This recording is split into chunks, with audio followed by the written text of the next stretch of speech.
Introduction. Dear friends, the world is sitting on a gold mine, but knows it not. The world has been given a treasure through which its inhabitants can attain greatness if they so desire. This treasure is available to and equally distributed to all men. It is, however, shocking to find that despite the fact that all men have this treasure that could make them great, we don't see all men living in greatness in reality. The question then is, how come only a few are great in the real sense of the word? What about others? Why do we have only a few superstars? Why are all other people not great? Well, the reason is because only a few have discovered that through this treasure all men could become great. What is this treasure of which I speak? The treasure I am talking about is the treasure of time. Yes. Time. The reason why one man is great and another is not is simply because one man discovered the power of time while the other did not. The difference between people is in how well they understand the treasure of time and what they did with their time. In this book, I am revealing to you that you can become great just by simply understanding what to do with your time. You can leave your mark in the sand of history just by discovering the secrets of greatness through time conversion. I want you to leave your mark in the sand of history. There is no one who was supposed to come to this world and leave empty. You are not supposed to be here in this world and not leave something for which you could be called great. Greatness is an attainment that is bought with the currency of time. I want to challenge you through this book that you were endowed with this treasure of time, so that you could buy greatness with it.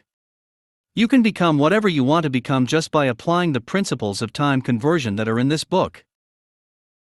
However, this gift of time will not always be yours forever. It diminishes as the day passes. Time melts away in every passing moment. The shocking thing about this passing time is that as time diminishes, your life also diminishes with it. The secret of all greatness is to not allow time diminish without converting it into a product of greatness. What I therefore seek to achieve through this book is to teach you how you could convert your diminishing life into some products of greatness. I want to sow so much seed in you that you will become pregnant with the seed of greatness.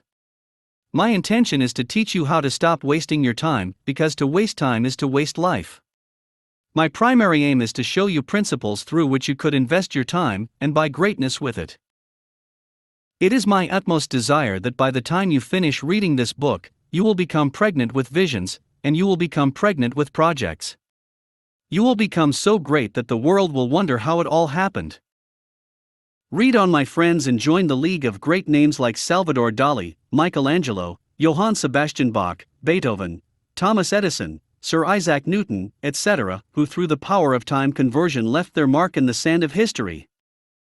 Go ahead and climb this ladder of greatness. See you at the top. Chapter 1: Greatness is a product of time. Everyone can become great. We live in a world that has given us a wrong impression and lied to us about what it takes to be great. Our world has deceived us into thinking that only a few selected people could be great. We have been made to believe a lie that we don't all have equal potentials to become great. You see, I disagree with that. You know what? Everybody, including you, potentially can be great. It is not only some few people who could be great.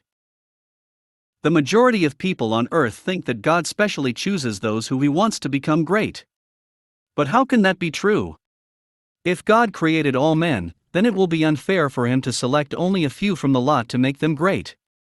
That will be favoritism, but we all know that God doesn't show favoritism, neither does He discriminate. If God were to select those who will be great, what criteria would He use? Dear friends, let me tell you the truth. When it comes to greatness, God doesn't choose for man. He has created all men equally to become great. Looking at the world today, you can attest to the fact that you don't see that everyone is great. You could see only a few great men and superstars. What has happened to the rest of the world? Why are they not great also?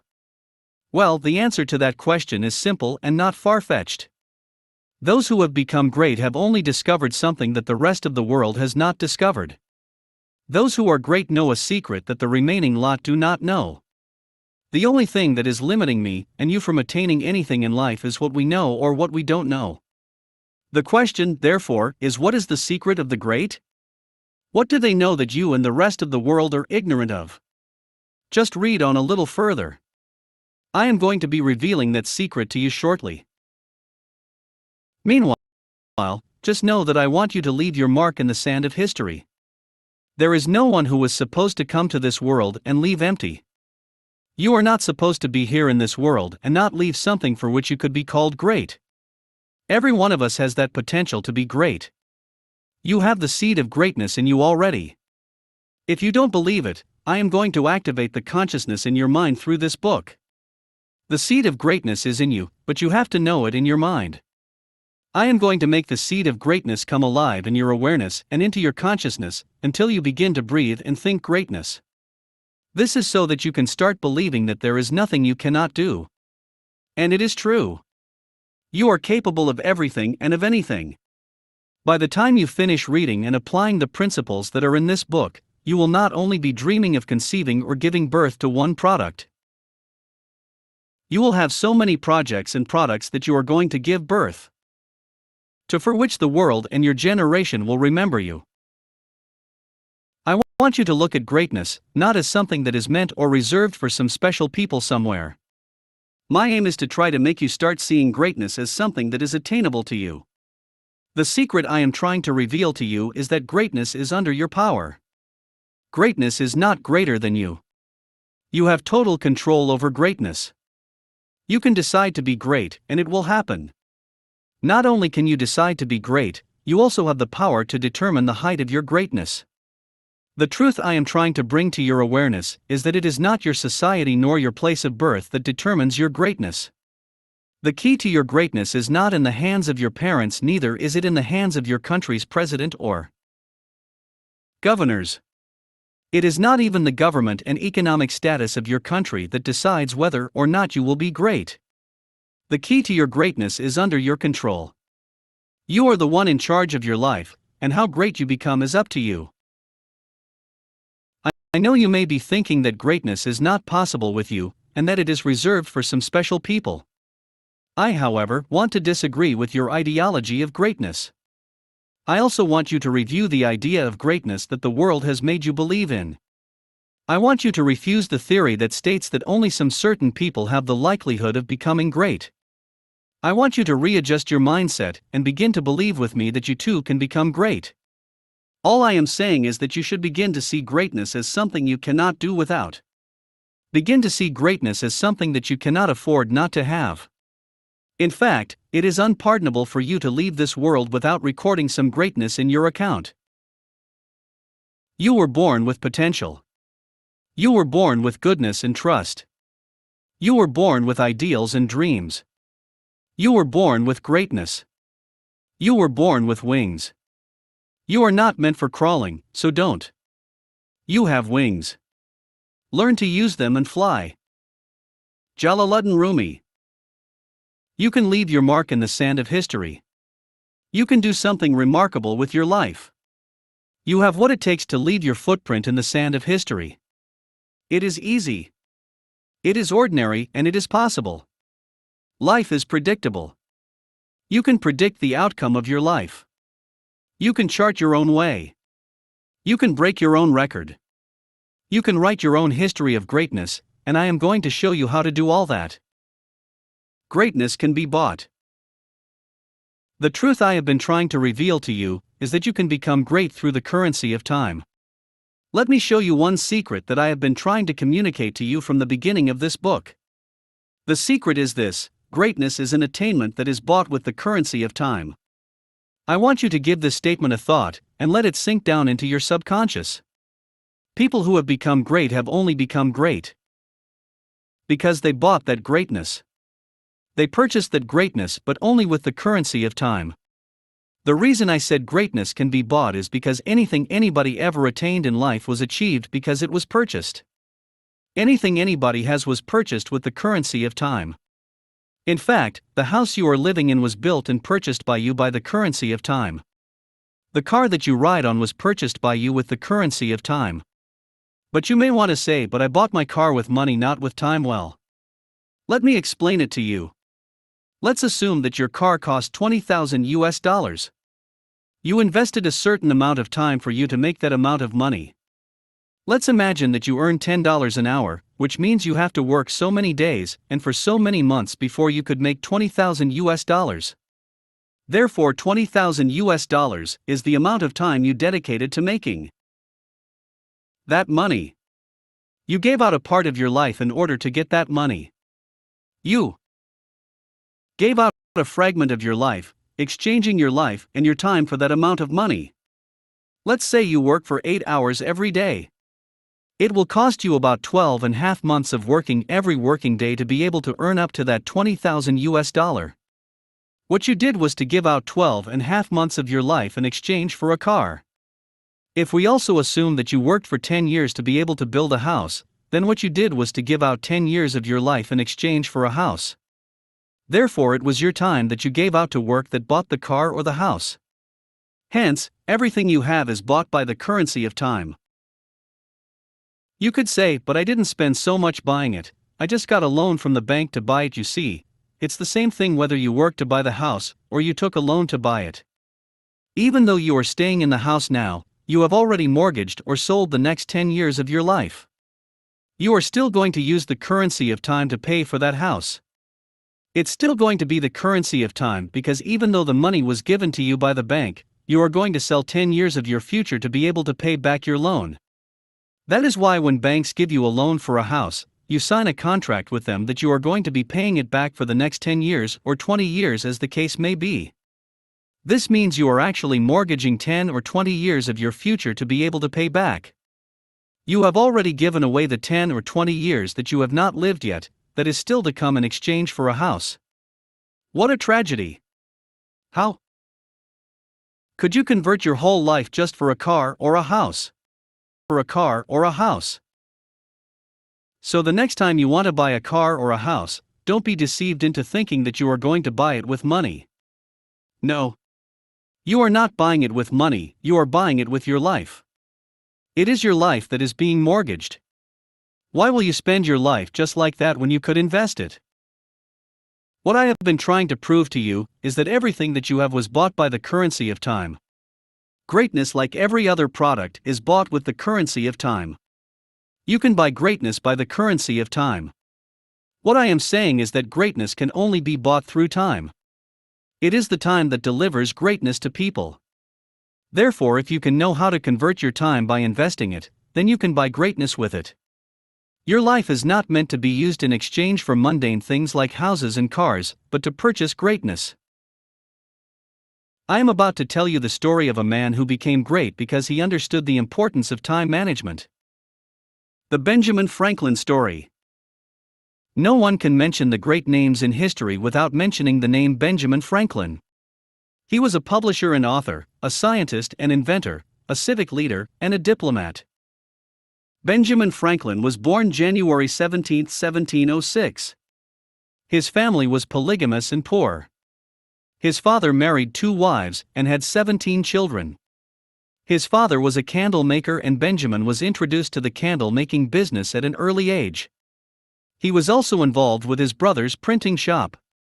Benjamin was a voracious reader who invested any free time he had into reading books and learning about a wide range of subjects.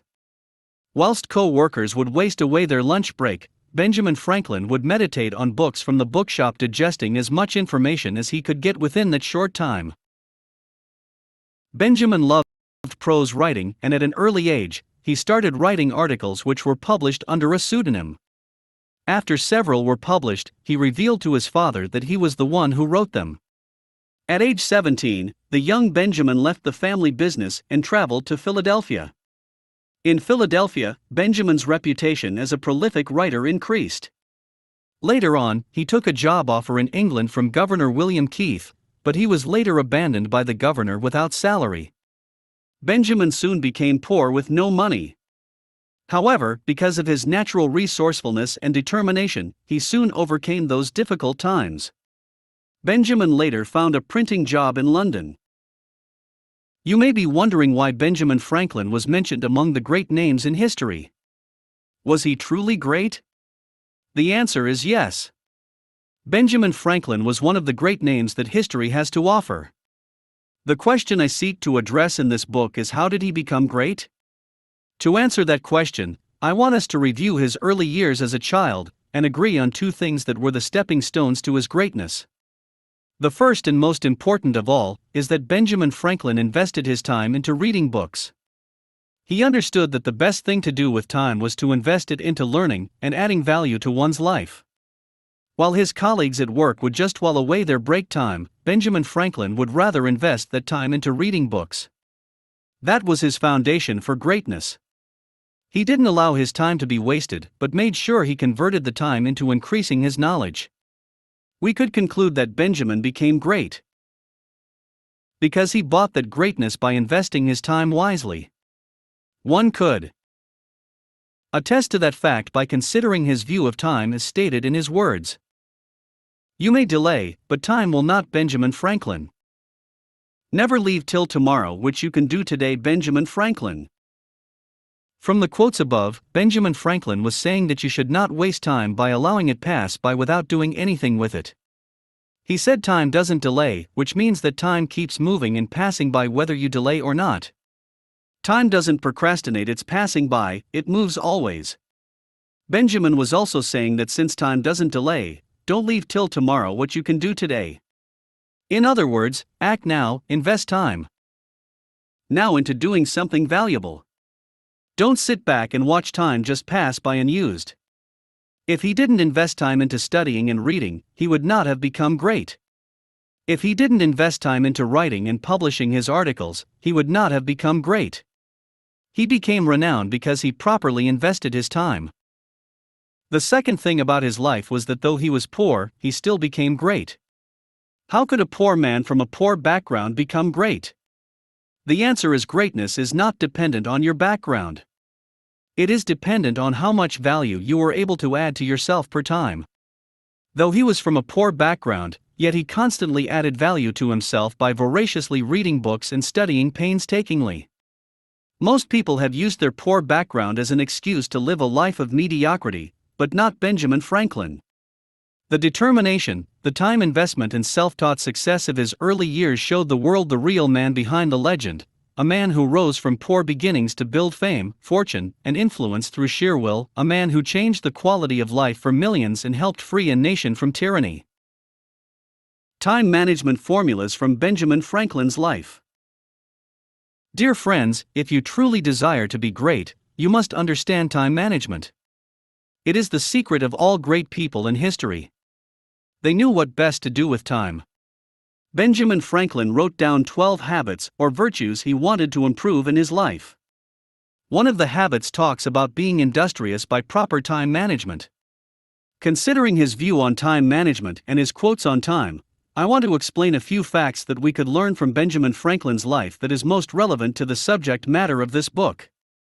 I will call them formulas for effective time management. You too can become great by applying these formulas to your everyday life. Formula 1: cut your goals into tiny units of work, and think only about one unit at a time. Most people write down goals that they never achieve. The reason why most of your goals are probably not achieved is because you do not break down your goals into smaller units of work. To be effective in fulfilling your goals, you must break them down into little tasks, and then spend most of your time working on the task in front of you, instead of being overwhelmed by the enormity of the big goal.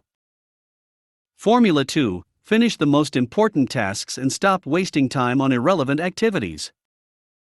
To be an effective time user, you must make sure you are spending your time on only what is important. Don't waste time on irrelevant activities that add no value to your life. Choose what's important and use your time to achieve it. Formula 3: determine when you are most effective and energized, then plan your tasks within that time. We don't all enjoy doing the same tasks at the same time of the day. Some people are more effective and energized when carrying out certain tasks in the day, while some others get such energy and effectiveness at night for the same task. Therefore, make sure you understand when best you are effective, and then schedule your most important tasks within that time of the day. If you try to do a task at your odd hours, you will waste so much time only to find out that you did a poor job after all. Formula 4. Set very few priorities and adhere to them. We live in a world where people are always busy, but produce little or no results. People simply do not have priorities and tend to do too many things unproductively. If you desire to be productive with your time, you should select a maximum of 2 things that are your highest priority and plan time to work on them. Formula 5. Turn down things that are inconsistent with your priorities. It is no use setting priorities if you won't stick to them. Most people after setting priorities still get distracted by all the irrelevant activities beckoning on the use of their time. In life, friends and family are going to demand the use of your time with you, most times for low-yielding activities. This means that if you really want to be an effective time manager, you will have to learn to say no to other people, and do so frequently. Formula 6. Schedule time for the focused effort. The best way to effectively use time is to schedule it. Whatever you have chosen to be your priority, set a time to it and be focused on achieving it. Schedule time every day to work on just one thing. Lose no time, be always employed in something useful, cut off all unnecessary actions. Formula 7. Always improve on the things you do better and faster. People who have become great like Benjamin Franklin only became great because they learned how to invest time into improving whatever it is they were called to do. In order to gain mastery over whatever you have been called to do, you must look for ways of improving how you do them. This involves investing time into repeated rehearsals and consistent practice. Dear friends, I believe it is obvious from the foregoing that Benjamin Franklin understood the importance of time management, and thanks to that, he became great. No man can achieve the successes he achieved if he didn't first know the value of time. Greatness is born out of proper time management. You could see from his quote below that he never wasted his time, because he knew that time is life and life are time. Dost thou love life? Then do not squander time, for that's the stuff that life is made of. Benjamin Franklin. The fact that Benjamin Franklin became great because he understood the power of time conversion could be seen in his scientific achievements. He invested most of his time into researching science by constantly experimenting until science experiments became a hobby for him. The following were his achievements in science. 1. Franklin stove a wood-burning stove for distributing heat throughout a room. 2. His famous experiment of kite and key in the thunderstorm that proved that lightning and electricity were one and the same thing. 3. His understanding of the nature of charges made him the first person to give electricity positive and negative charges. 4. The first flexible urinary catheter. 5. Glass harmonica. 6. Bifocal glasses. 7. He was credited with the idea of daylight saving time. There was no way a man could have achieved so much if he didn't invest time into adding value to himself. It is clear that he became great because he used his time properly. You also must learn to value time if you must become great like Benjamin Franklin. I encourage you to apply the time management formulas above to your life, so that through them you can buy greatness. How to exchange your life for greatness. Most people do not know how to exchange their lives for eternal treasures. I am going to be showing you how to do it. I am going to reveal to you the secrets of living your life for greatness. Every great person that ever existed knew this secret I am about to reveal to you. They knew that in order to become great, one must understand the secret of time conversion. They all understood that the only instrument through which time could be converted to yield greatness is the instrumentality of work. When I say work, I don't mean job. I don't mean going to mortgage your life for salary. I am talking about work just as an instrument of conversion. I am talking about using work as the avenue for converting time to whatever you want. Once the great men and women in history understood that work could be used to convert time, they all converted their time into what they needed to have. And what they chose to have was greatness. They rather preferred to be great than to live in mediocrity. They could only afford to live a life of greatness. They could not afford the vanity of living a mundane life. They knew that their lives were given to them to fulfill great purposes.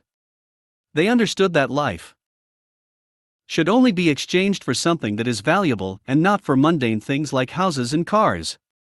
They knew that if you could get greatness, that greatness will give you cars later on. Not just cars, greatness will give you as many houses you desire. Greatness will give you as much money as you want. If you will exchange your life for greatness, if you will use the currency of time to buy greatness, then greatness will deliver to you every other thing you need in life. This means that if there is anything you need in life that you haven't gotten, it is because you are yet to pay for it via the currency of time. You can have anything you need in life. The only price you have to pay is for you to exchange your life for greatness, and greatness will deliver that thing you need to you. You only have to pay the currency of time, and you can buy greatness and everything else. You can exchange your life for greatness instead of for cars. You can invest your life for memorable things of eternal value instead of for houses. You can invest your life for a great future instead of for food and perishable things. I want to teach you how not to live your life for vanity and emptiness. So the question is, how do you do it? You must remember that everything is bought by the currency of time, like I have said before. Just mention any great person that you know, or let's look at the life of Michelangelo for instance. How did he get that greatness? He knew that time is life and that time is passing automatically. He understood that whether you use time or not, it keeps passing by naturally. So he decided to use time. He couldn't afford to allow time just waste away like that. He had to convert the passing time into something. He developed the habit of converting every time that passes into products. This is a trait common to all great people, as was also true for Benjamin Franklin. They know that every minute of time that passes must be converted into something. You must intercept the passing time, else it will fly away into vanity. You must have heard the cliché, time waits for nobody. It is true that time is always in a hurry to pass by, and until you use it to produce something, it hurries away. And it is gone. Michelangelo understood this truth about time, and thanks to it, he became great. Do you know Michelangelo? Michelangelo Buonarroti was born on March 6, 1475, in Caprese, Italy. His father used to beat him because he didn't do his lessons but drew all the time. He didn't want the boy to become an artist. He considered an artist's trade to be beneath the family dignity. But finally, since Michelangelo was so stubborn, he apprenticed him, 1488, to a painter, Ghirlandaio, who afterward claimed to have taught him all he knew. Michelangelo was exceptionally good at drawing and copying things. He impressed everyone with his version of an engraving by a German artist, Schongauer. Michelangelo learned about sculpture, 1489, at a school set up in the palace of a rich and powerful duke named Lorenzo de' Medici. After only a few days, he surprised Lorenzo with a perfect stone copy of a faun. Lorenzo invited him to live in his palace, gave him a place at his table, and a violet robe to wear. He lived there for 3 years and, while carving his first works in marble, sat in classes with Lorenzo's sons, taught by the great teachers, humanists, of Florence. From the story above, I want us to consider a few things about Michelangelo that made him great. The first thing we could notice about him was that he had a passion and love for drawings. He would rather draw pictures than solving his assignments at school. That was a pointer to what he was born to do. The second thing, which was the most striking thing about him, was that he drew all the time. He converted most of his time into drawing and perfecting his skills and talent in the world of art. Michelangelo was exceptionally good at drawing because he invested most of his time to learn and perfect the act of drawing. There is no great person in history who gained mastery in a particular skill without first investing so much time into perfecting that skill. Because he converted his time into added value to himself, he became so good that he was invited to the palace of Lorenzo. Only a man who is exceptionally skillful can stand before kings. Only men who have invested time to become the best in what they do are fit to sit and dine with great men. Whatever it is you have been called to do, if you will invest time into perfecting it, you will soon be reckoned among the great in your society. Lorenzo de' Medici suddenly became sick and died, 1492. Lorenzo's successor, his son Piero, kept Michelangelo at the palace and ordered him to make a snowman. Michelangelo made his first trip to the quarries of Carrara to get the marble for his next great statue, the Pieta. Florence became a republic, they executed Savonarola, and Michelangelo went back home. He sculpted a marble Cupid, 1495, and treated it to look old. A crooked merchant sold it as an antique to a cardinal in Rome. When he found out, the cardinal returned the Cupid to the agent. He did not blame Michelangelo, but he didn't keep this statue either. He invited Michelangelo to live at his palace in Rome and commissioned a life-sized statue of Bacchus, the god of wine. Michelangelo returned to Florence to try to get a big marble block that was being handed out by the city governor. It had been standing around in a yard for years and had a hole through it, so it was considered worthless. He took measurements and designed for it a statue of David, the shepherd boy who killed Goliath with a stone from his sling. David is 17 feet high. Michelangelo carved it in just 18 months, and it was set up in front of the town hall, Palazzo della Signoria, of Florence. Julius II, as soon as he was elected Pope, 1505, wanted to do great things, and called Michelangelo to Rome to design and build his tomb. Michelangelo came up with a complex design with 40 statues, which delighted the Pope. In great spirits, Michelangelo went to Carrara to quarry the marble. He returned after 8 months and set up shop near the Vatican. The Pope used to drop by his workshop to chat and see how things were coming along. Suddenly the Pope changed his mind about the tomb and cancelled the project. Michelangelo was so shocked and angered that he destroyed his models, left Rome by night, and went back home to Florence, 1506. The ceiling of the Sistine Chapel.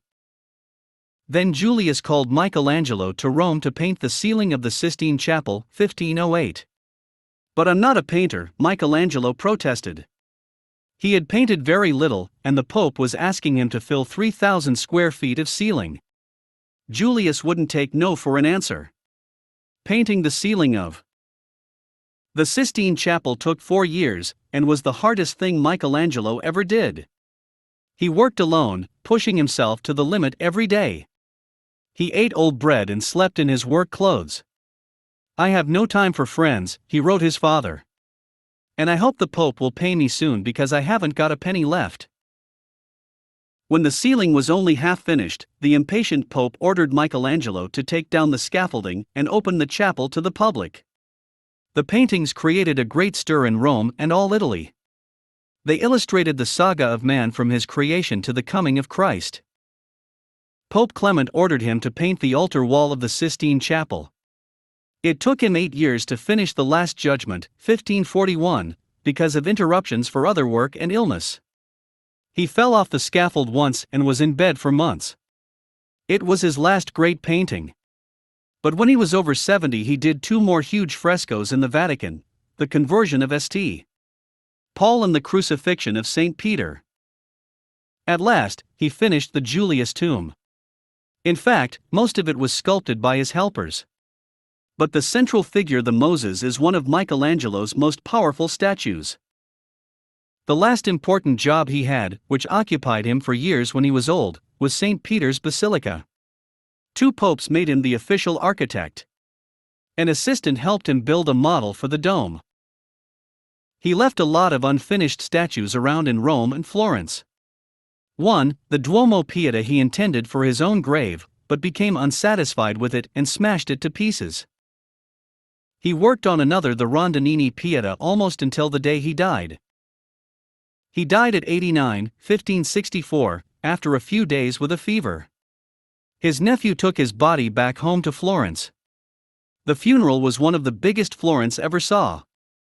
More than 100 artists attended. Dear friends, there was no way Michelangelo could achieve such greatness if he was not hardworking.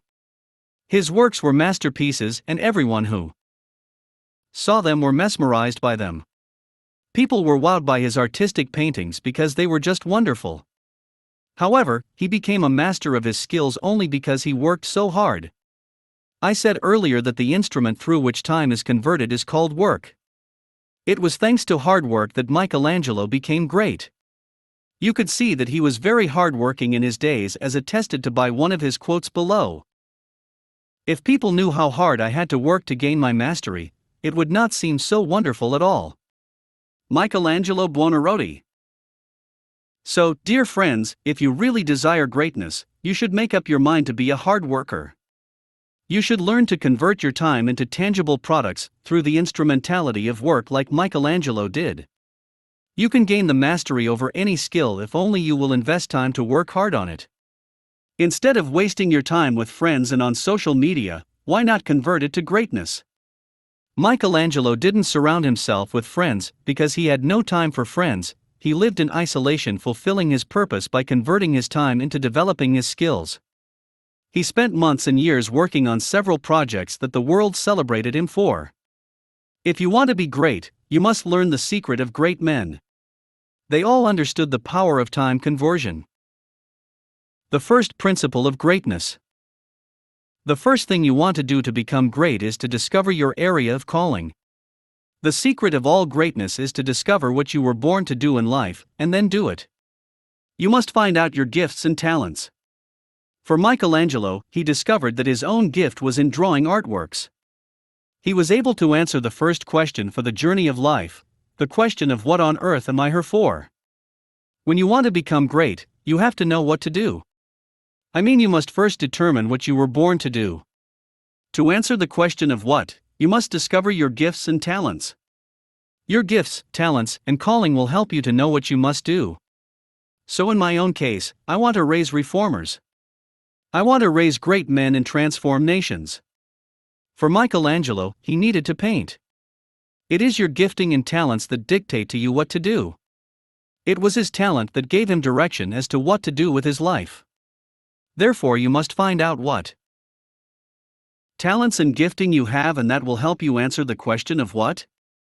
You cannot answer the question what without discovering who you are. Michelangelo answered that question by discovering that he was gifted at painting and drawing. Therefore, self-discovery is the key to knowing what to do with your life. The starting point for greatness is to know what to do with your life. The second question you must answer to become great is the question of when. Michelangelo also answered that question. When answers the question of time, and that is the key, that is the currency. He understood that every minute and second of his time will fly away if he didn't convert it. He had to convert every passing time into products. He knew that as time passes by, his life passes by too. He knew that as time diminishes, life diminishes too. He, however, didn't want his life to just diminish with time. He had to answer the question of when by making sure that now is the time. He knew the danger of procrastinating his greatness for later. He understood that before later comes, a lot of time would have been lost. So he made sure he converted the maximum amount of time that passes by in the day, because he knew that passing time was actually his life passing by. He had to make use of every minute of his time when he was not sleeping. Every second and minute that you are not sleeping should be converted, investing your life and your time into doing that thing that you were born to do. Dear friends, as I bring this chapter to a close, I want us to summarize the interesting facts that we have learned from this chapter. The first thing is that everybody has the potential to become great. But what is greatness? Greatness is the amount of time you are able to invest into cultivating your ground. Greatness is the quality of time you are able to invest into your purpose. It is the quality of time you are able to convert into the production of value. The quality of time you are able to concentrate and use to produce values is what determines your greatness. That was why Benjamin Franklin and Michelangelo became great men in history. They understood time conversion. The second thing we learn from this chapter is that without work, time cannot be converted and it will waste away. Therefore, to be truly great, begin to convert all your passing time into products through hard work. Such hard work was displayed by Michelangelo and Benjamin Franklin, and thanks to it, they became great. You too can buy greatness by converting your time into greatness through hard work. The third thing you must not forget is that all the great men in history, as seen from our examples in this chapter, discovered their purpose in life and invested their time into fulfilling it. You can never truly become great if you do not discover your purpose in life. Therefore, strive to discover why you exist, and then begin to invest your time into your purpose and calling. Begin to convert your time into added value to yourself and to others. Find out your talents and gifting, and invest your whole time into perfecting them and becoming the best of yourself. I believe this chapter was inspiring and educating to you. I want to encourage you to proceed to the next chapter, as I show you practical ways to getting the best out of your time, and how you can become great through the power of time conversion. Time Principles from Chapter 1. 1. Everybody potentially can be great. It is not only some few people who could be great. 2. It is rather your limitation that decides to what extent of greatness and to what height you are going to arise in this life. Your level of promotion in life is determined by how much you know. 3. There is indeed no limitation in life to anybody's height of greatness. The only limitation that we all have is the limitation that we create for ourselves. For there is no one who is supposed to come to this world and leave empty. 5. You are not supposed to be here in this world and not leave something for which you could be called great. 6. Greatness is not greater than you. You have total control over greatness. You can decide to be great, and it will happen. 7. The key to your greatness is under your control. You are the one in charge of your life, and how great you become is up to you. 8. All I am saying is that you should begin to see greatness as something you cannot do without. Begin to see greatness as something that you cannot afford not to have. 9. You can leave your mark. You can do something remarkable with your life. You have what it takes to leave your footprint in the sand of history. 10. It is unpardonable for you to leave this world without recording some greatness in your account. How to become great through time conversion. 1. Greatness is an attainment that is bought with the currency of time. 2. People who have become great have only become great because they bought that greatness. They purchased that greatness, but only through the currency of time. 3. It is the time that delivers greatness to people. Therefore, if you can know how to convert your time by investing it, then you can buy greatness with it. 4. Your life is not meant to be used in exchange for mundane things like houses and cars, but to purchase greatness. 5. It is the quality of time you are able to convert into the production of value. The quality of time you are able to concentrate and use to produce values is what determines your greatness. 6. To be truly great, begin to convert all your passing time into products. Begin to invest your time into your purpose and calling. 7. Find out your talents and gifting, and invest your whole time into perfecting them and becoming the best of yourself. 8. In order to become great, one must understand the secret of time conversion. 9. The secret of all greatness is to discover what you were born to do in life, and then do it. You must find out your gifts and talents. 10. Greatness is the amount of time you are able to invest into cultivating your ground. Greatness is the quality of time you are able to invest into your purpose. Chapter 2. What do you do with your time? In this first chapter, we explained the principles of greatness with which men like Benjamin Franklin and Michelangelo became great. The criteria for greatness was said to be dependent on how much time each person is able to convert into added value and products in one's area of calling and purpose. In this chapter, I hereby want to tell you what to do with your time in order to attain greatness.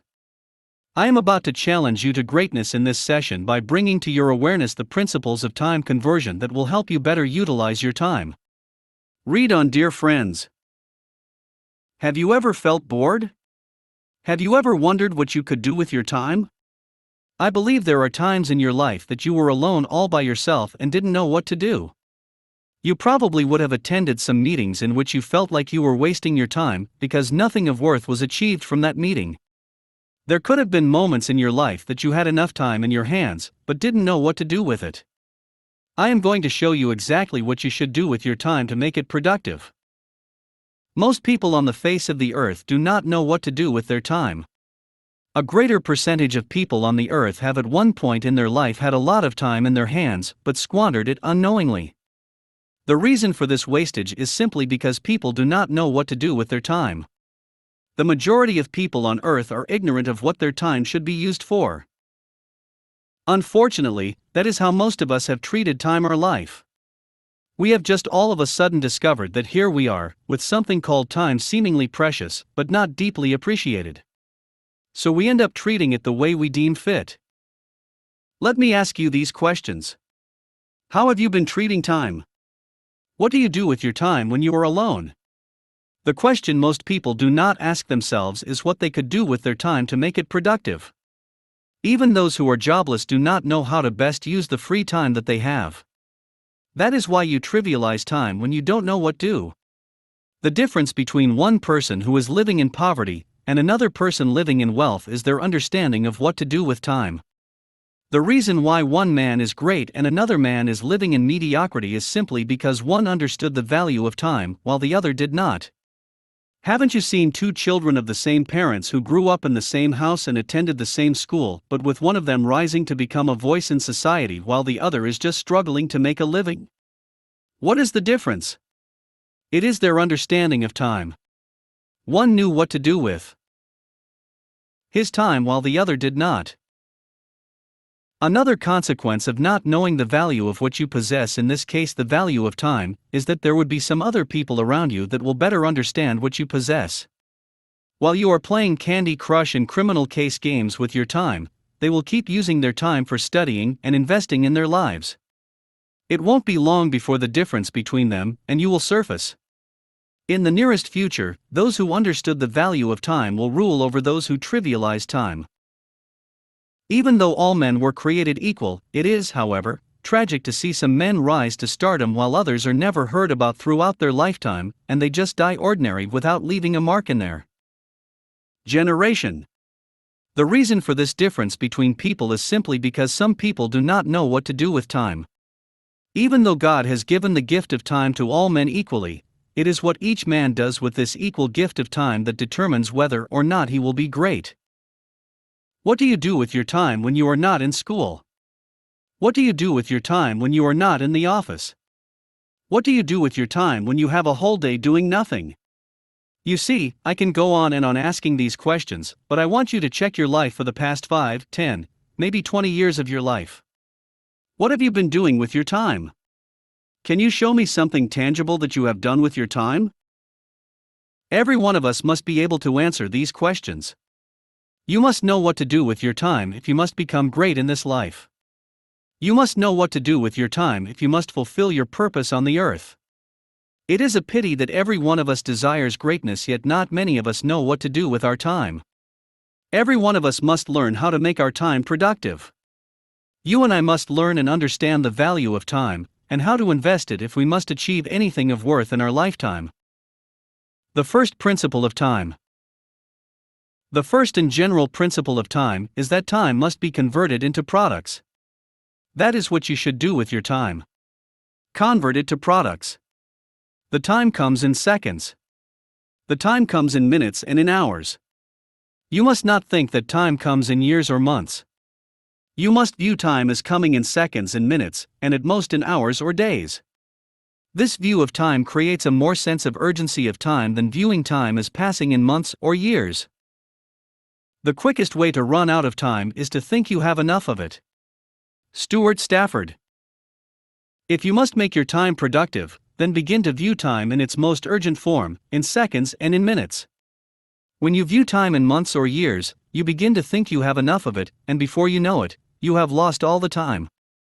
Have you ever postponed some tasks because you thought you had enough time only to find out that you later ran out of time and couldn't accomplish those tasks? That is the danger of procrastination. It gives you a fake impression that you have all the time, and makes you forget that time passes by every second and minute. When I say time must be converted, what I am saying is that seconds must be converted. Minutes must be converted. Hours must be converted and days must be converted. Now, what do I mean by this? I mean that to know what to do with time is to convert a day, and to convert a day is to produce a product. Therefore, to measure your time management, you must access yourself by how many products you were able to produce on that particular day, or how many products you were able to produce in that particular hour, a minute or second. The secret of all greatness is in knowing what to do with time. The secret of all the great men and women in history is that they converted their time into tangible products.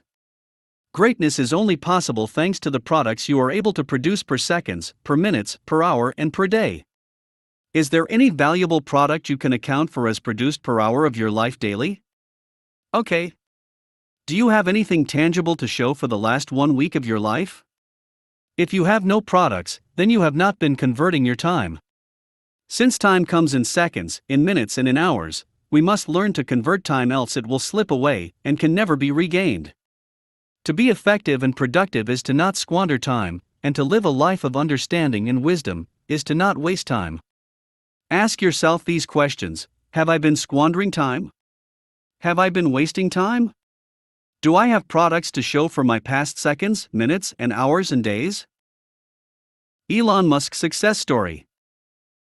Elon Musk, 22 in 1993, read 10 hours a day, both science fiction and non-fiction. By 4th grade, he was reading the Encyclopedia Britannica.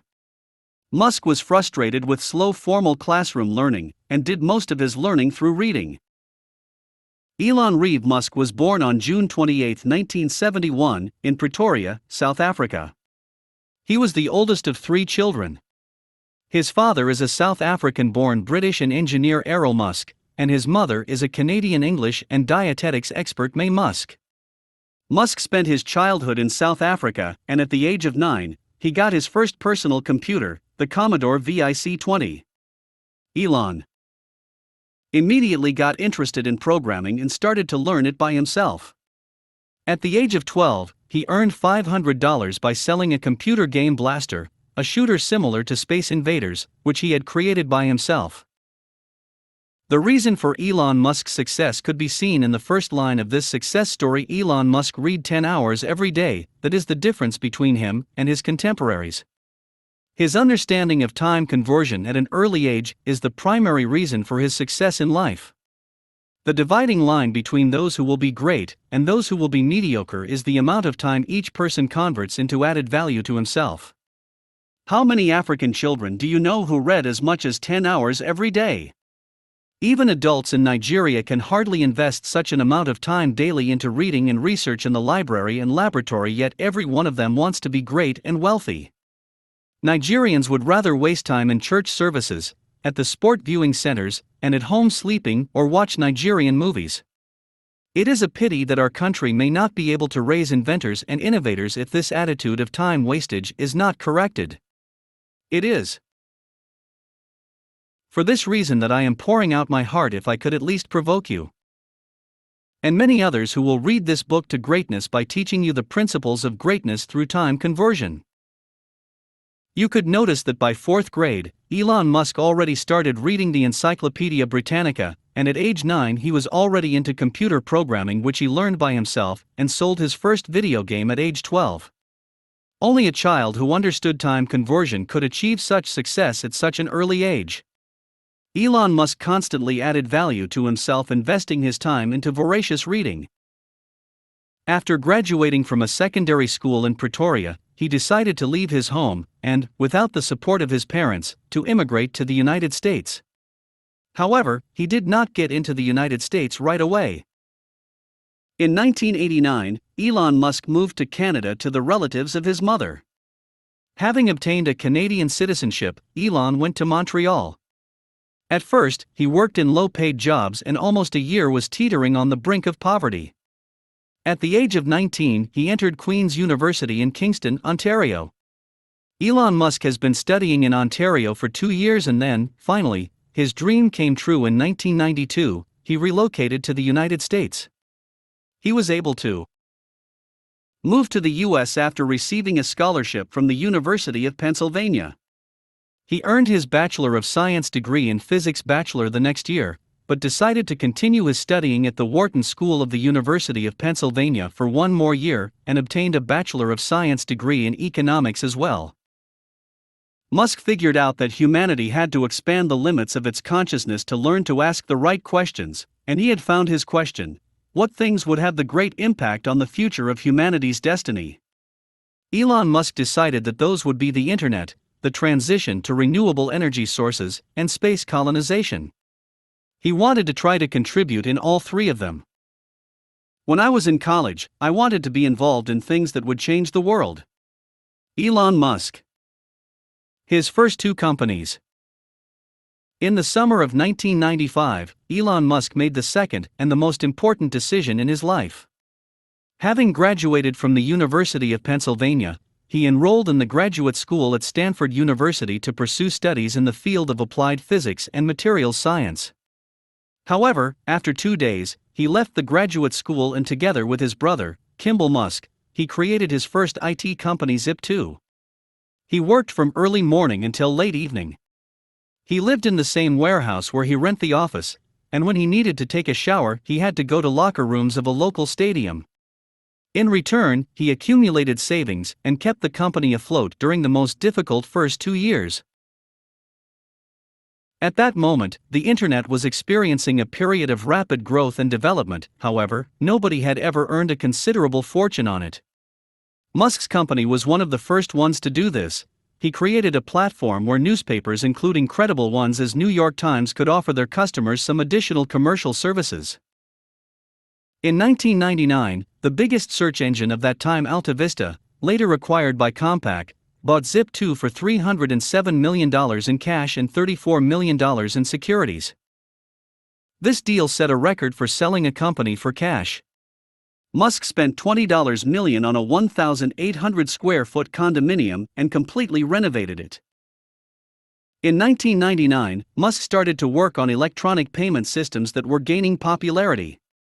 The X.com startup became his new business.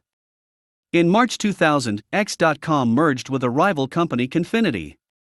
In 2001, after the merger, X.com was renamed to PayPal, and Elon Musk became the chairman and chief executive of PayPal.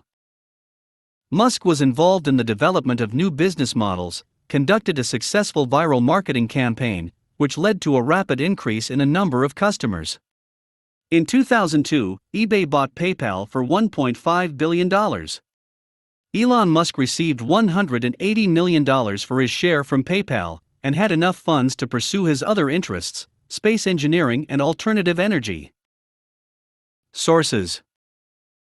Dear friends, it is obvious from the success story of Elon Musk that he was an investor of time. He invested so much time into what he was born to do. He first discovered that he could contribute to humanity in such a way that could change the world for good. With such mentality, he began to be purposeful with every minute of his time that passes.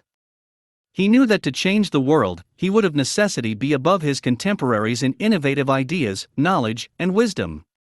He also knew that the possibility of such dreams of changing the world could only be realized by properly investing time into learning. No wonder he could get a degree in physics and later on in economics. We could see a studious spirit in him, and that is one of the secrets of great men. They know how to convert their time into studying and researching. My charge to you and to anyone else who desire greatness is that you should not trivialize time. Value time and convert it into greatness. By investing it into learning and researching all that you can. Is there still anyone in Nigeria who wants to be great? If yes, then go lock up yourself in your room, library, or laboratory and study 10 hours every day. It won't be long before the whole world will hear of your exploits. The electric car.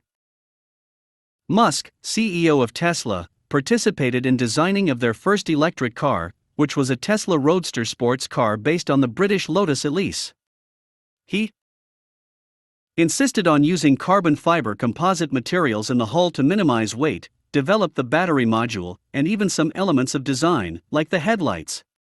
By 2006, the project has got into newspapers, and Musk received Global Green 2006 Product Design Award for Tesla Roadster design. Soon, things went smoothly, which was especially impressive against the backdrop of stagnating traditional auto industry.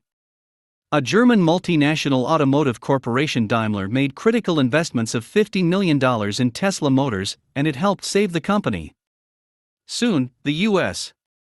Department of Energy authorized the inclusion of Tesla Motors in a pool of innovative transport companies and authorized it to receive a preferential interest-bearing loan. On June 29, 2010, Tesla Motors started its initial public offering (IPO).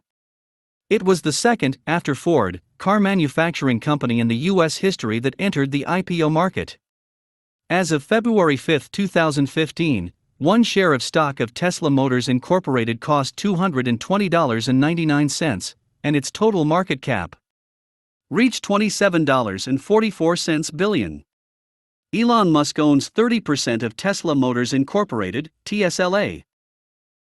The main reason for Tesla's financial success became a premium sedan Tesla Model S, with a battery that supplies 265 miles, 426 kilometers, of range in the EPA 5-cycle test. The production of Model S started in June 2012 with a price tag starting at $69,900, and was ranked 99 out of 100 points by Consumer Reports and the highest safety rating from the National Highway Safety Administration, a 5.4 out of 5 points. At the presentation of Model S, Musk categorically stated that in 20 years, more than half of produced vehicles would be electric ones. Elon Musk believes that the world has become dependent on oil. This dependence leads to climate change and permanent geopolitical tensions. A refusal of internal combustion engines in favor of electric motors can make a difference. Therefore, Tesla Motors is not a mere business for Musk. If you read the success story of Elon Musk with an undivided attention, you would have noticed that he is a very intelligent and hardworking man. His ideas are revolutionary and could change the course of history. He believes he could make the world a better place by contributing his quota to humanity. All his inventions were only possible thanks to how much time he converted into added value to himself. While you are wasting time on irrelevant things, Elon Musk was researching on how he could change the world through science and technology. One of his inventions that could change the world is called SpaceX. It is an aerospace manufacturer and space transport services company founded by Elon Musk in the year 2002. SpaceX's achievements include the first privately funded, liquid propellant rocket, Falcon 1, to reach orbit in 2008, the first privately funded company to successfully launch, orbit and recover a spacecraft, Dragon, in 2010, and the first private company to send a spacecraft, Dragon, to the ISS, in 2012. The launch of SES-8, in 2013, was the first SpaceX delivery into geosynchronous orbit, while the launch of the Deep Space Climate Observatory, DSCOVR, in 2015, was the company's first delivery beyond Earth orbit. It is disheartening to find out that the brain behind all these inventions does not even believe in God. Though he is not a Christian, he understands how to invest time into exploring land and space, while we who are Christians boast of only how many hours we could spend in church and numerous prayer meetings. The earth belongs to God and he has charged us with the responsibility of replenishing and exploring the earth, but it is unfortunate that it is unbelievers and atheists who are doing what we should be doing. It seems to me that the world understands time conversion more than the church does. That is why the major inventions in the world are almost all emanating from the world but not the church. My sincere wish is that through this book, you will make a decision to join the list of inventors and people who are making the world a better place. I hope that you will resolve to not be overly religious and earthly useless. Begin to invest your time into research and studies about how you could impact your world positively, because only through the proper conversion of time could you become great. Waste time, spend time, or invest time. Every human being is either wasting time, spending time, or investing time. If you waste time, you don't even get anything for it. You don't get compensated for it at all. You just throw it in the garbage, and you don't even know what happened to it at all. Any time that cannot be accounted for is a wasted time. I am sure you can begin to imagine how much of your time that has been unaccounted for. I believe you can see clearly now how much time you have wasted with nothing to show for it. When you sit down doing nothing, you are wasting time. When you walk about doing nothing, you are wasting time. When you don't know what to do with the time, you are wasting time. When there is nothing to do, you are wasting time. People who know the value of time are always doing something valuable with their time. If you have no product to show for your time, you are a time waster. If you are bored or idle, you are a time squanderer. It is impossible to be bored when you have a lot of valuable tasks that you are performing with your time. To just sit down idle and do nothing with time is a waste of time. You can never become great living the life of a time waster. I could stand on a busy corner, hat in hand, and beg people to throw me all their wasted hours. Bernard Berenson. On the other hand, when you spend time, you at least know what you did with the time. You remember what activity you carried out within that time. You can at least say, for example, that was the time you went to work, or that was the time you went to the market. You at least could see some compensation for a spent time. You are paid some salaries and wages in exchange for your time spent at work. You are exchanging your time for some peanuts and porridge when you spend your time. You are selling out your life for a little porridge. When you spend your time, you are actually spending your life. Any time that is spent or wasted is a life wasted or spent. Any life wasted or spent is gone and it will never come back. Anybody that does not value time does not value life. Whenever we lose time, we are actually losing our life. Most people on earth are just spending time at work, in school, or in church without having anything of value to show for it. Even when you are working and getting some salaries, your life is going, and once it's gone, you can never get it back. You have wasted it for some little salary. You may have a car or maybe a house, or at least something little to show for spending your life, but you are still not multiplying your life. You can never become great if you continue to live your life like this. The only thing you have to show for a wasted or spent time is that you just realize that you are getting older. You only discover that your life is getting finished. You only remember that you went to work, to church, or to school. You have no product to show except the fact that you got a job, or that you have been going to church for so and so number of years, or that you got married so and so number of years ago, and that you have children. You are just spending your time doing some mundane things of no eternal value. When you can only remember the mundane things you did, but do not have any valuable products to show for your time, then you are a time spender. However, when you invest your time, you are investing your life. When you invest your life, you don't lose it. When you invest your life, you are multiplying it. When you invest your life, you reproduce your life. You reproduce your life by reproducing your gifts and your talents. When you reproduce yourself, you don't spend your life, you multiply it. Reproduce yourself and multiply your life. That is why the charge God gave to Adam was be fruitful and multiply. The minimum you should do with your life is to at least reproduce it. It is, however, more honorable to multiply your life. When you invest your time, you are pouring your life into others. You are actually reproducing yourself when you invest your life.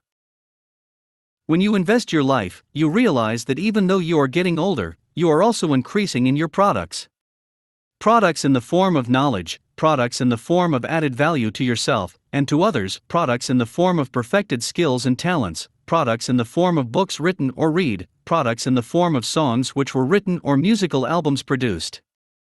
There is no ending to the number of products you can produce with your time if well invested.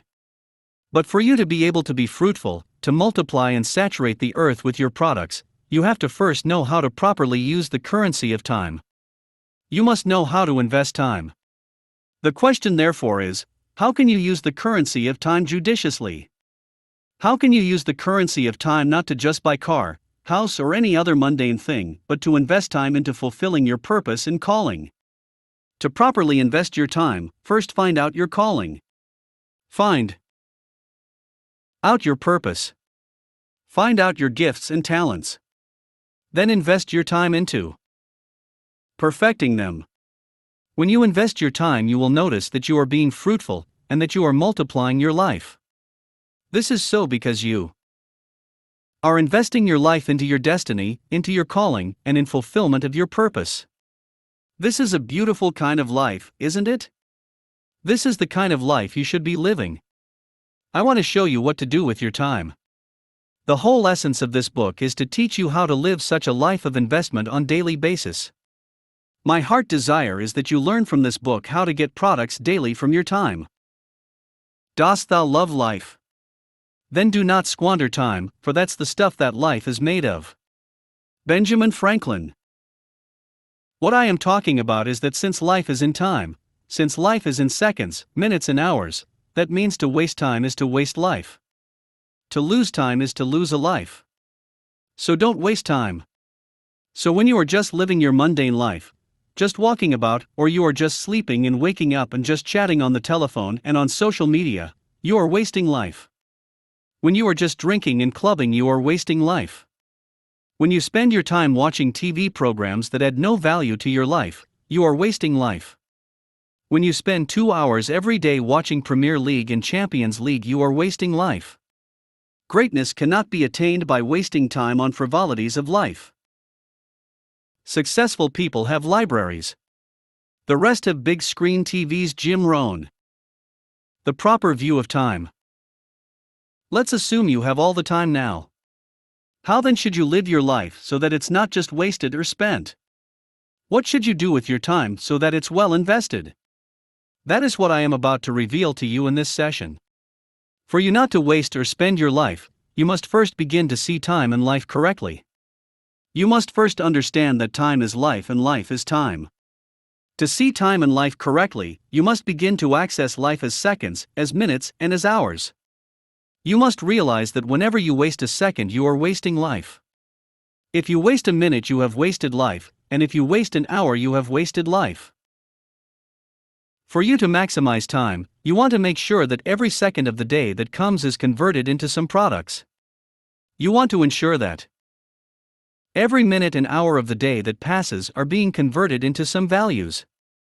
For you to be great, you must learn to convert every second of your life. You must live a life of self-consciousness all the time. You must become conscious of what you are doing per time.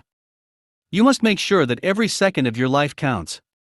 You will need to invest every bit of your time into your destiny and purpose if you truly desire to be great.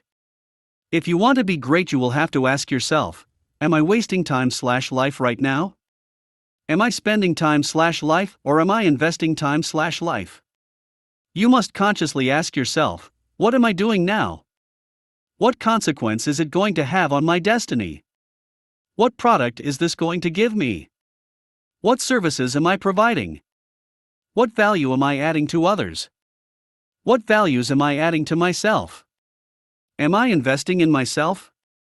If you consciously ask yourself these questions daily, you will stop spending or waste time on low-yielding activities.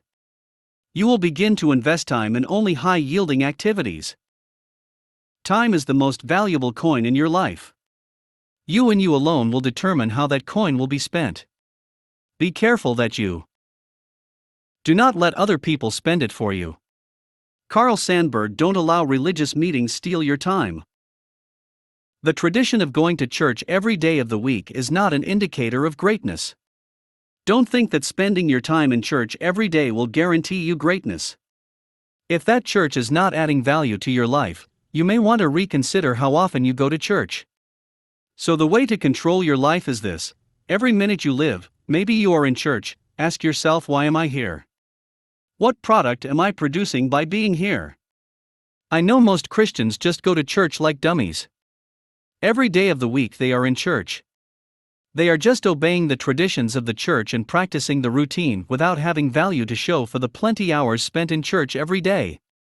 You should ask yourself, could I use that time for something more productive? Could I use that time to create a product that can add value to humanity? I know you may be thinking that I am against church attendance. You perhaps are thinking that going to church every day gives glory to God. Let me ask you a question. Are you sure the only way to serve God is to go to church daily? Are you really convinced that spending 24 hours in church every day is the only way to glorify God? Going to church is not the only way to serve God. When you go to church, you are supposed to go to church to invest in people, or to invest in yourself. But you and I know that most time when we go to church, we don't invest in ourselves. We just go there to just feel good and just while away time to repeat the same thing that you already know. But what if that 3, 4 or 5 hours you spend in church every day is converted into something else that can bring more glory to God? For example, if you decide to stay at home on this Sunday or weekdays and do your research or go to the library and work on your project, if you perfect your research in the laboratory and discover the cure for cancer, for example, without going to church every day, but having personal relationship with God daily, if you are loving God and growing in Him daily, if you are having fellowship with your family and with your friends within a well-regulated time, but when you need to invest your time into giving birth to a product, whether it's Sunday or weekdays, you work on your research and discover the solution to the traffic problem in your country, or if you are working on a formula that could end the corruption problem in your country, or if you discover the cure for diabetes mellitus, do you think God will not be more glorified? Don't you think discovering a breakthrough in medicine or engineering will bring more glory to God than just spending every morning and evening in church? In my opinion, I think that will bring more glory to God than going to church every day for 10 years with nothing to show for it. You are killing your life if you are not converting your time. You are killing your life if you are just going through the traditions and routine of church services with no product to show for it. At least when you spend your time at work, you get some salaries, some porridge, and peanuts. But when you waste your time in religious meetings, you get nothing except goosebumps which disappear as soon as you leave the service. You become void of products when you waste your time in religious meetings every day. No wonder Nigeria is void of inventions. No wonder Africa has nothing to show for the many hours we spend in church services. What if we spend all the time we waste in uncountable church services in the laboratory doing research and experimenting? What if we convert the times we spend in unending prayer and deliverance vigils into painstakingly researching science and technology, researching medicine and agriculture? Wouldn't we saturate the earth with inventions? Wouldn't we become a country of inventors and great personalities? Am I against religious gatherings? No. If there is any church service that you attend, and it quickens your purpose and adds value to your life, if that church gives you some insight and understanding and a picture of how to do things better and become a solution provider to the problems of humanity in your country, then you can keep attending such a church. If that church puts fire in you and gives you some ideas on how to fulfill your mission and your purpose faster, or if the church makes you to see God's purpose faster and equips you to fulfill your destiny, if you see more into the mind of God and into the Spirit of God by attending that church, of course, you have to attend the services, but you must leave the church to go practice and implement what you have learnt. If the church is adding more value to you than you would have given yourself at that particular time on your own, that means you are maximizing your time. That means you are working in wisdom. It means you are creating products for your time. I advise you to remain in such a church, otherwise take your leave, and go discover how to fulfill God's purpose for your life. Therefore, you have to do comparative analysis. You have to do a value analysis to find out what you should be doing with your time. For example, if you use the time you would have spent in church next Sunday to stay back home and write a whole book, you would have reproduced yourself. You would have multiplied the time instead of wasting or just spending it in the church. You have actually invested that time into creating a product. In such a way, your life begins to create value. It is not just going away, and it is being reproduced in a form of a product. Now you can show the world what you did with your time on Sunday. Your life is being multiplied, and it is blessing more people all over the world instead of just wasting or spending it in the church. But if you just go to church every Sunday and every weekday, and you can't see what you did with your time, you are a time waster. If you have no value to show for your life from the numerous church meetings, then there is hardly a possibility that you can become great. It is only a fool that will keep doing the same thing again and again and expect a different result. Don't be a fool. Be wise. Do a comparative analysis of time and events. Most people waste most of their time attending parties. Others waste their time in clubs and cinemas. The party syndrome is so much in Nigeria that almost every week there is a party in the neighborhood. People just waste their entire life attending parties and having no value to show for it. They do not even know that it is a waste of time to just be found attending all available parties. I have an understanding that time is life and life is time, and so I am conscious of every minute of time that passes. It is for this same reason that I hardly go for birthday parties. If I ever go for such parties, it must be that I am indispensable in that party, and I will do everything possible to run out of that party as soon as possible. Because I am thinking, what value is this party adding to my life? What value can I produce comparatively? What value could I be producing this within this time? Had I used this time I am spending in this party now to read books, I would have added to myself more values. If I spent that time to study, I would have increased my knowledge. So you must always do a value comparison. You must begin to live your life this way, doing a comparative analysis between any two events in your life, and making sure you are only investing your time into that event which adds more value to your life. You must always be conscious of your time. What if you spent that time to write, to research, to bless other people, to give to other people, to teach other people? You would have created more values for yourself than just wasting it in a party. You would have reproduced yourself and others instead of wasting your life and your time. The way to maximize your time is to always ask yourself the questions above. It is to always be in the here and now. It is not to just be everywhere at all times. You must stop living an abstract life. You must stop living like, oh, today is another day, I don't even know what to do today. Oh, it's night already, oh. I didn't even know that time has gone, oh. You see, that is the life of an animal. You are not an animal. You are supposed to be Homo sapiens, and Homo sapiens is the thinking man. Humans are supposed to evaluate their lives. You are supposed to give an account of your time and your life on daily basis. Even the Bible says you should maximize your time because the time is short. He who every morning plans the transactions of that day and follows that plan carries a thread that will guide him through the labyrinth of the most busy life. Victor Hugo. As I bring this chapter to a close, I want you to remember that the first principle of time is that it must be converted into products. Every day of your life must be converted to some products. Invest your time into research and studies like Elon Musk did. You must create value chains for yourself on daily basis. You must know what to do with each passing time. You must plan out your time if you don't want to waste it. Do not become a religious time waster, become an innovator who will invest his time into impacting the world for good. To further learn how to measure your life and your time, I encourage you to proceed to the next chapter as I teach you how to make your time productive. Time Principles from Chapter 2. 1. The first and general principle of time is that time must be converted into products. 2. The difference between one person who is living in poverty and another person living in wealth is their understanding of what to do with time. 3. The reason why one man is great and another man is living in mediocrity is simply because one understood the value of time while the other did not.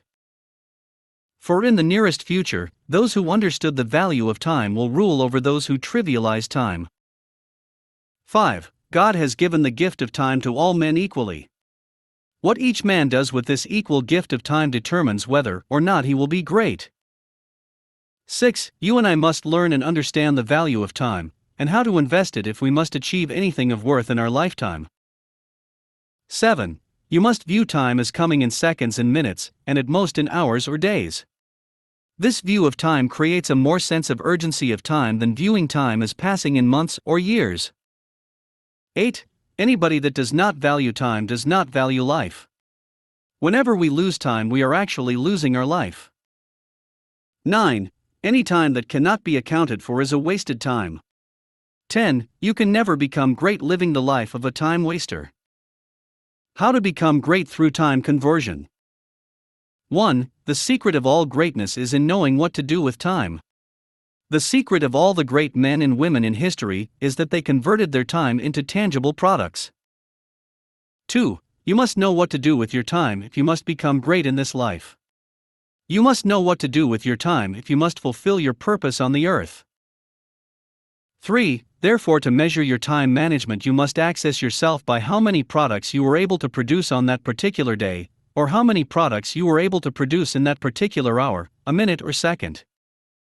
For greatness is only possible thanks to the products you are able to produce per seconds, per minutes, per hour, and per day.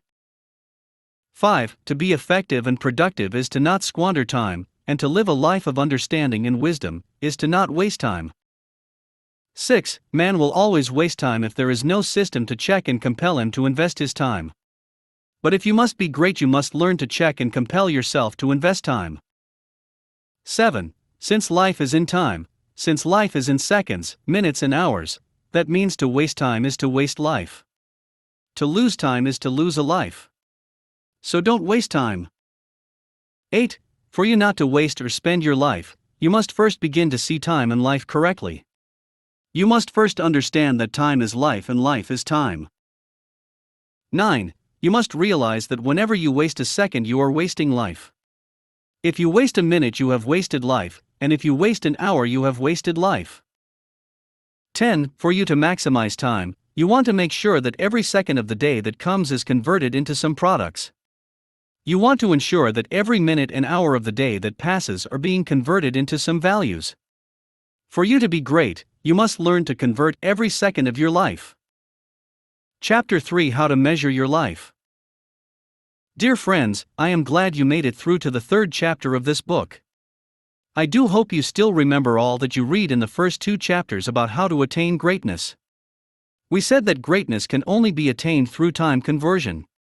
You also saw in the preceding chapters that it is through hard work that time could be converted into greatness, as was attested to by the lifestyles of Benjamin Franklin, Michelangelo, and Elon Musk.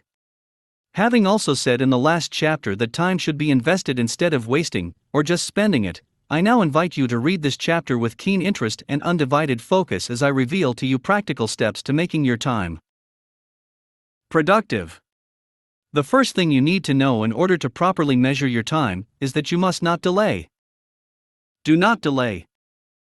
If you defer investing your time and energy until you see that you need to, chances are it will already be too late. Clayton M. Christensen.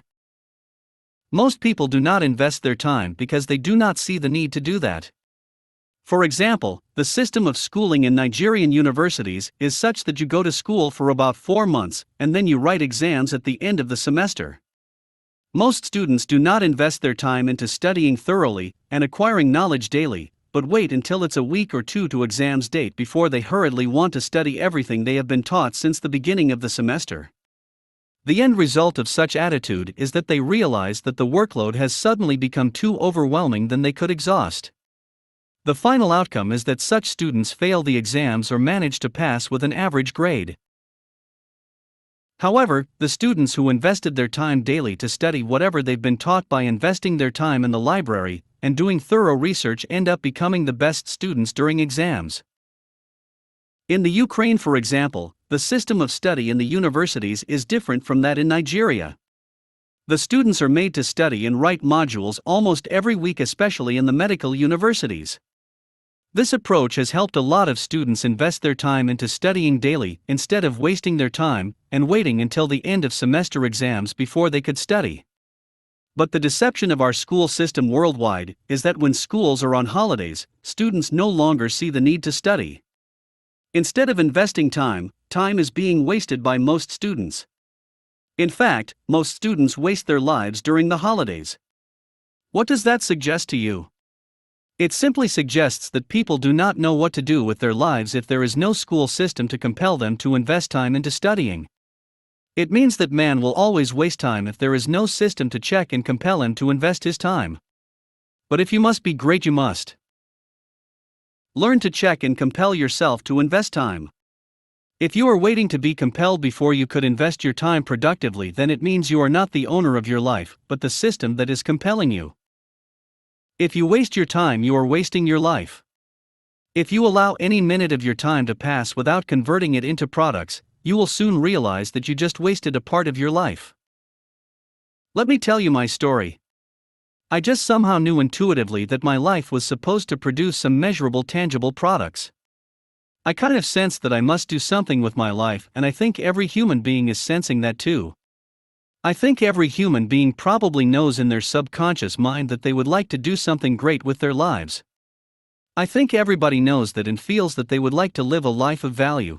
They would like their lives to be meaningful. They would like their lives to bring forth some results. They would like their lives to be of benefit to humankind somehow. When I was in my 20s, I used to measure my life by every year that passes. So I would say today is my 23rd birthday, for example, and I would want to do something between this birthday and my next birthday when I would be 24 years old. I wanted to see the products my life would produce within that year. So that was a good start for me. I did that to measure what my life would be able to produce within a year. When that year was over, I would search hard to find if I actually produced any products.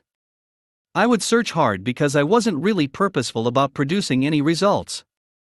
I was just hoping something good would happen. So I will try to remember if anything good actually happened.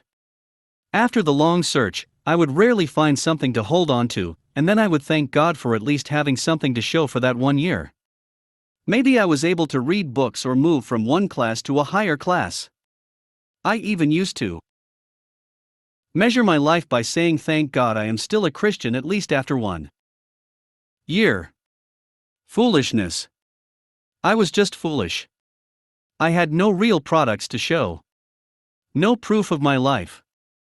I just spent a year, and I couldn't even have anything to point to as a product, and the highest thing I could point to is that I was still a Christian. A whole year just passed and all I could say was just that I was promoted from the second year to the third year, or that I finished my first degree, which is just automatic. I never knew that was just a cheap life. To automatically be promoted from one class to another without any serious self-discipline and self-improvement is a cheap life. I didn't even have to do anything serious. To just wake up in the morning, take your bath and go to class every day and get promoted at the end of the year is just an automatic event. That's no product. That is just rubbish. A product is supposed to be what you are intentionally producing with your life at least every month. It is not something you just get by waking up in the morning and sleeping at night every day. You have not intentionally produced anything with your life if all you have to show after 1 year is just how you got promoted from one class to another. That is too cheap a product. It means you didn't convert your time into producing valuable products. It means you didn't invest your time into your purpose. It means you allowed your life to diminish without reproducing it. It means your life keeps on reducing, your life keeps on pouring out, and you are not converting it to tangible products. It is being wasted or being spent away without any product to show for it. That is a total waste of life. I didn't have any results to show for my life. It was just a wasteful life. My life used to be just like that until I began to think more and grow more and discover more about life. That was the point when I got to a place where I intentionally made sure that I really produced something with my life within a year. So I began to measure my life with the tangible products I was able to produce within a year. So the question I have for you is that, do you have any products that you could point to every year of your life, or maybe the products you produced last year? Do you have something to point at as the products that your life has produced, and not just has produced automatically but intentionally? I am not talking about getting pregnant and producing children. Dogs can produce children. Cats can produce children. That is not what I am talking about. I am talking about what you as a human being is intentionally and purposefully producing with your time. I am talking about a goal that you have set, attained, and the result you could show for it.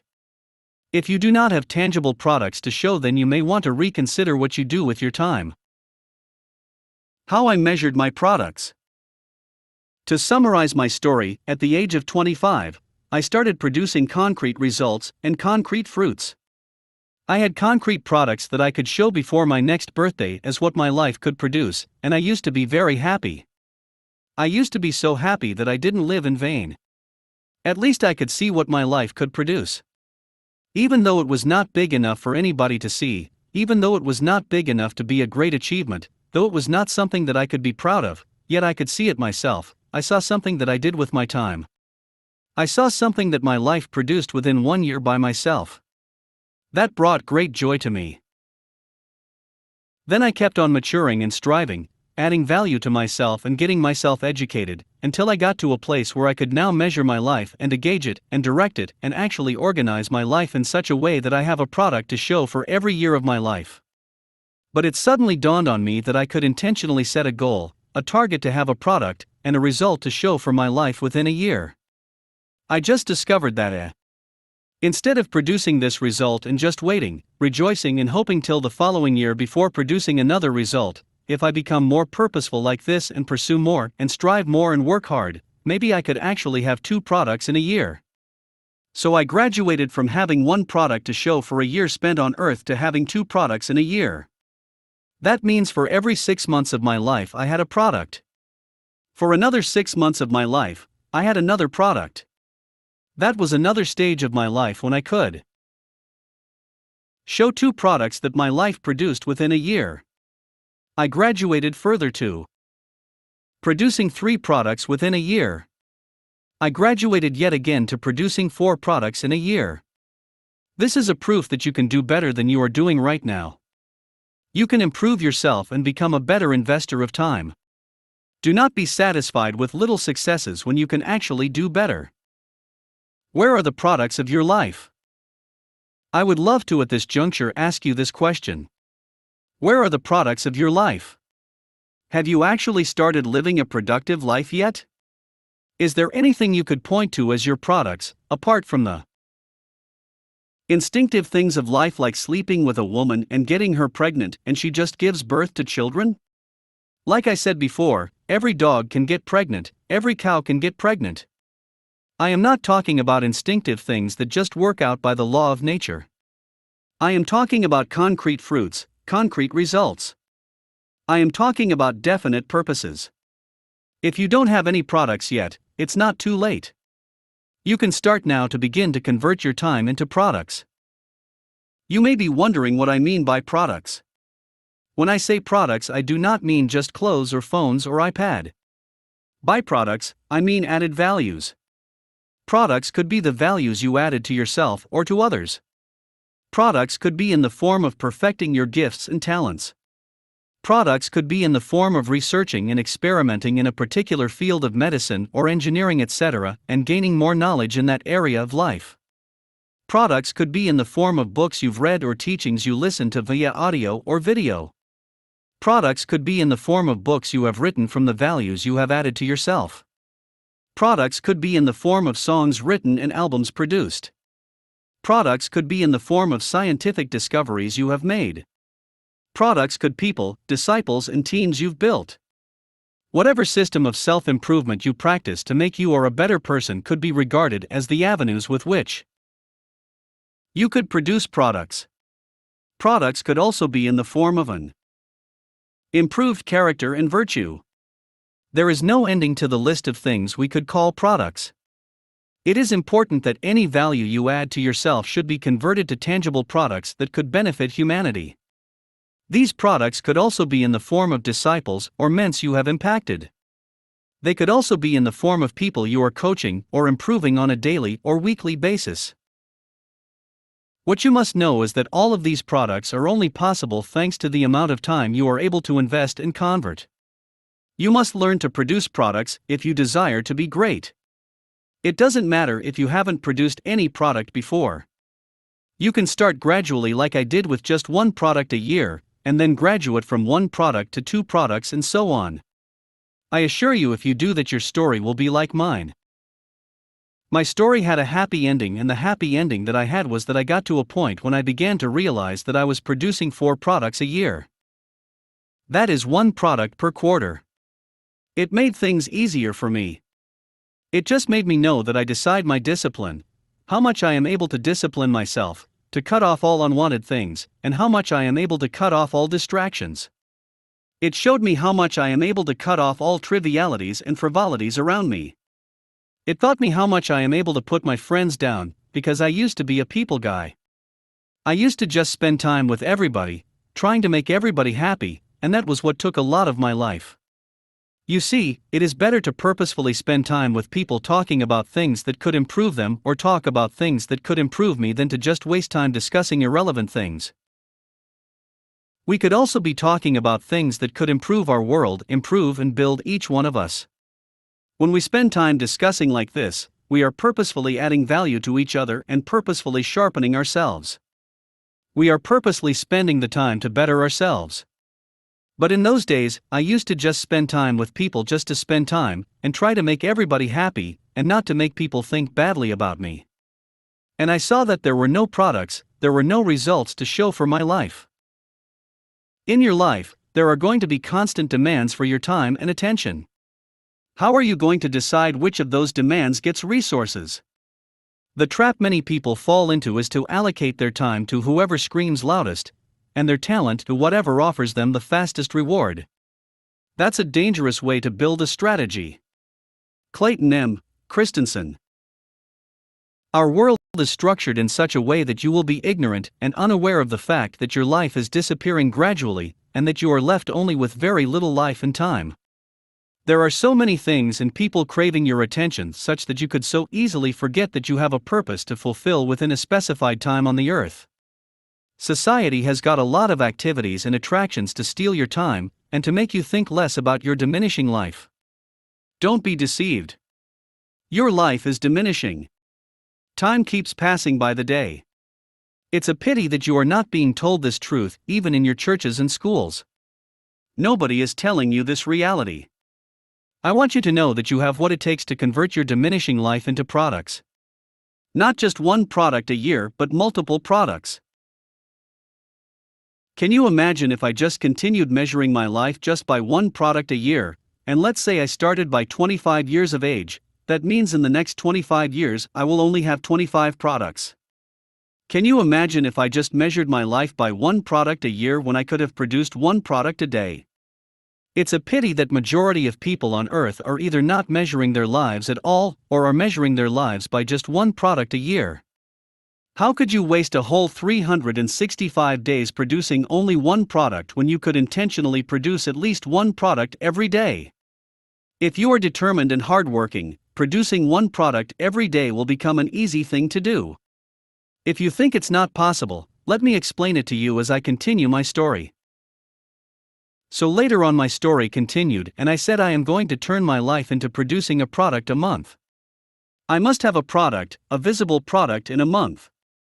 Either they are going to be products of saved people, or they are going to be products of leaders raised, or products of churches built, or they are going to be products of organizations started, or they are going to be in form of problems resolved, or products of books written or books read, or in the form of my growth level, my understanding level, my connection and my relationship level with God.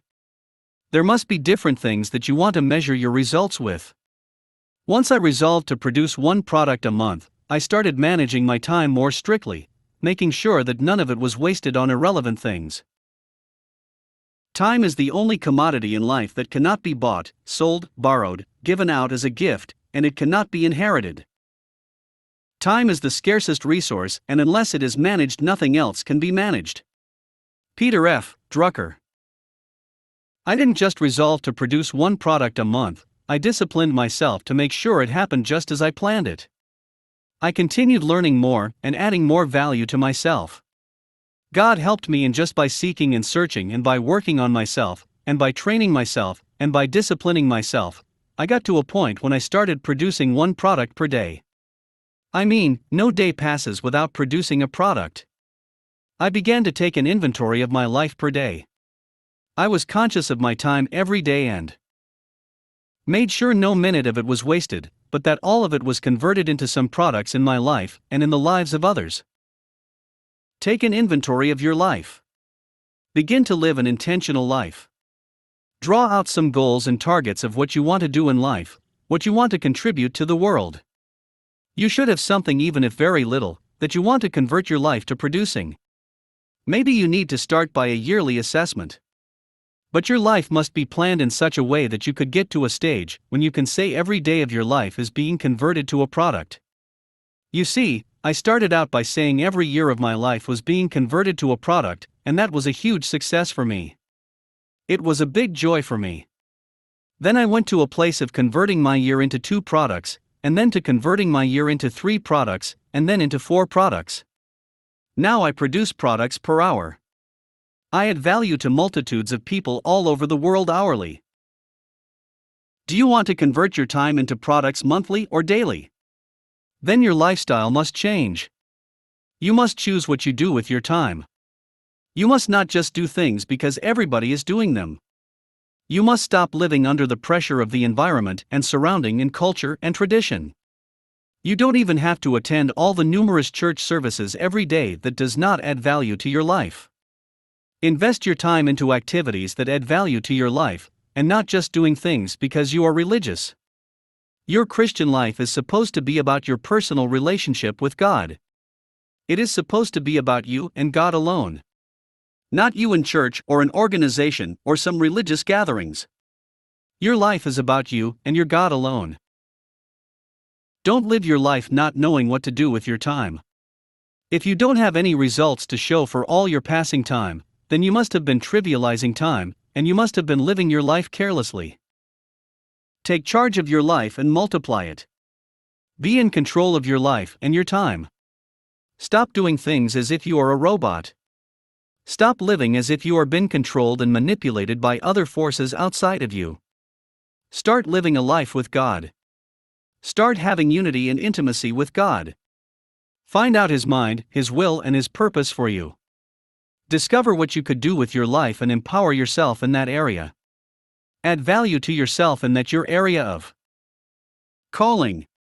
Get all the knowledge and wisdom needed to produce products per day or per month of your life. Begin to think of how you could maximize the time you have through hard work and through concentration. Start searching and researching about how to develop your skills and talents. Apply all that you have learned and then begin to produce something valuable through your skills, through your profession, and through your knowledge. Make sure that you intentionally bring out results and positive products, and the world will celebrate you. What should I do with my vacation? Convert your vacation into products. The proof that most people don't know how to measure their life by converting time into products is reflected in what they do with their free vacation time. I don't understand how people could have vacation and just be playing around, especially white Europeans. White people during their vacation just go and lie down under the sun and say they are tanning. They just lie down for 2 hours, 3 hours in the sun. 4 hours is gone and they are still lying down until eventually the whole day passes, and all they did was to lie down under the sun. They lie down for 1 week, 2 weeks, and even a month. The problem is not with the lying down. But how can you go and lie down your life? What a waste of life! That is a vacation. It is the best time for you to be productive because you are not being distracted by work. You are not spending your life away or selling it out in work or for a job. You have all the time to yourself now and under your control.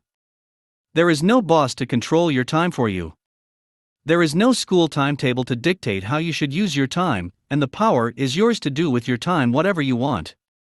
Is it not the best time for you to invest your life and your time into producing some products of greatness? Is this not the time for you to convert that time into some added value to yourself? Instead of you to make the best out of that time, you are just pouring it out for nothing. You are just wasting your life sleeping or lying down under the sun. You are a life waster. Another group of people who waste their vacations is university students. The majority of students schooling in Ukraine, for example, spend their holiday just sleeping, eating, and watching movies. After watching as many movies as they want and sleep away their life, the next thing that sets in is boredom. You begin to hear them complaining, "Oh, this holiday is so boring, I am tired of staying at home." Can you imagine that? Why are they complaining of boredom?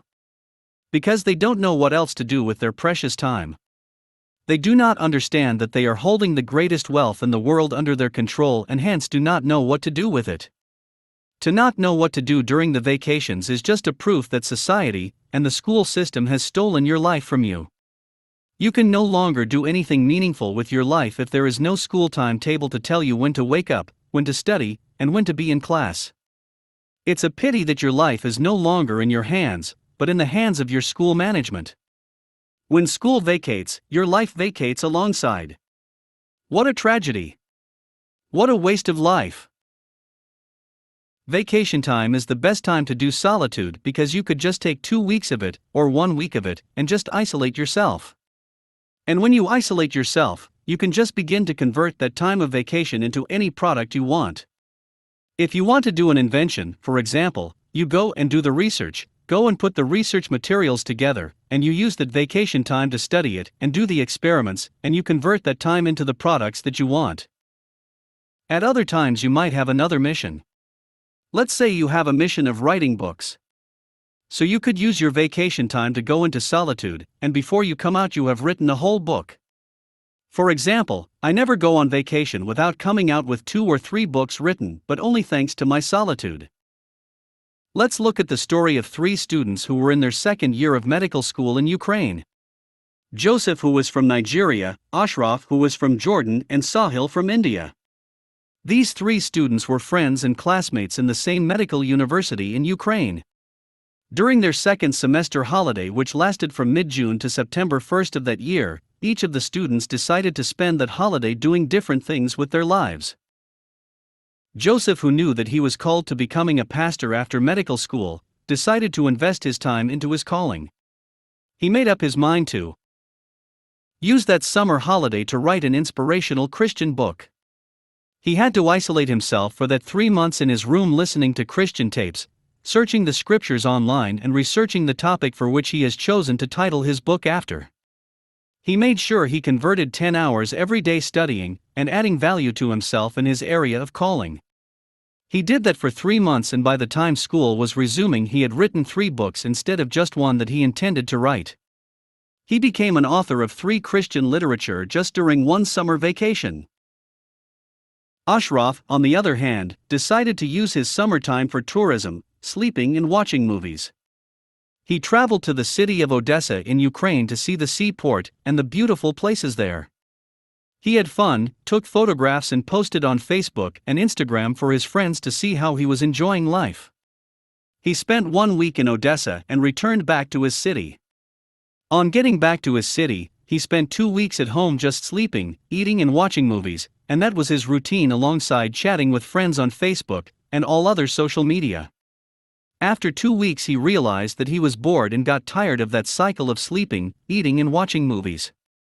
Luckily for him, a friend of his who was also from his country invited him for a summer trip to a place called Bukovel, a ski resort in the western part of Ukraine.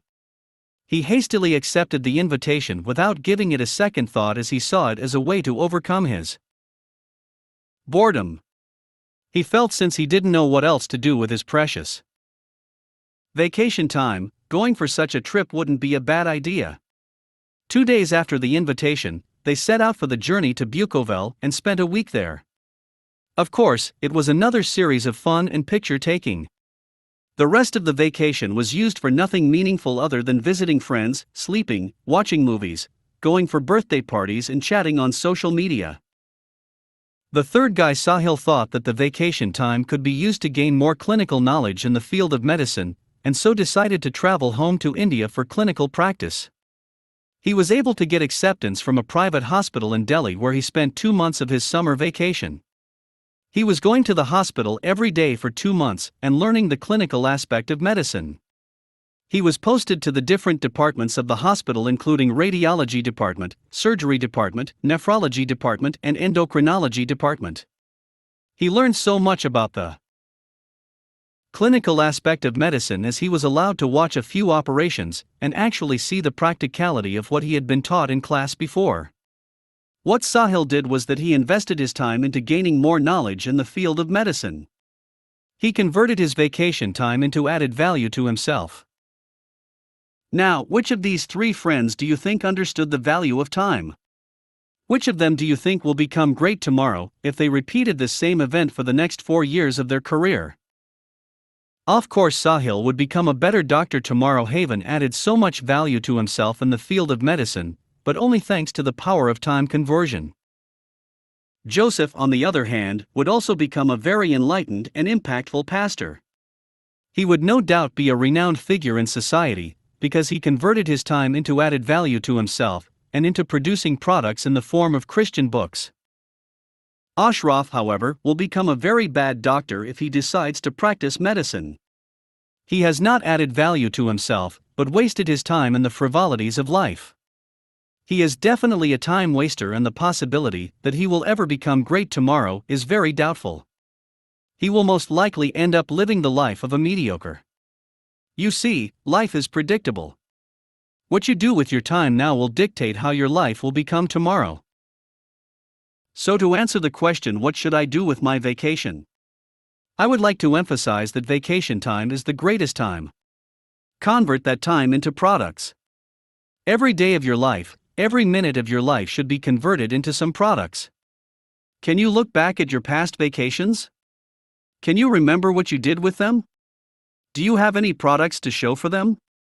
It's a pity that all you have to show for your vacations are the parks you visited and the hotels you slept in. I feel sad for you that it is just the shopping you did and the beach or swimming pool you visited that come to your mind.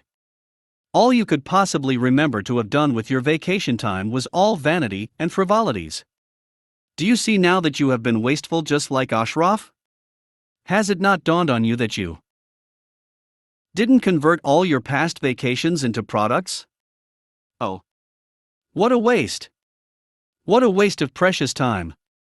What a waste of precious life! As I round off this chapter, I want to remind you that you can start now to begin to measure your life by the products you produce per day. Begin to set daily goals for yourself and try to achieve them. Do not waste your vacation time, it is your most precious time. Invest your time and add value to your life because that is the only way to greatness. In the next chapter, I am going to be revealing to you the true nature of time and how you can best utilize that to your advantage. I implore you to read on, dear friends. Time Principles from Chapter 3.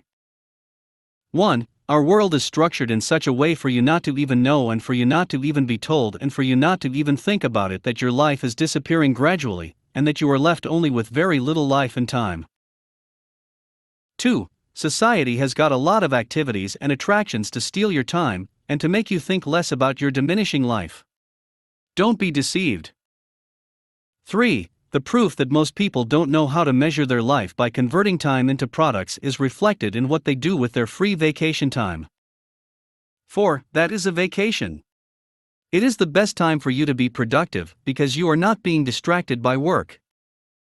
5. To not know what to do during the vacations is just a proof that society and the school system has stolen your life from you. 6. When school vacates, your life vacates alongside. What a tragedy! What a waste of life! 7. Vacation time is the best time to do solitude because you could just take 2 weeks of it or 1 week of it and just isolate yourself. And when you isolate yourself, you can just begin to convert that time of vacation into any product you want. 8. Let's say you have a mission of writing books. So you could use your vacation time to go into solitude, and before you come out you have written a whole book. 9. You see, life is predictable. What you do with your time now will dictate how your life will become tomorrow. 10.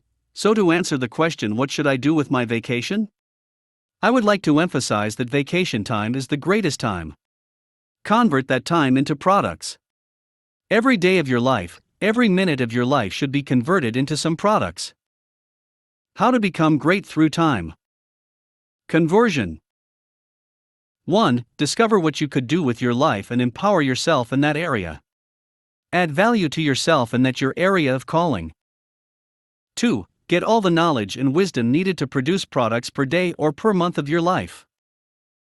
3. Begin to think of how you could maximize the time you have through hard work and through concentration. 4. Start searching and researching about how to develop your skills and talents. 5. Apply all that you have learned and then begin to produce something valuable through your skills, through your profession, and through your knowledge. 6. Make sure that you intentionally bring out results and positive products, and the world will celebrate you. 7. If you want to do an invention, for example, you go and do the research, go and put the research materials together, and then use your vacation time to study it and do the experiments, and you would have converted that time into the products that you want. 8. Don't live your life not knowing what to do with your time. If you don't have any results to show for all your passing time, then you must have been trivializing time, and you must have been living your life carelessly. 9. Take charge of your life and multiply it. Be in control of your life and your time. 10. Your life must be planned in such a way that you could get to a stage when you can say every day of your life is being converted to a product. Chapter 4: The Melting Clocks. The Salvador Dali Story. Salvador Dali is among the most versatile and prolific artists of the 20th century. He is perhaps best known for his 1931 painting The Persistence of Memory, showing melting clocks in a landscape setting. Salvador Dali was born on May 11, 1904, in Figueres, Spain. At an early age, Salvador was producing highly sophisticated drawings, and both of his parents strongly supported his artistic talent. It was here that his parents built him an art studio before he entered art school. Upon recognizing his immense talent, Salvador Dali's parents sent him to drawing school in Spain in 1916. One of Dali's most famous paintings produced in his lifetime, and perhaps the best-known surrealist work, was The Persistence of Memory, 1931. The painting, sometimes called Soft Watches, shows melting pocket watches in a landscape setting.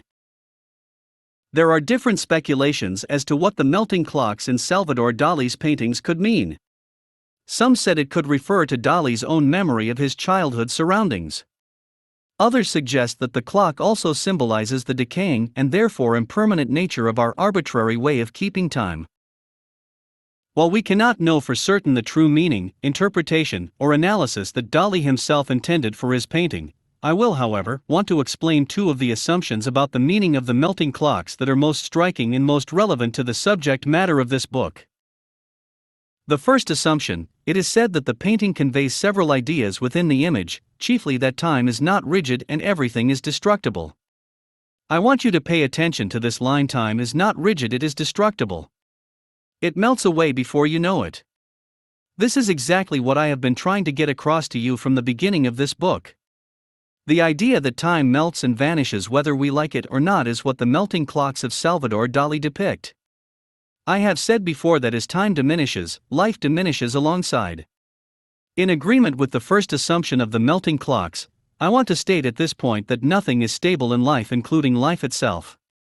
Everything diminishes and everything is destructible. Since everything is destructible, including life, you should, therefore, make the best out of life while it lasts. The only way to get the best out of the diminishing life is to invest it into the fulfillment of your purpose. To invest your life, you must invest your time and make sure it doesn't just melt away like Salvador Dali's melting clock.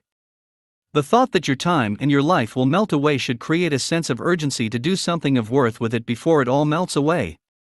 If you are given 24 hours of your life every day to do something with it, what would you do with it before it melts in the evening?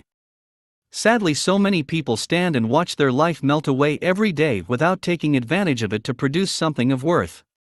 This refusal to convert this melting life into a product happens repeatedly for 50, 60 or maybe 70 years of a man's life, after which he dies with nothing left to benefit the next generation. What a waste of precious life! A life that could have been used to positively impact humanity is allowed to melt away into vanity. The tragedy of life is that it comes just once, and before you know it, it is gone. Since life comes just once, I encourage you to give it your best shot. I dare you to maximize your life. You can create the best out of your life by understanding the wealth of time and converting the time into the life that you were created to live. I mean to say, convert your time into fulfilling your purpose. I will be emphatic about this: the best way to convert your time into products is through the power of isolation. It is easier to convert your time into products when you move away from any distractions. Do not watch your life melt away just like that, for life is too precious to waste it doing nothing. The second assumption: others believe that the melting and distorted clocks symbolize the erratic passage of time that we experience while dreaming. I find the second assumption of the melting clocks fascinating because it depicts the actual state of a majority of people on the earth. The tragedy of our age is that a greater percentage of people living today are only living in the dream world. Have you ever woken up from a dream and expected it to still be the middle of the night and are surprised to find that it is already morning? That is the realm in which most people live their lives, the realm of dreams. Everyone dreams of greatness and expects it to happen in the future automatically.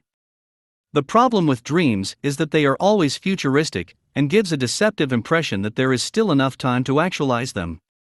The tragedy, however, is that you soon realize that the time you thought you had to fulfill the dreams had melted away before your very eyes. You suddenly come to terms with the reality that you are now 60 or 70 years old, but did none of the things you dreamt you were going to do. Habitual procrastinators will readily testify to all the lost opportunities, missed deadlines, failed relationships, and even monetary losses incurred just because of one nasty habit of putting things off until it is often too late. Stephen Richards. The only thing you can do with the dreams when you realize it's already morning is to regret wasting your life while you had all the time.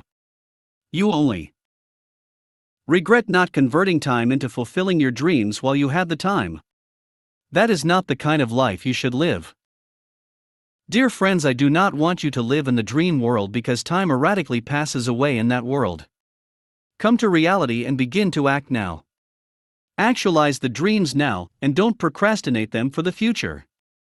Use every second, minute, and hour that you have to fulfill your life's calling, your purpose, and your dreams. Convert every passing time of your life before it melts away. Greatness is never achieved in the realm of dreams, but in the realm of reality, and the only way to achieving that greatness is to convert your time into added value to yourself, and then to others. Your dream will only benefit humanity when you make it tangible by living it out. You are only great to the degree you impacted others with your life. Take hold of your passing time and convert it into living your dreams. Only then can you truly fulfill the great destiny that you were called to fulfill. Dare to live the life you have dreamed for yourself. Go forward and make your dreams come true. Ralph Waldo Emerson. Salvador Dali converted his time. He didn't just paint melting clocks, he understood what he painted. Salvador Dali understood the value of time, and hence invested his time into developing and perfecting his painting gifts.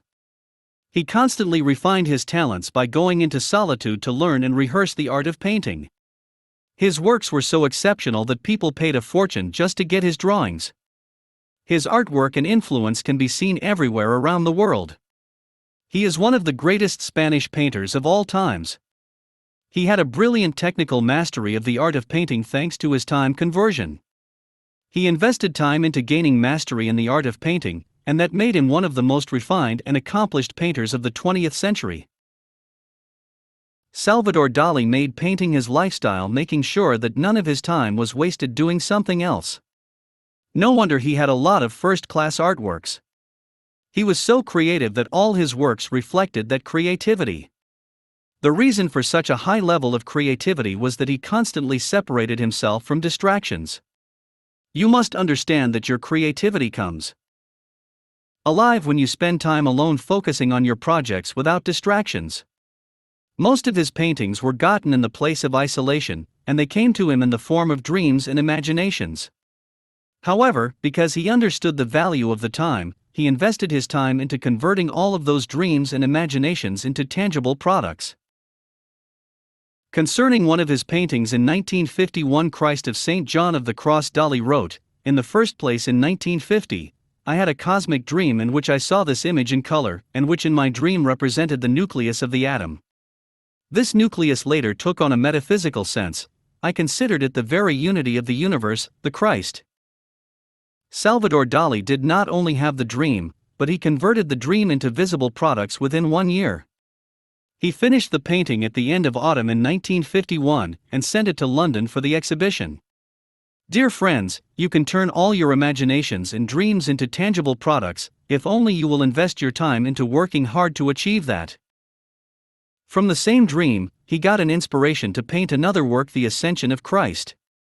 This is a proof that you can produce as many products as you want in life, if you just apply the principle of time conversion.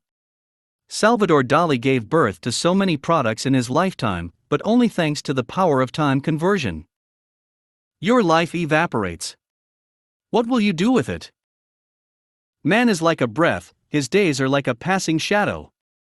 Your life on earth is but for a few days, and before you know it you are no more. Your life is like a mist that appears for a little time and then vanishes. Your time on earth soon comes to an end before you know it. It evaporates like water, and it's no more. Since your life evaporates quickly, it is wisdom to learn how to number your days. Not just to number your days, but to make each passing day productive. You have just one life here on earth, and it behooves you to make the best out of it. Give that your one life your best input so that it could yield the best output in the form of products that will impact your world positively. What are you going to do with this your evaporating life? Will you allow it varnish into vanity, or you want to reproduce it? To allow your life varnish into vanity without reproducing it would mean to live a wasted life. To reproduce your life is to convert it into tangible products for the benefit of humanity. To reproduce your life is to impact the world with it. Many people, however, have left this earth without leaving their mark in the sand of time. Their lives evaporated into vanity without impacting the world with it. You don't want to join the queue of life wasters. You don't want to be numbered among those who wasted their time here on earth. You, therefore, must learn to make the best of the time you have now by converting it into some added values and products. You were born for more than just living in mediocrity and dying after your time here evaporates. You were born to convert the evaporating life into some impact on humanity. You are to use this one life to make a difference in your world. You are to invest your time and not waste it. Remember, every day is a gift from God, and within that gift is 24 hours given freely to you. You are the one to decide what to do with that time. You are to convert that 24 hours into products and added value to yourself and for others. Do not allow it evaporate just like that without making the best out of it. To allow your time evaporate each day without a product to show for it is to allow your life evaporate into vanity. The bad news is time flies. The good news is you're the pilot. Michael Altshuler. Look at your life now. You are not as young as you were when you were born. Some part of your life has evaporated. Sadly, you may have no tangible product to show for the evaporated part of your life. Perhaps the world has not benefited from your presence here on earth. No nation has been impacted by your life. Your past years may not have produced anything that could benefit the next generation. It's a pity that you perhaps wasted those years. It's a tragedy to find that your life is evaporating without a product to show for it. Look at the future. Dear friends, it is true that you may have lost some time in the past. You may have allowed your life melt away with your time, but the good news is that you still have the future. Now, look at the next 20 or 30 years of your life. Project into the future. What are you going to do with this amount of time? What are you going to do with your nearest future? It is true that the next 20 or 30 years of your life will still evaporate soon, but the question is, will you allow it just evaporate like that? Don't you want to make some impact on your world? Don't you want to be numbered among the great men and women who changed the world for good? If your answer is yes, then you should begin to lay hold of every minute of your life and convert it into something of value to benefit the world. Never allow any of your time to be wasted on the frivolities of life. The future belongs to you. You decide what you want to do with it. Invest your life into what you were born to do. Make every minute of your life count. Redeem every minute of your life and convert it into greatness. Convert your time into solutions for the problems of the world and your immediate neighborhood. You were given your life to make it a solution to the problems of the world, but it is only through time conversion that you can create that solution that the world needs. If you leave this world without solving the problems for which you were born, then you are a failure. It doesn't matter how long you live on planet Earth, if by the time your whole life has evaporated, you have not solved the problems you were created to solve, then you wasted your life.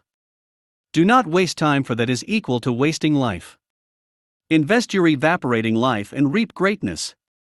Invest your evaporating time and leave a legacy behind for future generations. Take this short time that you have on earth and convert it into greatness.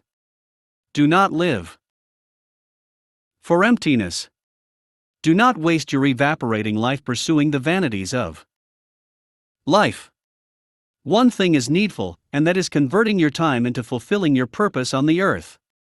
You have just one life here on earth. Do not waste it. Dear friends, I do hope this chapter was an eye-opener for you.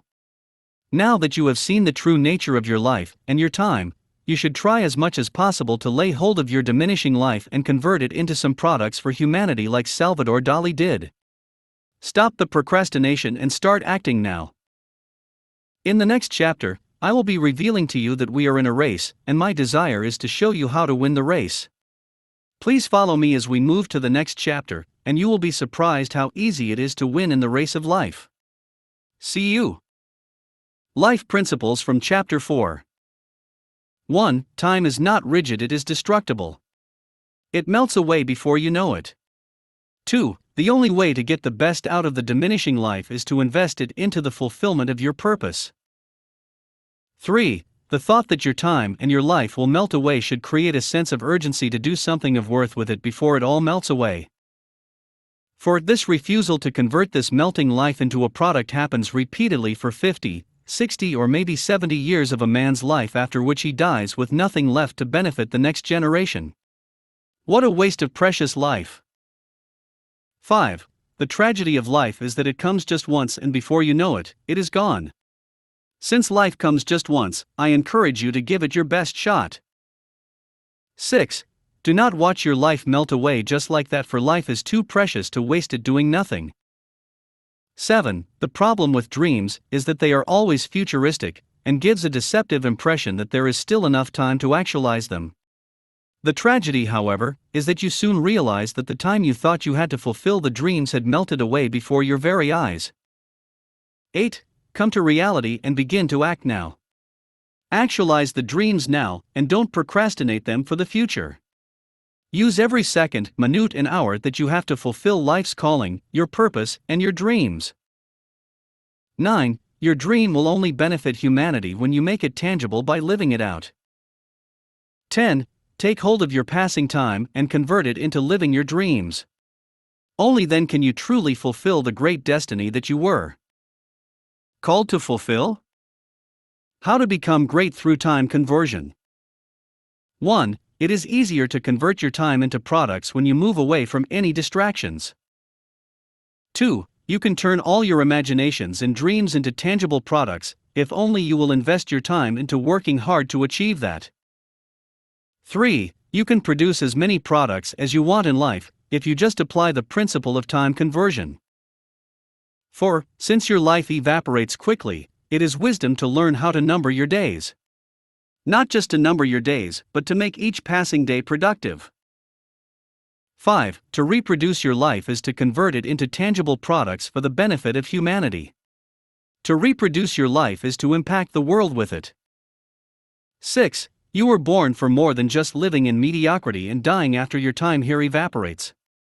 You were born to convert the evaporating life into some impact on humanity.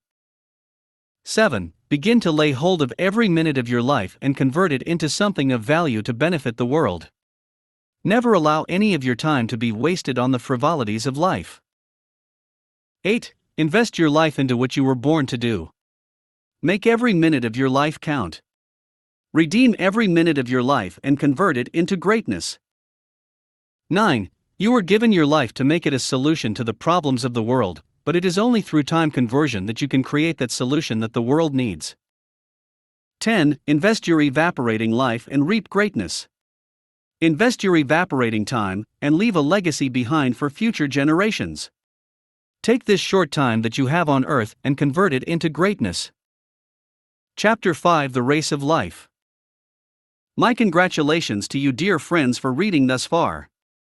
In this chapter, I am going to be proving to you that every one of us is in a race, and we have a limited time to finish that race. How will you run determines whether or not you will win or lose. But my agenda here is to teach you to win using the lives of Charles Darwin and Ludwig van Beethoven as illustrations. I encourage you to read until the end, and don't forget to pay attention to the principles I will be sharing with you within the pages of this chapter. Racing against time. We are in a race, my dear. Life is a race. You are racing against time. Your life is such that you are running a race against a diminishing life. Whether you like it or not, your life is passing away. Even if you don't do anything, your life is still reducing, and it keeps diminishing. Your life is disappearing. Whether you are aware of it or not, your life is still disappearing. It's pouring out, it keeps diminishing. So the race we are in is a race against the disappearing life. Instead of your life just disappearing or being wasted or spent, you are racing to make sure that it is being converted, making sure that it is being actually invested. In this race of life, you want to make sure that every minute that is passing, every second that is passing is being converted and been invested. That is the race you are in. You are in a race against time. You are in a race against seconds. You are in a race against minutes, and you are in a race against every hour not being lost. You are in a race of fight. You are fighting that no hour is lost, that every hour is invested, either in value added to yourself or in value added to others or in products that you are producing that must change the world or promote the kingdom of God. You are racing to create physical products that you could show and that are tangible. Products that you intend to benefit other people and the world at large with. So you are in a race against your diminishing life, your diminishing seconds, your diminishing minute, and your disappearing hours. You must fight to make sure that your life does not just disappear into thin air. It is a battle of not allowing those your seconds, those your minutes to just disappear into thin air. Do not allow your life to just fly out of your own hands. Do not allow your life to just disappear into some abstract mirage. You are in a race of converting it into value provided for yourself, into value provided to others, and into a product. You are in a race against your disappearing life. And the thing is that the race must be yielding if you win. You win when you are able to convert all your disappearing time, or the disappearing life, into products. You win when you are able to convert that time into an investment, into seeds or fruits or products of cultivating your own land or products in other people's lives. When you are able to create values in yourself or in others, then you have won the race. When you succeed in showing the real products that this disappearing life has produced, then you are said to be a winner, then you could be called a great man, but only thanks to the power of conversion. The good thing about winning the race against time is that even though your time is diminishing, you always have a product to show for it. When your race on earth is finally over, and your time has completely disappeared, what will continue to live on in the lives of others are the products you were able to produce from your invested time. When great men die in the race of life, they continue to live because the world can still benefit from their products. The world still uses the materials produced by men who maximally invested their time to produce products while they were alive. Even though most of them are dead, yet their impact lives on. The world still enjoys their discoveries and inventions. In fact, most of the great men who converted their time to products, although late, are still making more impact in the world today than a greater percentage of people who are still alive. The likes of Thomas Edison and Nikola Tesla are dead, but they are still touching the world with their inventions and discoveries, and believe me, generations to come will still be enjoying their impact. How did they come about their inventions and discoveries? They simply invested their time, and made sure their time didn't just diminish into thin air. They knew they were in a race against time, and intentionally fought so hard to win the race. The products they invented are the proofs that they won the race of life. Today they live on in their products, and still impact the world through their products. It is a pity that dead men are still impacting the world while men who are still alive are wasting away, roaming the world without an understanding of what to do with their time. Most people end their race here on earth with no products to show for all their time they spent on earth.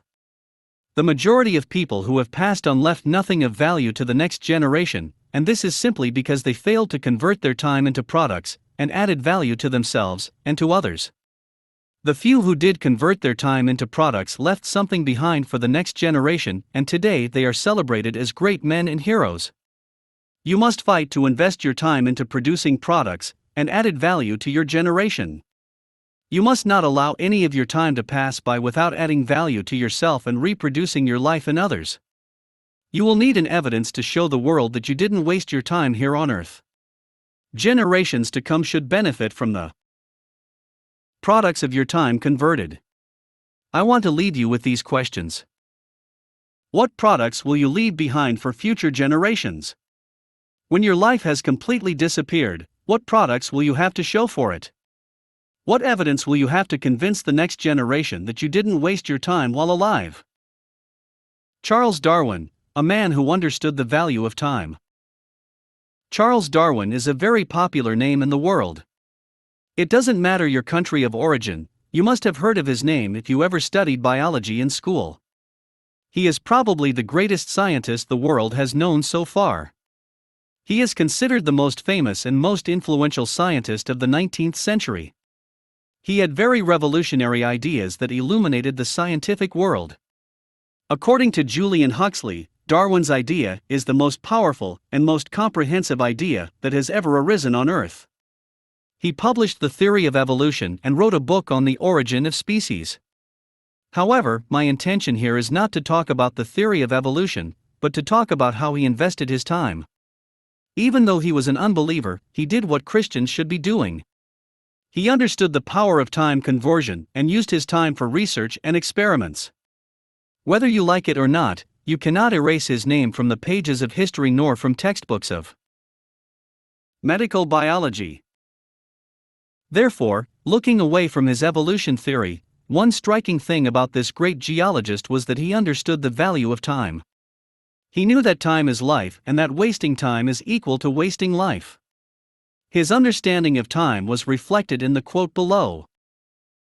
A man who dares to waste 1 hour of time has not discovered the value of life. Charles Darwin. In this quote, he advised people to invest their time instead of wasting it. He argued that to waste 1 hour is a proof of lack of understanding of life. He stated that when you waste 1 hour of your time, you have wasted your life. In other words, Charles Darwin understood that the value of life is in time. He understood that 1 hour could make a whole lot of difference in the life of a man. A lot could be achieved in 1 hour if properly invested. Have you ever wasted an hour? If your answer is yes, then Charles Darwin is saying that you do not understand the value of life. If you knew that time is life, would you still waste time? If you understood that to possess time is to possess life, would you still trivialize time? Everyone on earth is afraid of losing his or her life, and only a few are afraid of losing their time. If you knew that your time is your life, you would protect it as much as you protect your life. However, ignorance of this fact is the number one reason why you have wasted your time and allowed it fly away unprotected. One of the most painful realizations in life is to all of a sudden discover that you had possessed things all along that you never knew you had. It is almost an unbearable pain to suddenly recognize the value of what you had been ignorant of, which had been in your possession. To possess something and not know its value is torturous.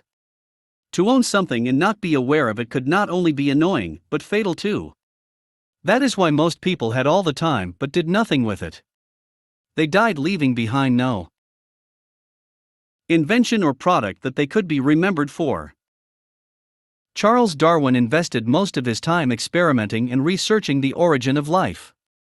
He intensively studied and used his time working so hard to publish his book on transmutation. Today you will not graduate from a secondary school without learning about Charles Darwin. Though he is dead, but he lives on in the minds of so many people today, both students and teachers alike. Though he is dead, he still speaks through the pages of his books and via his theories on evolution, but only thanks to his understanding of the value of time. The greatest treasure in life is the possession of time. Tragically, though, it is that same time that is often least treasured or valued by men who still possess it. Dead men have lost possession of this treasure, but those who have it do not treasure it. All men have been given time, but only a few men know its value. To have something does not mean to understand it. Most people who possess life, in reality, do not quite understand that they possess life only because they possess time. That is a fundamental tragedy about life.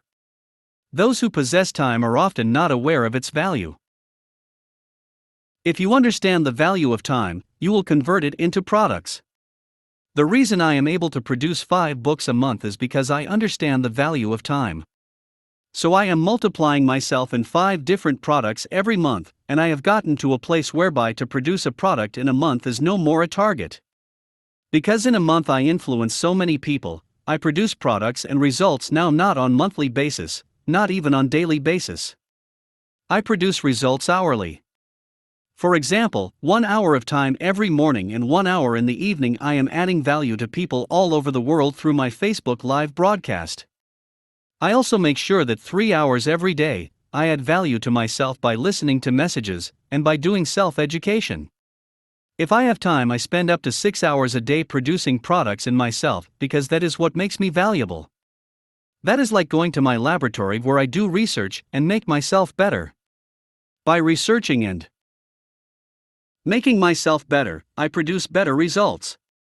Besides, I have books I am writing, and people I am teaching how to write books and how to become better pastors. You also can become a better person and produce better products if you will just learn to invest your time properly. You can become great by multiplying yourself through time conversion into different products, but that will only be possible if you understand the value of time. A life without regrets. Life is so short. The day is so short. Even though we have 24 hours a day, and we sleep at least for 8 hours, we cook, we eat, bath, brush our teeth, wear clothes and spend time with family members for like another 5 to 6 hours, and we will still have perhaps 8 to 10 hours left to ourselves.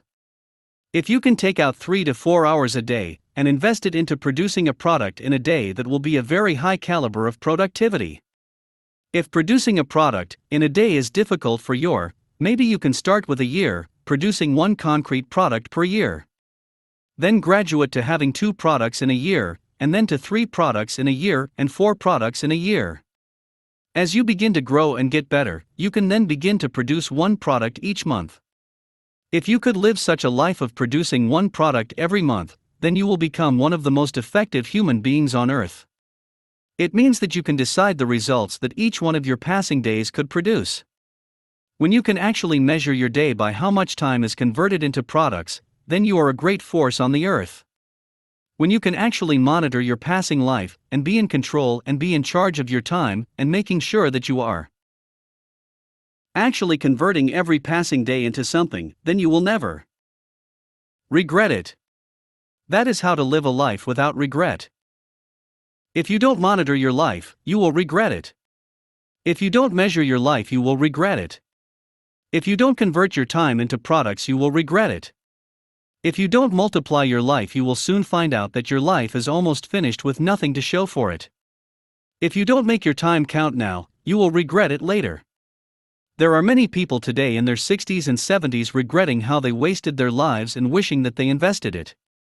They are wishing they could get their time back, but it's all gone. If you don't want to regret your life later, then begin to invest your time, begin to measure your life. Measure your life by the products and by the results you produce. Measure your life by the value you've added. Measure your life by how much of your time you converted. Every man must choose what they want to do with their time to avoid regret in the future. You have to choose what you want to do with your time. But if you desire to be great in life and live a life of no regret, the number one thing you should do with time is to invest time. How much time are you willing to invest? Ludwig van Beethoven lived for only 56 years. He was deaf, but he was able to invest about 50,000 hours into his musical calling and became one of the best musical composers in history. He invested his time into his own land of promise, and that is why the whole world is talking about him. Beethoven was born on 16 December 1770 in Bonn of Germany. His father was a singer in a local palace choir. Beethoven couldn't afford to go to school because of his poor family background. However, he had an extravagant love for music at a very tender age. He was potentially gifted in music. His father wanted to make use of his potential to make a big fortune. As a result, Beethoven had to practice playing clavichorn and violin day and night under his father's pressure. It was this constant practice every day and night that made him exceptionally skillful. He constantly invested his time into learning and perfecting new skills. He didn't waste his time like other kids of his age, but he disciplined himself under his father to learn and become the best in his area of gifting. He would overwork himself beyond his father's demands and often refused to stop playing the piano when his father wanted to finish rehearsals for the day. He was so passionately in love with the chords he played that he wouldn't want the practice sessions to end. Even though he was from a poor background, he didn't allow that deter him from converting his time wisely. Poverty is irrelevant when there is proper time conversion. You don't have to be rich to understand time conversion. Therefore, no one can use poverty as an excuse for not becoming great. Beethoven, despite his poor background, invested his time into adding value to himself. He lived in isolation, rehearsing and gaining mastery over his musical skills. He shrank from societal distractions and lived in isolation, converting his time into refining and perfecting his skills. Beethoven had a performance on a stage for the first time when he was only 7 years old, and he made a huge success. Some famous musicians considered him as the second Mozart. Beethoven learned how to compose music from Nifo and published his first work named Concerto in a Minor when he was 11. He went to Vienna to learn how to compose music from Mozart and Haydn. Instead of just going to a normal school, he was wise enough to focus on his talents. Even though they were from a poor background, he was able to invest so much of his time into learning the act of composing music. He invested his life into his purpose and became one of the best in the world. He became great thanks to the power of time conversion. He regularly practiced being alone, converting his time into added value to himself, and that is why he was able to give birth to great music. You must understand that all great things come through time conversion. Beethoven received his first success in 1800. Nevertheless, he was troubled with a terrible matter for years at that time. He found that he has become a deaf person. There couldn't be anything more terrible than that for a musician. Despite his hearing loss, he was still able to compose many more beautiful music, including the second symphonies from 1803 onward. His music was exceptionally unique and warm to the heart. In 1823, he finished his masterpiece named the Ninth Symphonies. By the time his Ninth Symphonies was performed that night in Vienna, he was profoundly deaf. Many years later, his music is still as powerful, overwhelming, and brilliant as ever. The most intriguing thing about his music is the fact that the composer of such beautiful music was unable to hear. He did not use the fact that he lost his hearing as an excuse to waste his life, rather, he kept on investing his time, and that earned him greatness. His music impacted the world and transformed many lives. It changed the history of music. He is regarded as one of the giants of classical music, and his influence on subsequent generations of composers was profound, but this is only because he converted his time properly into added value to himself and to his generation. Beethoven understood the power of conversion. It seemed unthinkable for me to leave the world forever before I had produced all that I felt called upon to produce. Ludwig van Beethoven. From his quote above, you could see that he was intentional about all the music he produced. He wasn't just giving birth to products, he understood that time was meant to be converted into products. He knew that which many people on earth do not know, that is the fact that life is only worth living if it is used to produce products for the good of humanity. Besides just converting time to products, Beethoven also understood that every man has been called to produce a certain number of products within the time allocated to him to live on earth, and that failure to hit the target would mean a wasted life. He understood his calling and soaked himself in it. He knew that the only way to live a life of no regret in this race of life is to invest and convert quality amount of time into producing products for the good of humanity. What are you going to do with your life? Are you going to invest quality time into producing the number of products you are destined to produce for humanity, or you are going to allow your time fly away without converting it into products? Do you want to lose in this race of life? How could you live your whole life without meeting up with the divine targets for your life? How could you waste your life just like that? Do you really want to live a life of no regret? Do you intend to leave a legacy for future generations? If your answer is yes, then you may want to start following the example of Beethoven. You may want to start focusing on investing and converting your time into exploring your area of calling. It doesn't matter what your area of calling is. If you could invest quality time in it, then you will be sure to produce the quality amount of products. The world awaits your products. Humanity lives in eager expectation of your products. Begin to convert your Time into products. Begin to gain the mastery over your talents and gifting. Begin to invest quality time. Start the conversion process and birth your products. Convert every minute and hour of your life into perfecting your calling. Do not leave the world without producing as many products as you were destined to produce. Do not deprive the world the gift of your products. You too can become great, but only thanks to the number of hours you are able to convert into products. My congratulations to you once more for reading through this chapter. I believe that you have made up your mind to win in this race of life. I do hope you will begin to fight for your minutes and your seconds, and not allow them to disappear without producing some products. If you could learn from Charles Darwin, then you will never waste an hour again. If you could learn from Beethoven, then you will produce as many products as you have been called upon to produce. Run well and win in this race of life by converting your time into added values and products. I am about to show you a treasure in the next chapter. That treasure changed my life for good. Do you really want to be great? If yes, then let's proceed to discover that treasure.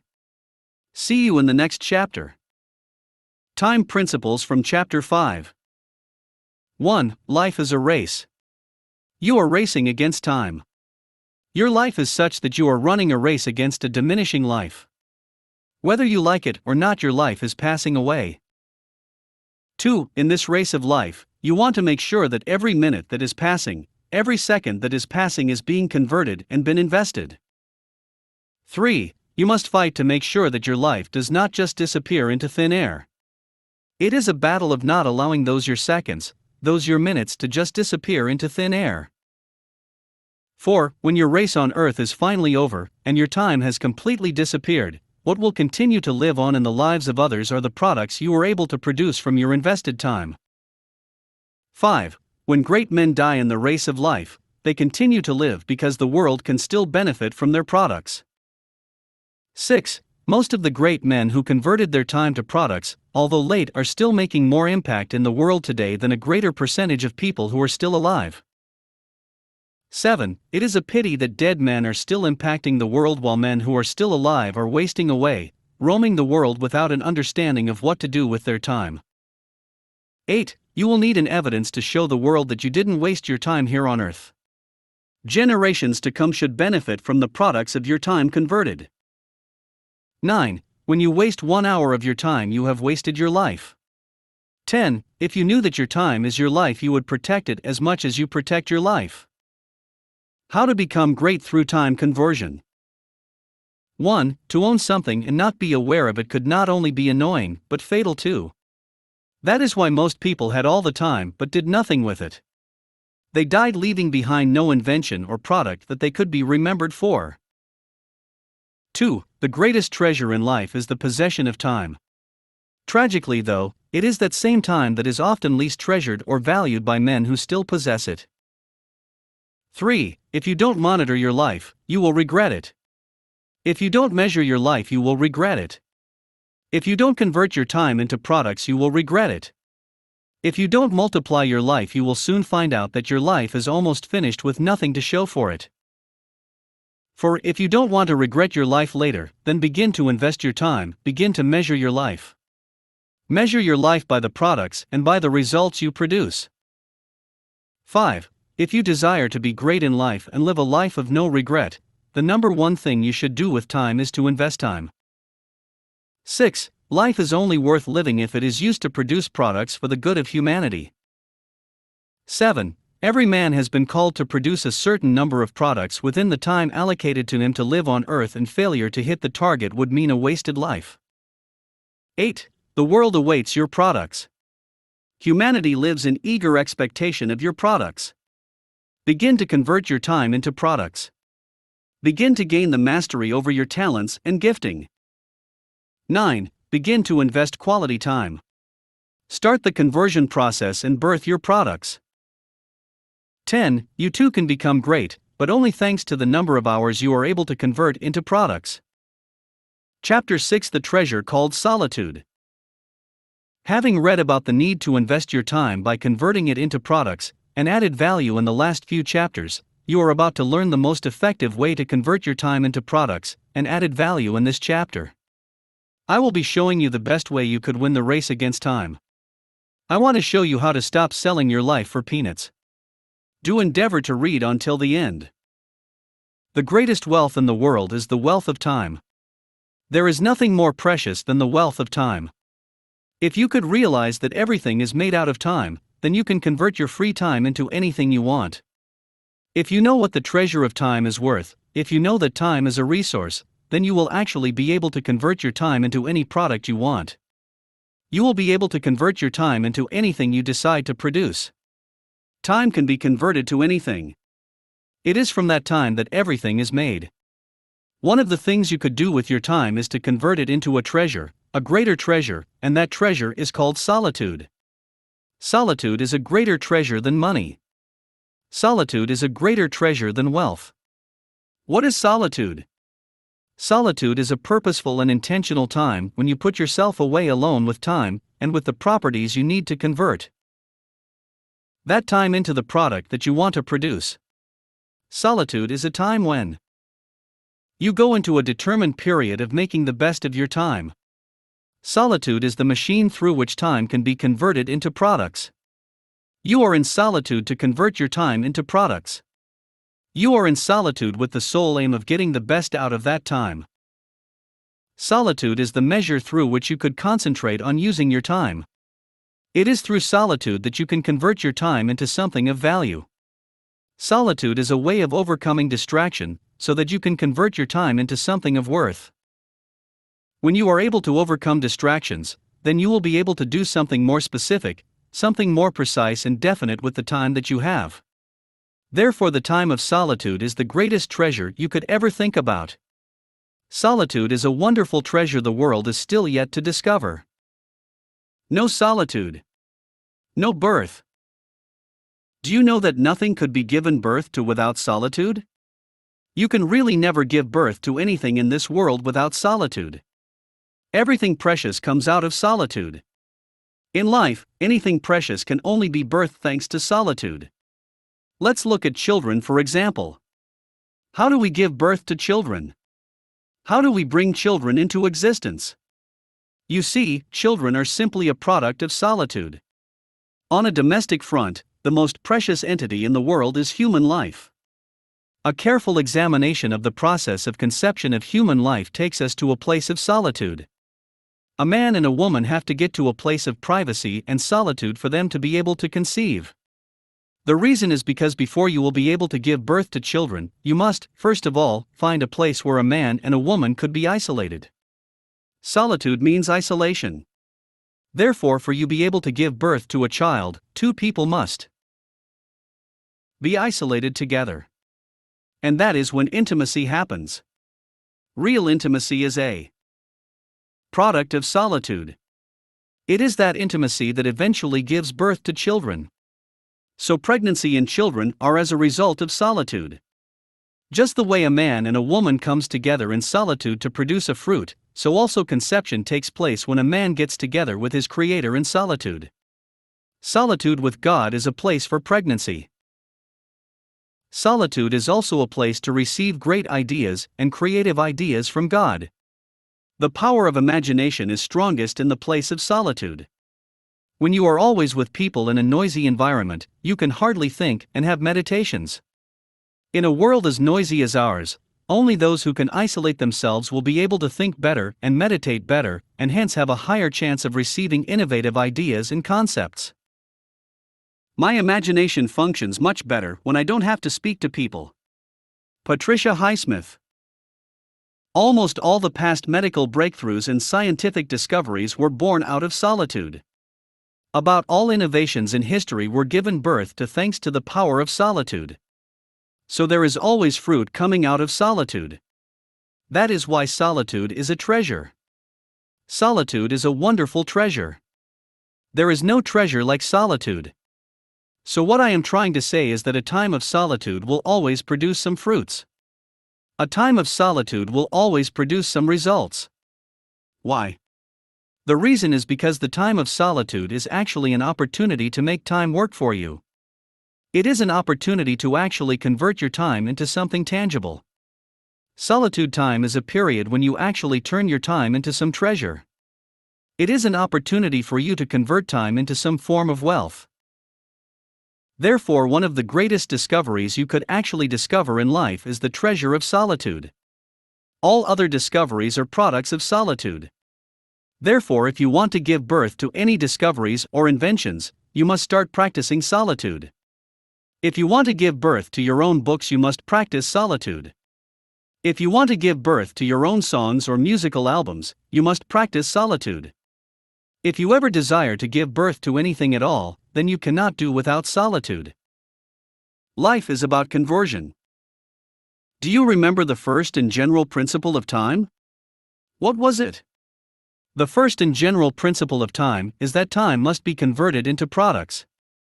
Pay attention to this. Life is about conversion. Life is all about conversion. Conversion of what? Conversion of time. Everything comes out of time.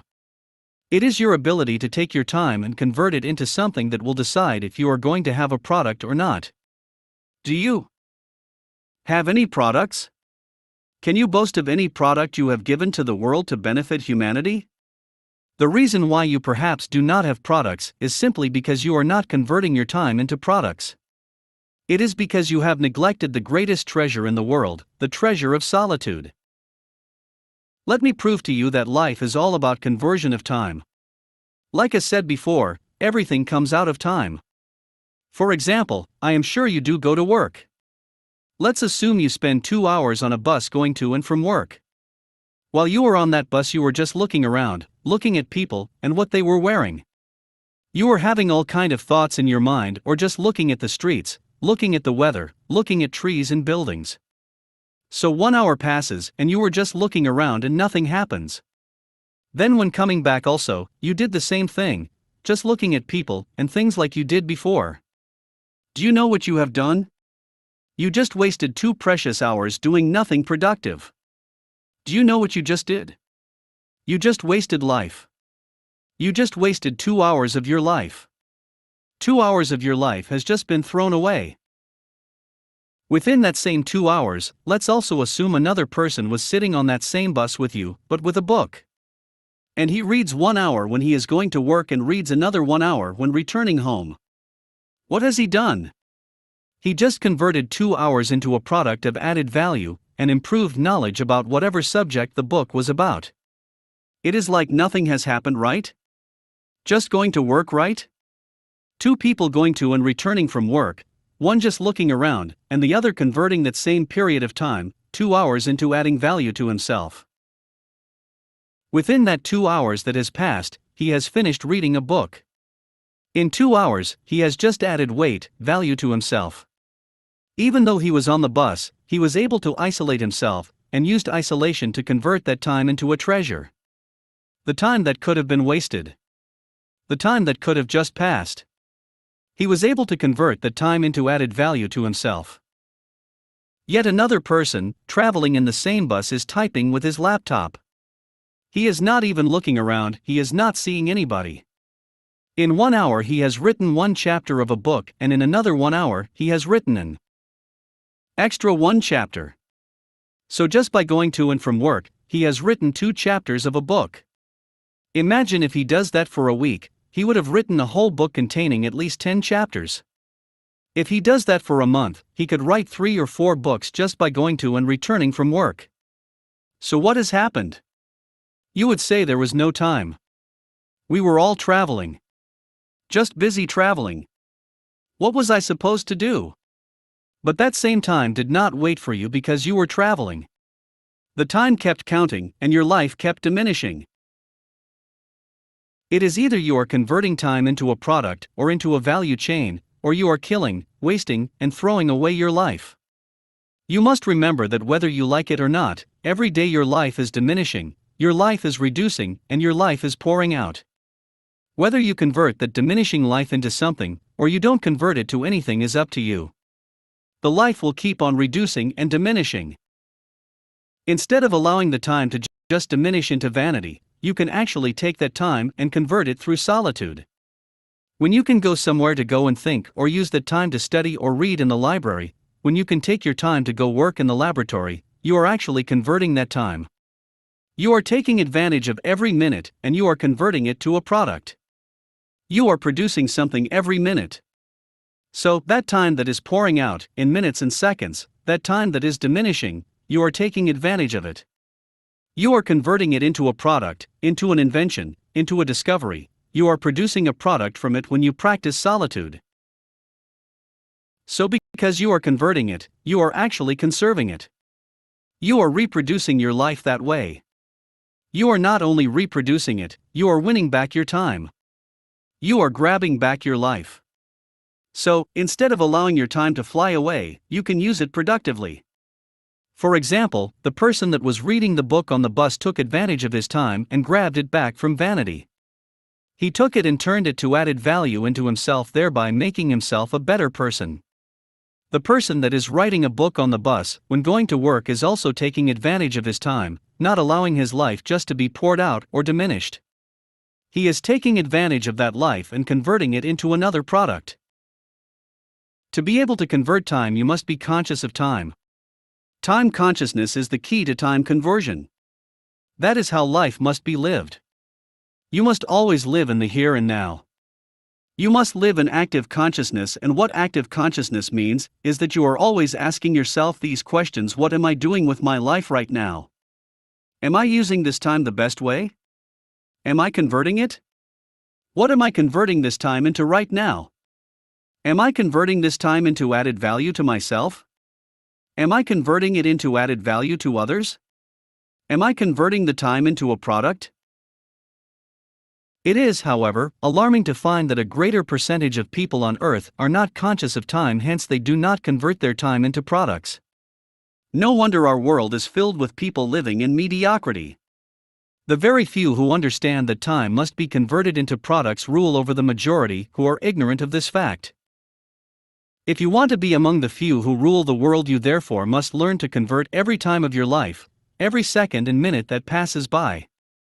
The target of life and the idea of life is that every time must be converted into something.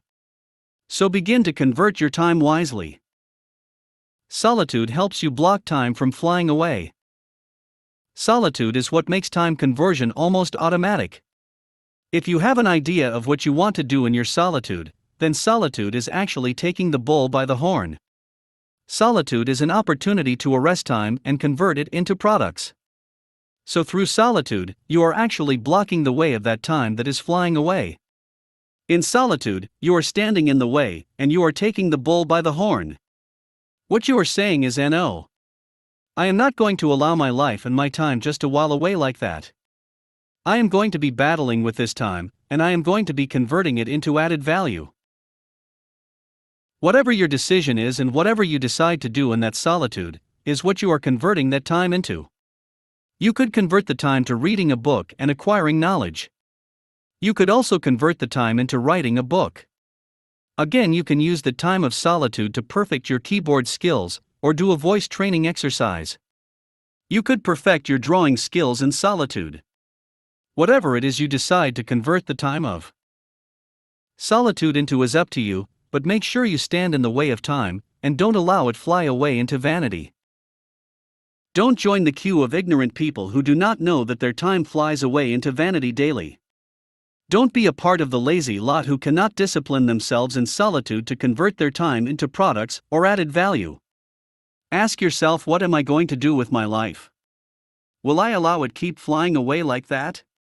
If you realize that your life is diminishing per time, then you will answer those questions as soon as possible. You will hasten up to start investing your life instead of wasting it. I encourage you to start practicing solitude because the best way to convert your time into products is through solitude. Will you still sell out your life? What if I told you you've been selling out your life? Would you believe me? You may want to ask, how am I selling out my life? Well, I will be glad to tell you. Can you remember that I said earlier that time is life and life is time? Therefore, when you go to work for 8 hours every day, what you do is that you are pouring out 8 hours of your life to that work. That is what gives you a salary. What then is salary? Salary is the compensation you get for giving out or for selling out an amount of your life. If you live in a country where you get salary daily per hour's work, then you get 8-hour compensation for your life that is being poured out for that day. I wish you knew that your life is disappearing. If you work for 1 month, you have given away 1 month of your life for a little compensation called salary. So you are selling out your life. You are selling out your life through time. You are exchanging your time for money. That is what salary is. Salary is what you get when you give out your life. To use your life to work means giving out your time to work to get compensated for it. Why do they pay you per time, hourly or weekly, monthly or yearly? It is because your life is in time. When you dedicate 1 month of your life, 1 month of your time into a job, you get a salary for 1 month. When you dedicate 1 week of your life to a job, you get 1 week's salary. When you dedicate 1 day of your life to a job, you get 1 day's salary. You see, you are not just dedicating your life, you are diminishing your life. You are pouring out your life. You are giving out 1 week or 1 month of your life. Your life is disappearing, but you don't know. Of course, you get a little compensation for selling out your life. That is what I call spending your life. You mortgage your life for salary. At least you mortgage something, and you get something for it. So what happens when you go to work and get salary is that you are selling your life out, and you are being compensated with salary. You are converting your time into salary, which is cheap. Which is nothing. You are actually losing your life. You are giving it out. It is obvious that most people that are working or schooling today do not have time for solitude. They are not in control of their life. Their time is being controlled by their office boss or school management. You see, that is why it is a blessing to be fired from work. When you are fired, you become a master of your life. You will become a master of the greatest wealth that is possible, the wealth of time. You have total control of your time, and you can convert it into solitude. But when you are working, and you are going to work every day, you are selling out your life. You are selling out your time, and you are no more the owner of your life. You have contracted your life out. Your time now is being given out to your boss. You are sold out, and you are lost. You will not be able to take a hold of that time and convert it to whatever you want. You will just be using your time and your life to do what people want, to do what your boss or your company management wants. Working for your boss doesn't make you rich, it only makes your boss richer. From your sweat. In the same vein, working for your government makes your government richer while you sweat out your life for a peanut salary. But if you invest your life into yourself, you are not pouring your life out somewhere, to some job or for some salary, you are reinvesting it into yourself. You are multiplying the quality of your life. When you add value to yourself, or when you convert that time into writing a book, you are multiplying your content. Your life is being multiplied. So I urge you to reconsider your life. Do you still want to sell it out, or you want to invest it and reproduce it? I wish you could stop wasting your life to fulfill other people's dreams. I wish you could stop living your life for a job description. Your life was meant to be used to fulfill your purpose and destiny. Start reproducing your life. Start multiplying your life. Begin to use your life to bring out fruits and results that you desire to have. It is my desire that you consider the advice I am rendering here, that you should no longer sell your life but invest it into fulfilling the purpose for which you were born. Only then can you become great in your generation. Don't live for compensation. The quality of time you dedicate to work is what determines your greatness. I do not mean working for a salary. As I have said earlier, you cannot become great by working for a salary. To work for salary is to mortgage your life. It is to give out your life for a little compensation. You were not created to live your life for compensation. You were created to invest your life into your promised land, your area of calling. You, therefore, should be working only for your purpose and area of calling. The difference between working for a salary and working for your promised land is that when you work for a salary, you are exchanging your life just for some porridge, some little compensation in the form of salary. You are giving out your life, but you are getting back only compensation that is called salary. Should I remind you what salary is? Salary is the compensation you get for giving out your life.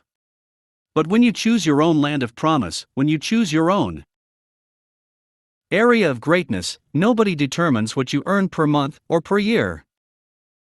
When you choose your own area of calling and purpose, and you are working in converting your life into that your area of calling, you are not being compensated with salary. You become the boss over your own life.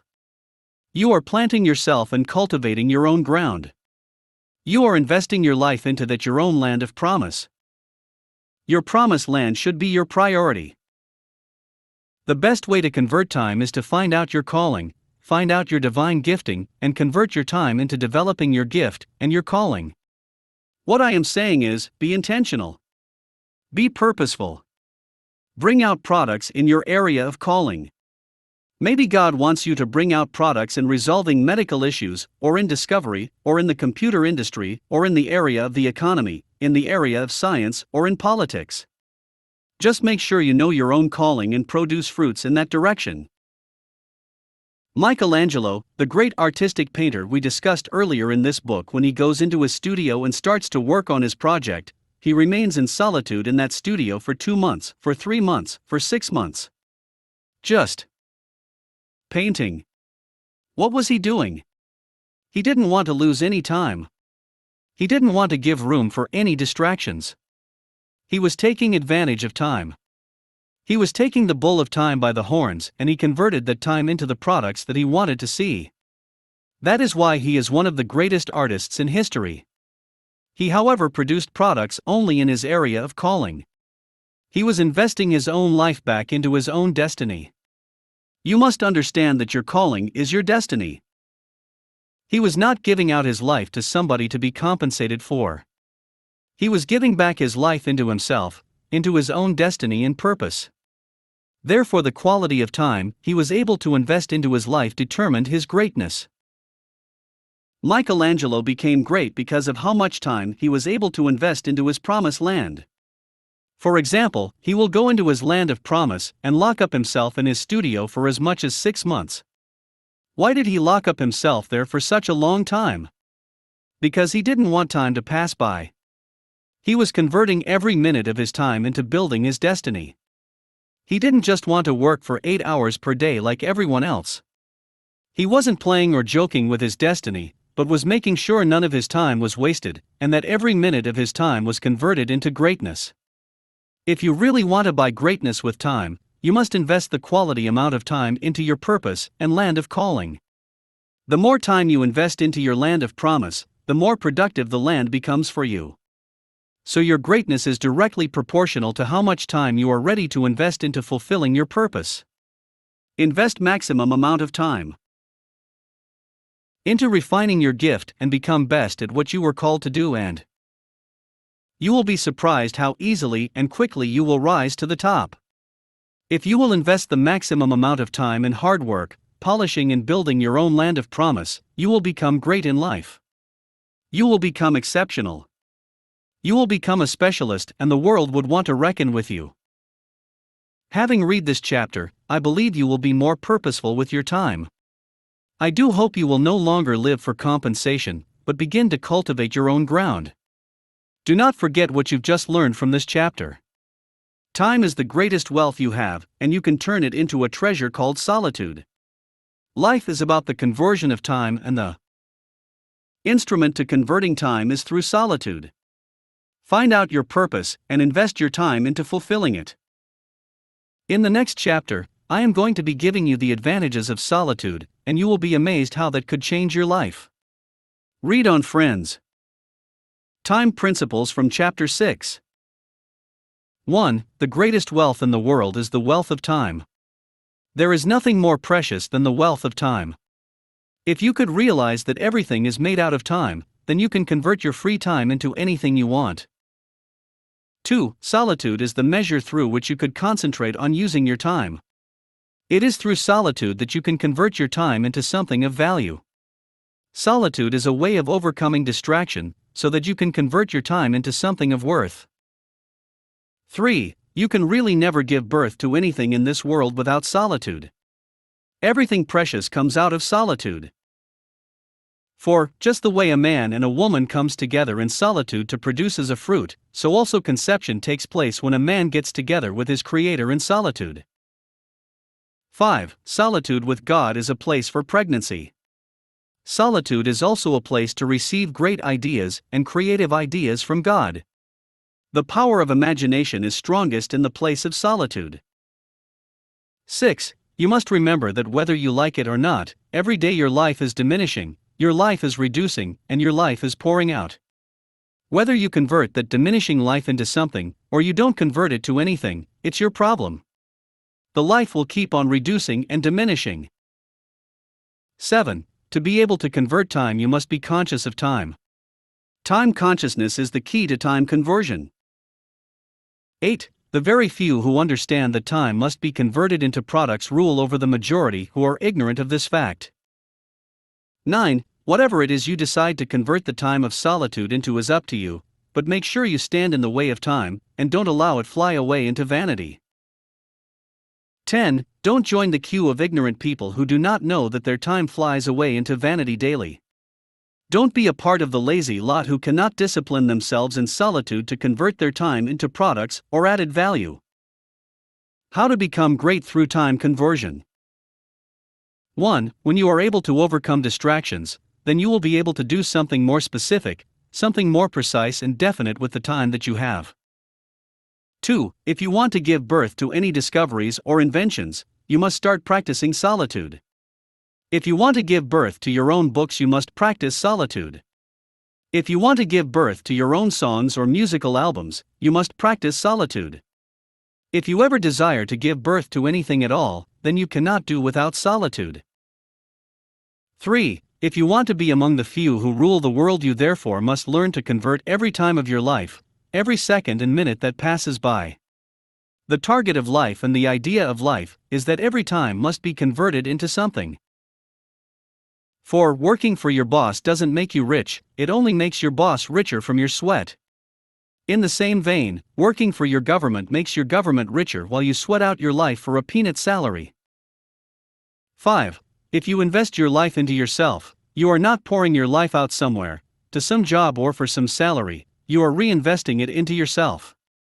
You are multiplying the quality of your life. 6. When you choose your own area of calling and purpose, and you are working in converting your life into that your area of calling, you are not being compensated with salary. You become the boss over your own life. 7. If you really want to buy greatness with time, you must invest the quality amount of time into your purpose and land of calling. The more time you invest into your land of promise, the more productive the land becomes for you. 8. So your greatness is directly proportional to how much time you are ready to invest into fulfilling your purpose. 9. It is my desire that you consider the advice I am rendering here, that you should no longer sell your life, but invest it into fulfilling the purpose for which you were born. Only then can you become great in your generation. 10. If you will invest the maximum amount of time and hard work, polishing and building your own land of promise, you will become great in life. You will become exceptional. You will become a specialist, and the world would want to reckon with you. Chapter 7: The Advantages of Solitude. Dear friends, I am glad that you have followed through till this point, the truth I have been revealing to you in this book. I, however, want to state that the information you are about to receive in this chapter may be the best you will ever hear on the subject of time and solitude. The ideas here can change your entire view on time and how you live your life. It is my utmost desire that you read till the end as I unveil the advantages of solitude. Reordering your life. The number one benefit of solitude is that solitude helps you to see life the way it is. Without solitude, do you know what the picture of our lives looks like? Our lives are a picture of being overwhelmed by all kind of things going on in our lives and around us. So our lives are a picture of what we ought to do, what we know we need to do, what we are planning to do, and what we want to do. Without solitude, we are overwhelmed by all of the things we hope to do, and all of the things we are planning and praying to do, but we never really have the time to actually get down and get these things done. Life is just full of disordered pieces of unachieved plans without solitude. Without solitude, we can't fix the scattered pieces of our plans, hopes, and wishes together. No one has truly become successful without having to organize his life. With a well-organized life, you have a higher chance of success and excellence in your area of calling and in whatever you find yourself doing. Without order in your life, you will realize that you will only be busy but without commensurate results. However, when you have solitude, you have time to just be alone with yourself and God and plan your life. Okay. What is it that I want to do? What is it that God wants me to do? How I ought to do it? When do I need to do it? Do I need to do it at all? What should I avoid doing? What is it that I must do? You see, in solitude, you are converting your time into a product of self-analysis. You get a clearer picture of what your life should be like in the place of solitude. Solitude helps you to convert your time into the clarity of purpose. Solitude gives you the opportunity to bring your life into order, and helps to bring clarity into your life. Another thing solitude does for you is that solitude allows you to just clear your mind. Because sometimes we are all mentally overwhelmed. We are overwhelmed emotionally, we are overwhelmed by what is happening around us. We are overwhelmed with all kind of information coming from left, right, and center. We are overwhelmed with just gathering too much information and not knowing what to do with them. We are overwhelmed by too many things we want to do that we never really get time to do. We have so much going on in our lives that we don't even have time to organize our lives. Our mind is just in a messed up state and becomes a messed up system. But our mind is supposed to be a well-planned system. Our goals and objectives are supposed to be well planned out in our minds. So solitude affords you the time to build an organized system for yourself. Solitude allows you to sit down and work out a system that works best for you. So with solitude, you slow down and remove yourself from all the vanities of life. You remove yourself from all the distractions and all the things going on around you, and just sit down and build a system for your life. If you need to invent something, for example, solitude affords you that time to go and sit down and build that system, and to come out with that formula needed for your invention. Solitude allows you time to come up with an algorithm to bring forth your inventions. Order and simplification are the first steps towards mastery of a subject. Thomas Mann. Therefore, with solitude, you can build a system that works for you, and once you put yourself in that system, the system works for itself. The system just functions automatically, and your life is reordered by it. Prioritize your values. The next thing that solitude will do for you is that solitude helps you put your values in place. Because you know, everything is pushing you left and right. Everything is just overwhelming you. But a time of solitude will make you come to touch with your value system. It will help you to come to touch with the things that really matter in life. It will help you come to touch with your priorities, and you will be able to say no. No. I am being distracted now. I don't want this.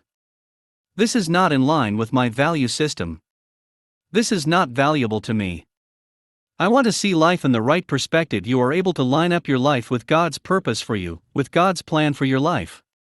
You will be able to find out where you are missing it, where you are going astray from your purpose.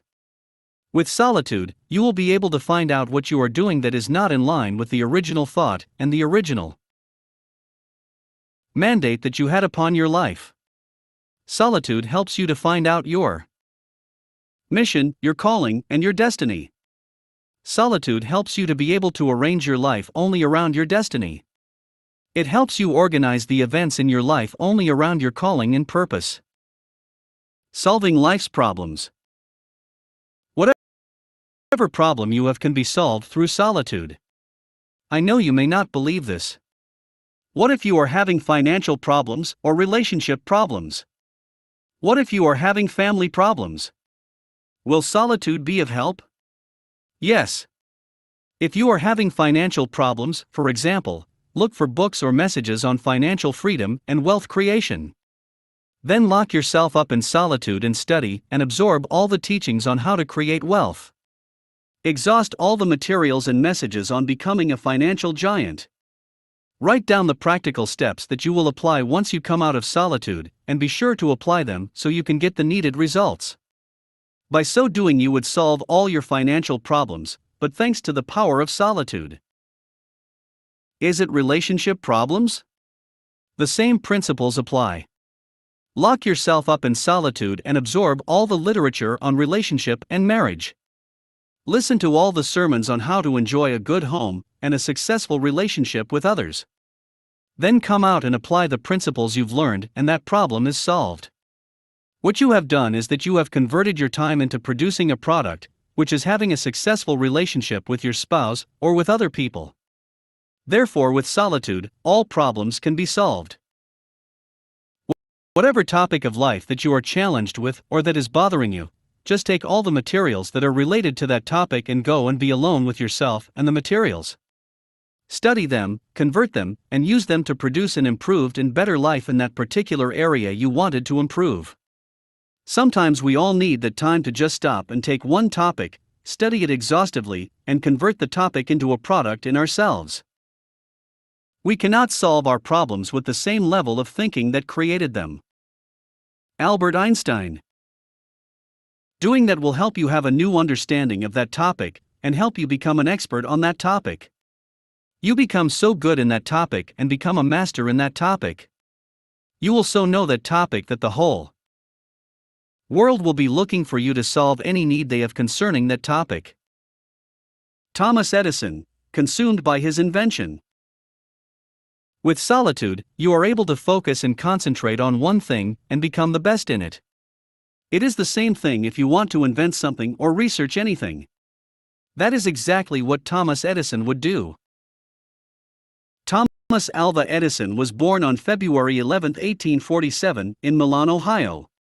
He was the last of the 7 children of Samuel and Nancy Edison.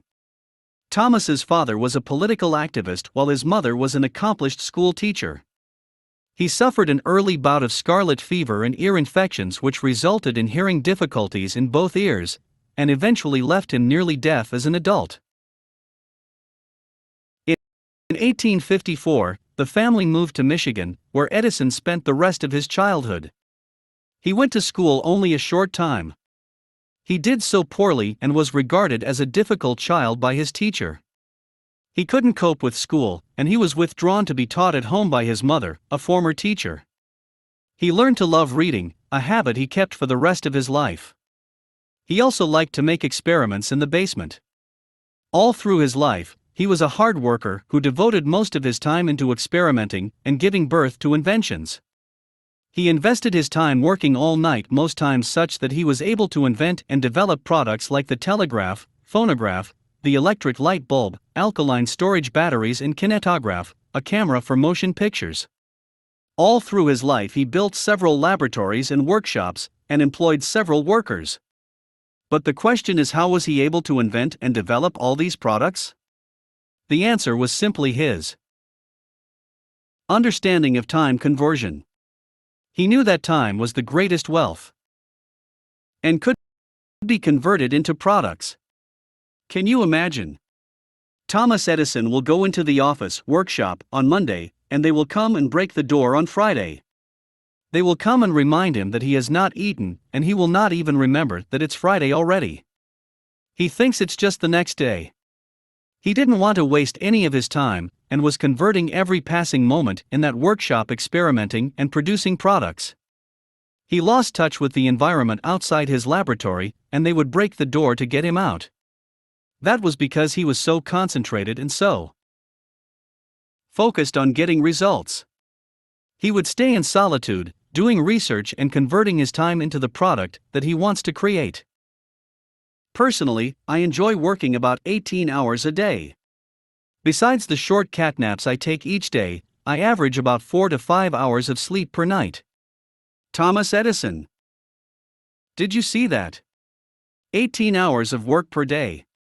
You cannot desire to be great when you can't even focus on 8 hours of work a day. If you want to be as great as Thomas Edison, you should also be ready to invest as much time into working as he did. One of the secrets that made Thomas Edison successful was that he knew how to concentrate his time on doing just one thing.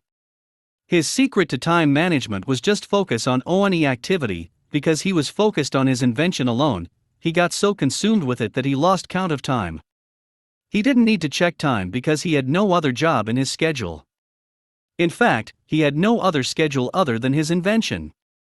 For him, there was nothing to schedule because he knew always what he should be doing. You can't do everything. So choose what's important and focus on that relentlessly. For Edison, that one important activity was his invention. He was legendary for working almost round the clock, sometimes working over 16 hours every day just to give birth to his inventions.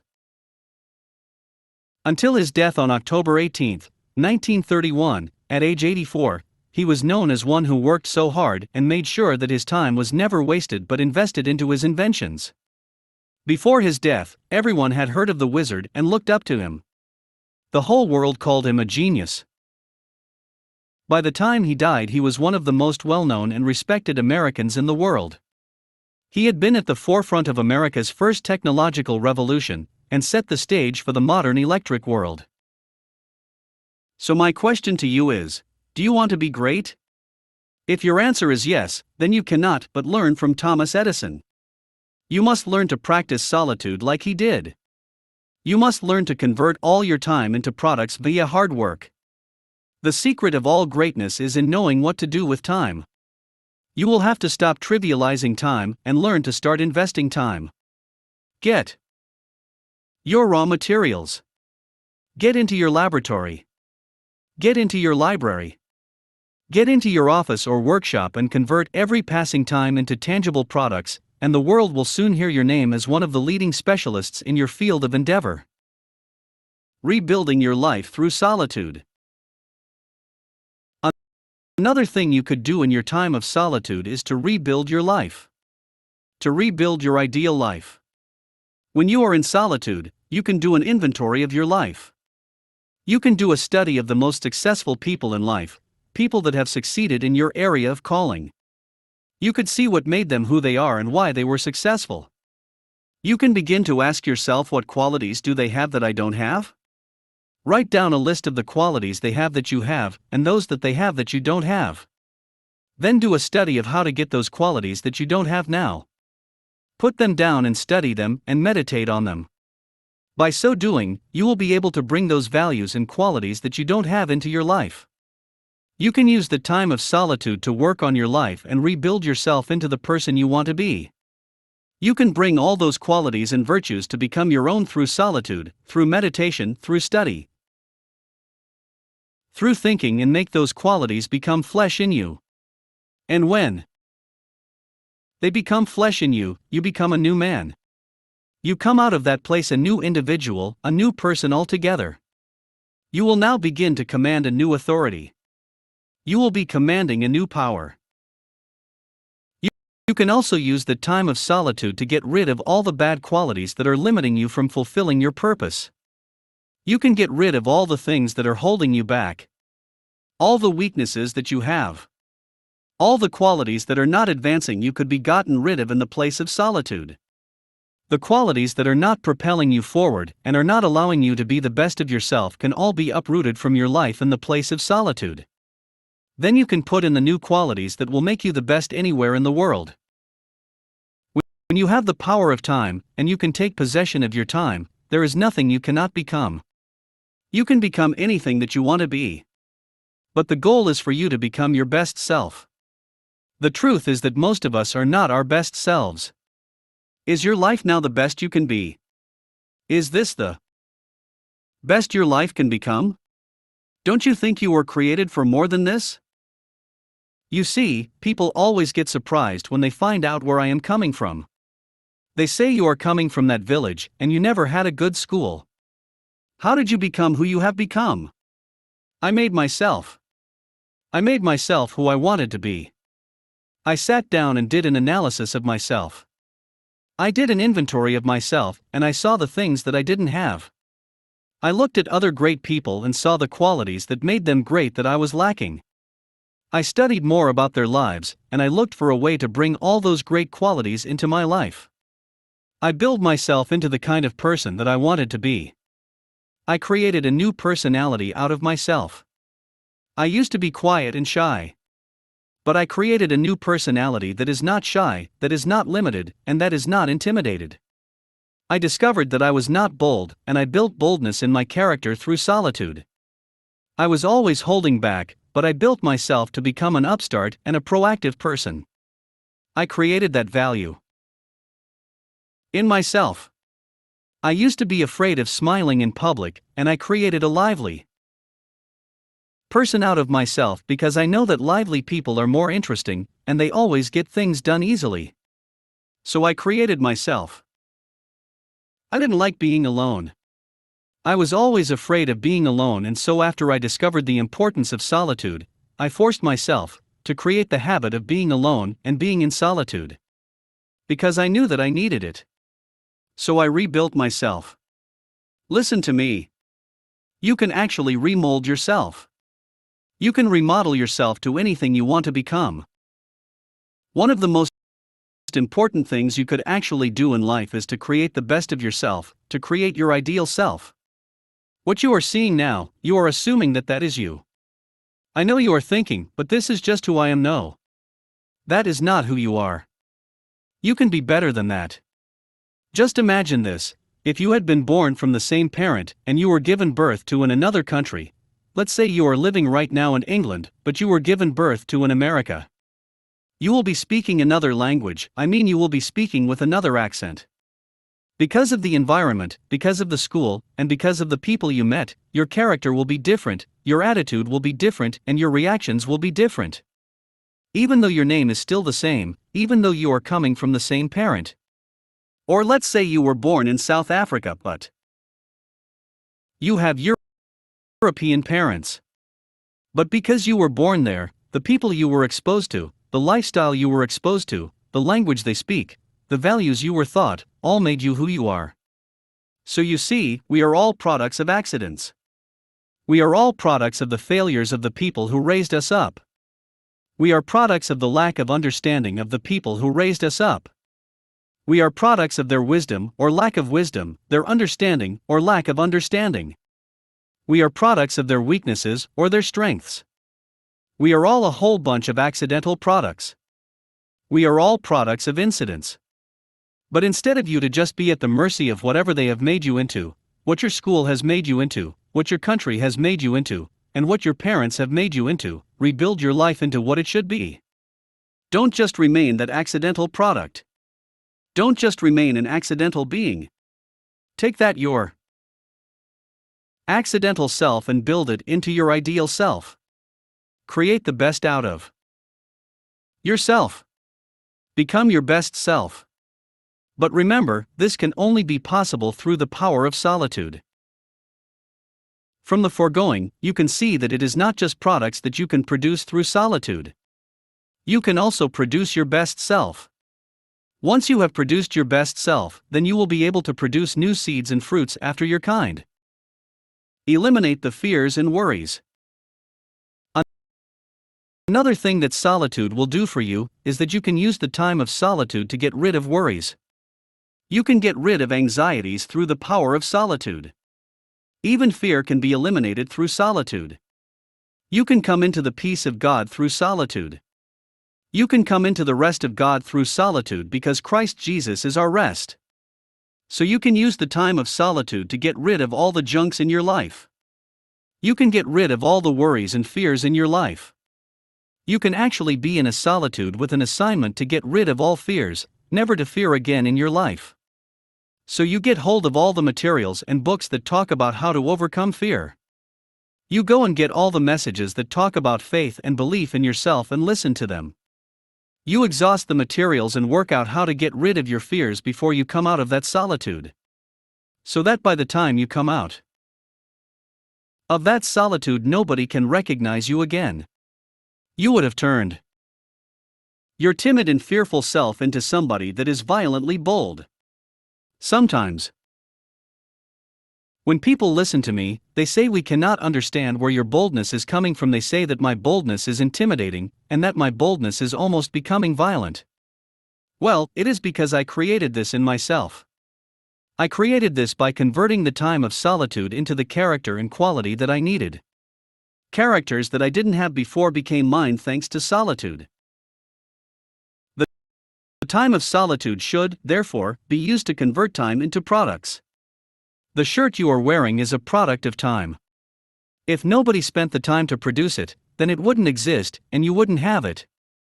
This book you are reading now is a product of time because somebody took the time to write it.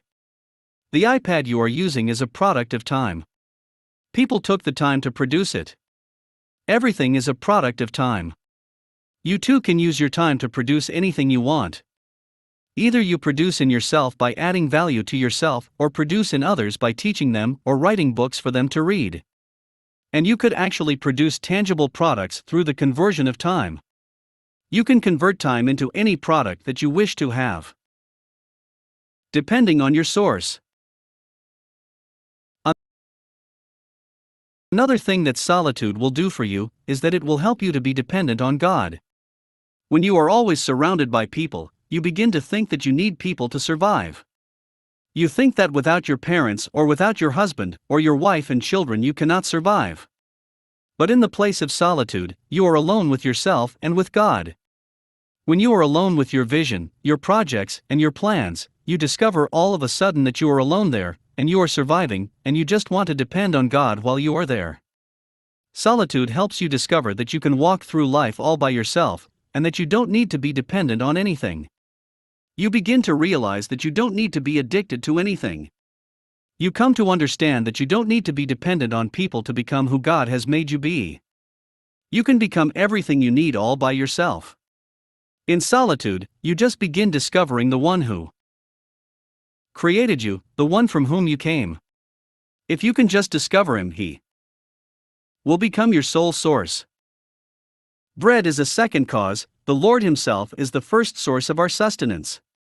He can work without the second cause as well as with it, and we must not tie him down to one mode of operation.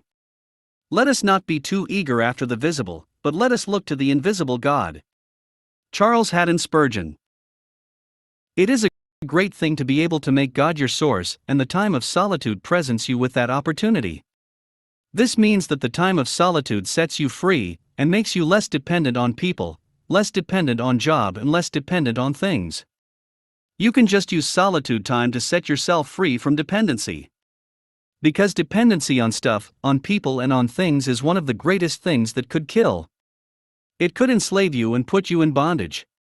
But with solitude, you change yourself into someone who is only dependent on God. Become free from the rat race. Another thing solitude will give you is that it will set you free from the rat race of life. The rat race of life is just crazy. You want to be like everybody else, you want to copy everybody else.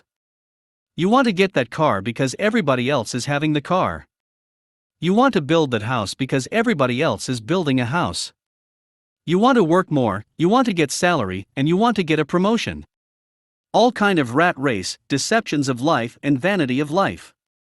You can set yourself free from the vanity of life and just concentrate on one or two things or maybe three things that matter in life. Just focus on the things that you are called to do in life. Focus on your purpose and your destiny and just be a free person. Like I said before, you can't do everything. So pick what's important and focus on that relentlessly. Finally, solitude helps you to be more efficient and proficient. Because in the time of solitude you are not being distracted with telephone calls, with friends, or with social media. You are focusing and concentrating, and that makes you more efficient than when you are just living your regular haphazard life.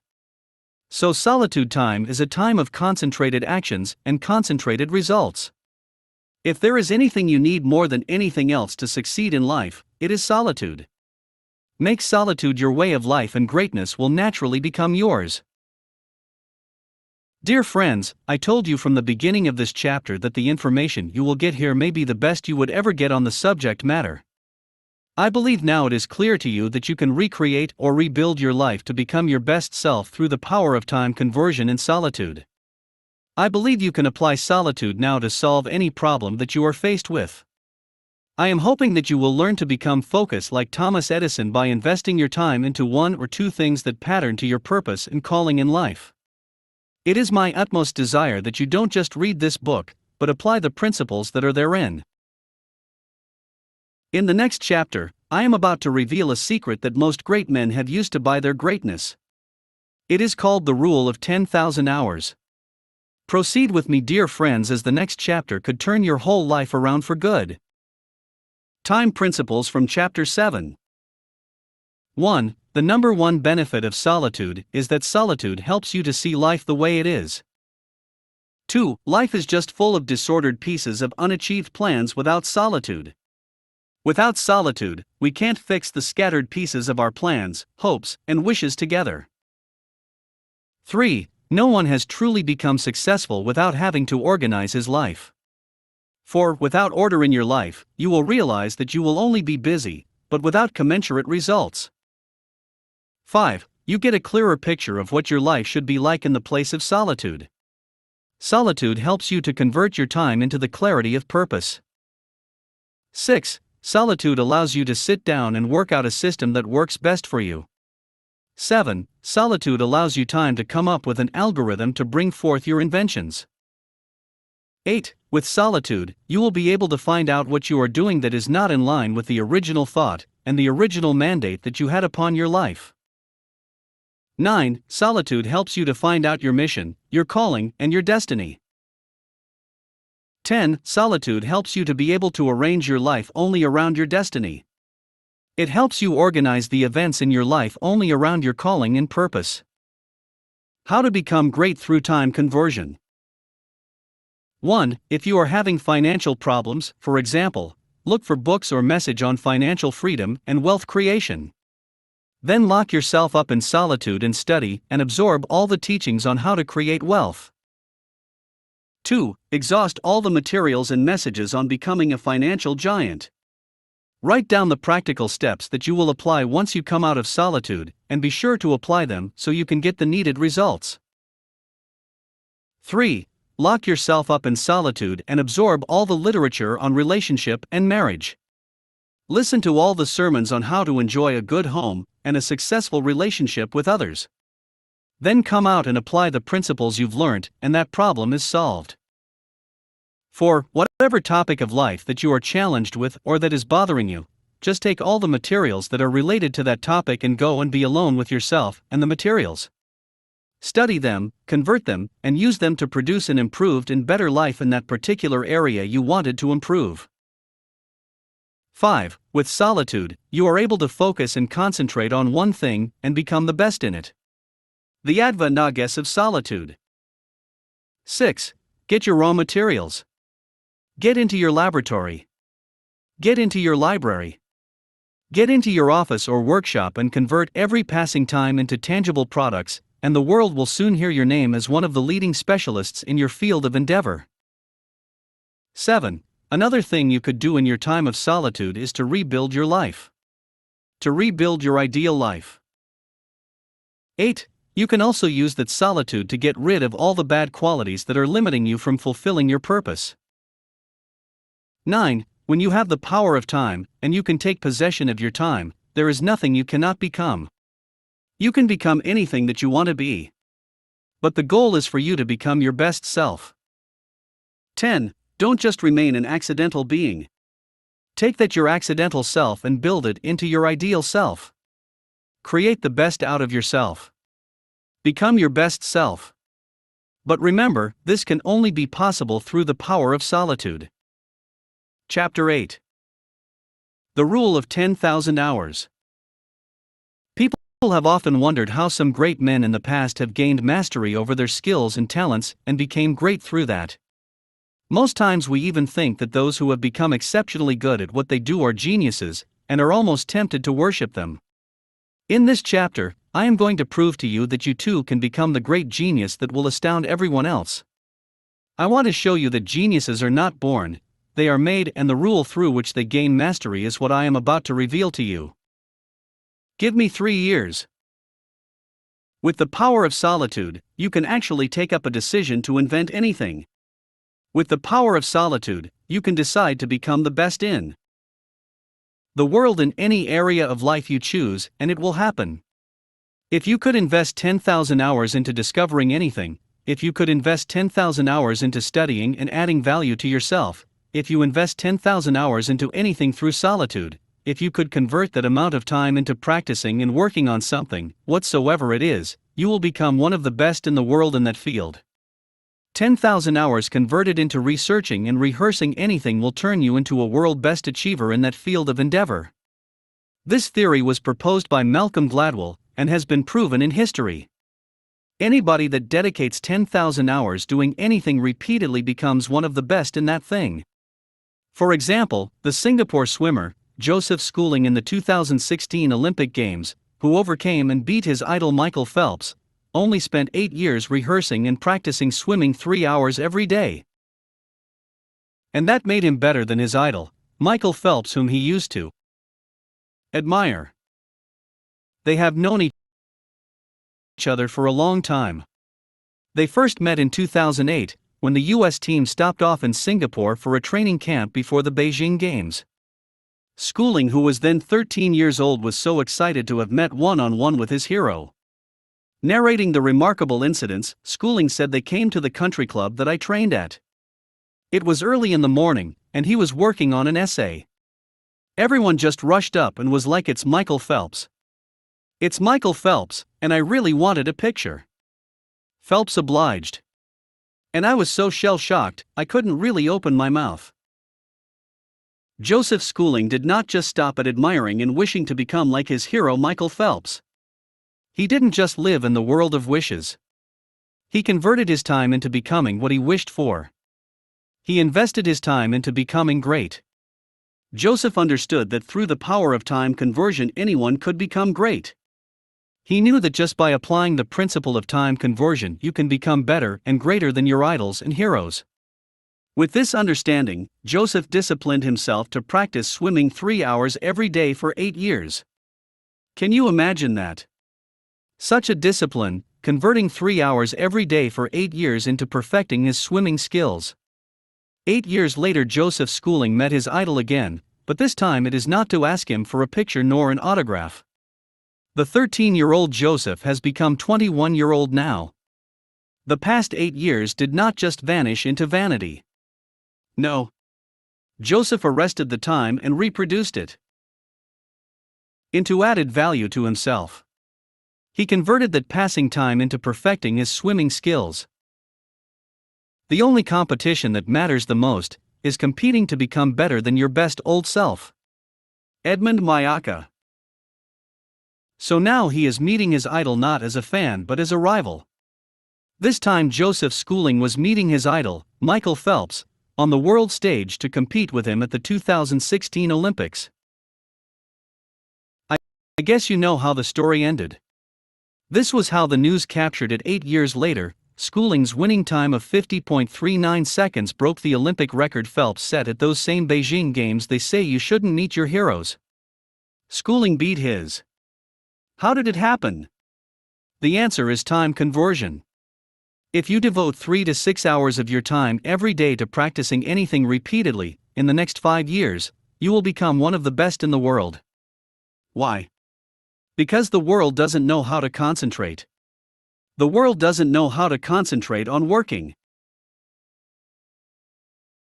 In the future, the great division will be between those who have trained themselves to handle these complexities, and those who are overwhelmed by them, those who can acquire skills and discipline their minds, and those who are irrevocably distracted by all the media around them, and can never focus enough to learn. Robert Greene, Mastery. Most of the people in the world are just distracted and work only on the surface. But if you will be deep enough to concentrate and study or rehearse anything, the world will bow in honor to you. The whole world will stand still to give you a way to the top if you practice the rule of 10,000 hours.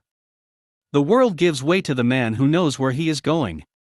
If you can take 10,000 hours and divide it by the number of hours you can concentrate and devote to repeatedly doing one single thing in a day, you will be amazed how good you will become in that thing after a given number of years. It is from your time that wealth is produced. It is the conversion of time that produces results and products. So if you could dedicate 6 hours, for example, every day or 8 hours every day just practicing one thing repeatedly, or developing one thing or researching and perfecting your act in one thing, I bet you, in the next 4 to 5 years you will become the world best in that thing. It doesn't matter what that thing is. It could be in music, in dancing, in medicine, in engineering, in soccer or in swimming, whatever it is. The rule of 10,000 hours will make you the world best in 3 years, in 4 years, or in 5 years depending on how many hours you spend practicing that thing a day. How can you do that? You can only do that through the power of solitude. You can only become great through the power of time conversion. If you decide to practice something repeatedly 8 hours every day, it will take you only about 3 years to become a genius in that thing. Do I have people in Nigeria who will say, "Give me 3 years, and I will become the world best in singing, give me 3 years, and I will become the world best in soccer or in swimming"? Are there people in Africa who will challenge the world and say, "Give me just 3 years, and I will become the world best Olympic athlete or the best footballer in the world"? The church can raise champions from Nigeria, who will become the best in medical research and discoveries in a matter of 3 years if this rule is practiced. The world best guitarist can arise from Nigeria if he engages this rule. We can raise the best software designers from Nigeria. If there is anyone who truly desires to be great in Africa, this is the fastest route to achieving greatness. If there are people in Nigeria who desire to climb the world stage and be reckoned among the world best in any field of endeavor, then they cannot but engage the rule of 10,000 hours. Do you really want to become great? Then you have to practice the rule of 10,000 hours. You have to learn to convert your time daily in solitude. You have to get rid of every form of distraction and begin to invest your life. If you can practice the rule of 10,000 hours, you will be amazed to find out how easy it is to become the best in that your area of calling. The children of solitude. The best way to practice the rule of 10,000 hours is through solitude. Remember what I said before, that everything precious comes out of solitude. For example, all the books I have written were born out of solitude. There are no great writers that write great books without being in solitude. There are no book authors who never invested their time into solitude. The act of writing books itself is for you to be alone with your thoughts, and be able to transfer your thoughts into a substance. So the book is a result of solitude. When you go into solitude, solitude always gives birth to something. Just the way solitude gives birth to pregnancy and every child is born out of solitude, so it is with every precious thing on the earth. They all come into existence thanks to solitude. Therefore, solitude always gives birth to a seed. Solitude will always give birth to a product. The iPad you use is as a result of solitude. The phone you use is as a result of solitude. The cars you drive are born out of solitude. Nobody can come up with the idea of the iPad without being alone with his thought and putting it down. Nobody can come up with a manufactured car without first of all drawing the design in the place of solitude. So, in the place of solitude, you are able to take advantage of time and bring forth children in the form of products. You just don't allow time to while away, but you take hold of time and make a demand on it to bring forth offspring. Offspring of improved knowledge, offspring of added value, offspring of books written, offspring of music albums, offspring of cars, offspring of phones, and offspring of iPads. You can give birth to anything in solitude, be it in technology, in medicine, in art, in economics, or in the computer world. Solitude will always produce children. All the medical discoveries in the past were children of solitude. All the radiological discoveries in the past were offspring of solitude. The latest discoveries in science and technology were possible only thanks to solitude. Even you reading this book were born out of solitude. This means that whenever you Make up your mind to go into solitude. You must decide first of all what you want to go and do there. You must be definite about what kind of child you want to give birth to from solitude. A time of solitude could be used for different things. It could be used for producing something. It could be used for giving birth to ideas or giving birth to products. It could be a time of enriching yourself and adding value to yourself. Solitude could also be a time of releasing the virtues that are already in you, turning them into some products or service. It could also be a time of research. Solitude gives birth to greatness. All the great names you know, like Michelangelo, Salvador Dali, etc., all invested their time to produce products that made them great. They go into a time of solitude, and they sit there in solitude for 6 months, sometimes 1 year, 2 years, and 3 years in solitude. They all practiced the rule of 10,000 hours. In fact, when I got to St. Basilica Church in Vatican City in Rome, I heard that some of these great people were in that St. Basilica for 3 years, 4 years, or 6 years in solitude. They just bring them food to eat, and they go to the rest room. They remained in solitude for such an amount of time, but not just in solitude meditating, or just wasting away life again. They were in solitude fulfilling destiny. They were in solitude producing and converting time into products. Most religious people go into solitude with no specific goal of what they want to achieve through the solitude. That is a total waste of time. Do not go into solitude if you do not have an aim. Do not go into solitude because everyone else is doing that. It will be a waste of time to lock up yourself in isolation if you do not have a plan of what you want to achieve. The great artists of old went into solitude with specific intentions, and hence came out with specific products. So you must be intentional and decisive about what you want to achieve during your solitude time. That is the key to productivity. Johann Sebastian Bach, become crazily productive. The great music composer, Johann Sebastian Bach, is considered today as one of the greatest Western composers of all time. Johann Sebastian, born 1685, in Eisenach in Thuringia, where his father was court organist.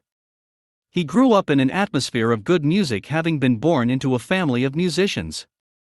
Can you believe that he started having solitude from the age of 9? Sebastian was only 10 years old when he lost his parents. The young orphan became dependent on his elder brother, Johann Christoph, who was an organist. Sebastian started his first lessons in singing and playing the clavichord with his elder brother. Sebastian, who loved investing his time into practicing the art of playing the clavichord, was however allowed to practice for just 1 hour a day. This was because his elder brother and the wife didn't want to be disturbed by too much practicing. Also, his older brother prohibited him from using his well-furnished musical library for practices, and hid the key to the bookcase in his own pocket. However, little Sebastian was too passionate about music that he would manage to pick the lock in the night when everyone was asleep. He would tiptoe downstairs in his bare feet, and get a sheet of music and copy it by moonlight sitting on the window sill. He continued this for almost 6 months until he was caught and punished. That, however, did not deter him, but rather fueled his love for music. So Sebastian became a voracious lover of music. Sebastian Bach invested all of his life into the art of music. He constantly improved his skills in composing and playing music. He understood the importance of time conversion and made sure he never wasted time on things that were not connected to his musical calling. He practiced the rule of 10,000 hours and gained the mastery over his musical skills and talents. He became the choirmaster and musical director of 2 churches, St. Nicholas and St. Thomas in Leipzig.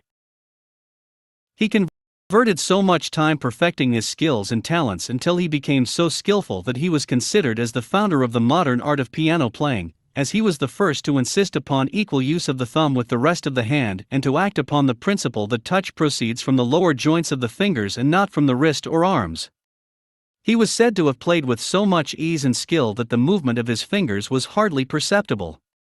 His playing was light, smooth, swift, powerful, or expressive as he chose, but always without display or the appearance of effort. No man can be as skillful as Bach without first investing his time into relentless rehearsals. Self-improvement is possible only through time conversion in solitude. He converted his time into added value to himself, and that reflected in the number of products he was able to produce. He had so many materials produced from his converted time such that we could say he was the most productive person that ever lived. By the time he was dead, they found his works and hired a secretary to just rewrite and copy, just to copy what he has done.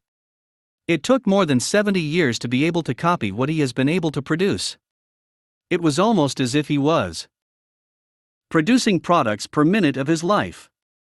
He was so productive that one could assume he never had any distractions. The good life warrants an ongoing struggle to be clear about what's important, and to seek it with lucidity and passion, not to be distracted by false ambitions, or waylaid by dissipated conscience. Damon Young.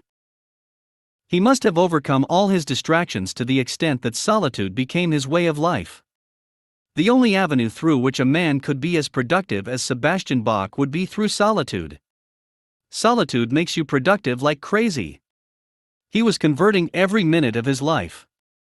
He only lived for 65 years, but it took more than 70 years to rewrite the works he produced. Can you imagine that? He didn't even live up to the amount of time needed to rewrite his works. People were working full-time to rewrite his works, and they took over 70 years to complete it. Just to rewrite his works took that long. What about him that created that work? He didn't waste his time like most people do. He was using every minute, he was converting every minute of his life into products. To become as crazily productive like Sebastian Bach, you must convert every minute of your time.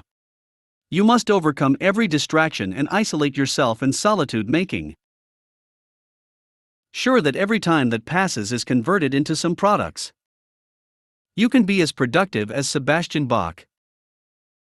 If you ever desire to gain the mastery over any skill and talent, then you must convert as much time as Bach converted. If you really want to live a productive life and saturate the earth with your products, then you must learn from the life of Sebastian Bach. His secret was the rule of 10,000 hours. His secret was that he converted so much time into improving himself and becoming the master of his career. Our world is filled with people who have only a shallow knowledge of certain skills, and have remained like that for so many years without self-improvement. Most people have not become better than they were 5 years ago. The reason is because people hardly invest time into improving their knowledge, skills, and talents. To truly be better than your past self, you must practice the rule of 10,000 hours, and you must invest so much time building yourself up. You will be amazed at what capacities you have unused by the time you start practicing self-improvement. You can be the most productive person in your area of your calling if you can just isolate yourself and learn to convert your time into products. You can be as productive as Bach. The secret is time conversion. Make use of time, let not advantage slip. William Shakespeare. That is why when people ask me, how come I have written 300 books? My response is this: it is about taking advantage of time. It is by being able to overcome the distractions of life, and by converting time into products. It is by realizing that time is the wealth from which everything comes. So solitude allows you without any distraction to convert your time into products. Your ability to overcome distractions will determine how long you can stay in solitude. In solitude, when you are converting time, you need a high level of concentration for you to read and not to be distracted. You need a high level of concentration for you to write and not to be distracted. Therefore, you must learn focus and concentration for you to enjoy solitude. Summarizing this chapter, I want to remind you that you can become the best in the world in any area of life you choose if only you will practice the rule of 10,000 hours. Solitude is a precious time, and through it, you can invest 10,000 hours and gain the mastery over any skill or talent you have. You can become your best self and be better than your idols and heroes like Joseph Schooling did if you practice the rule of 10,000 hours.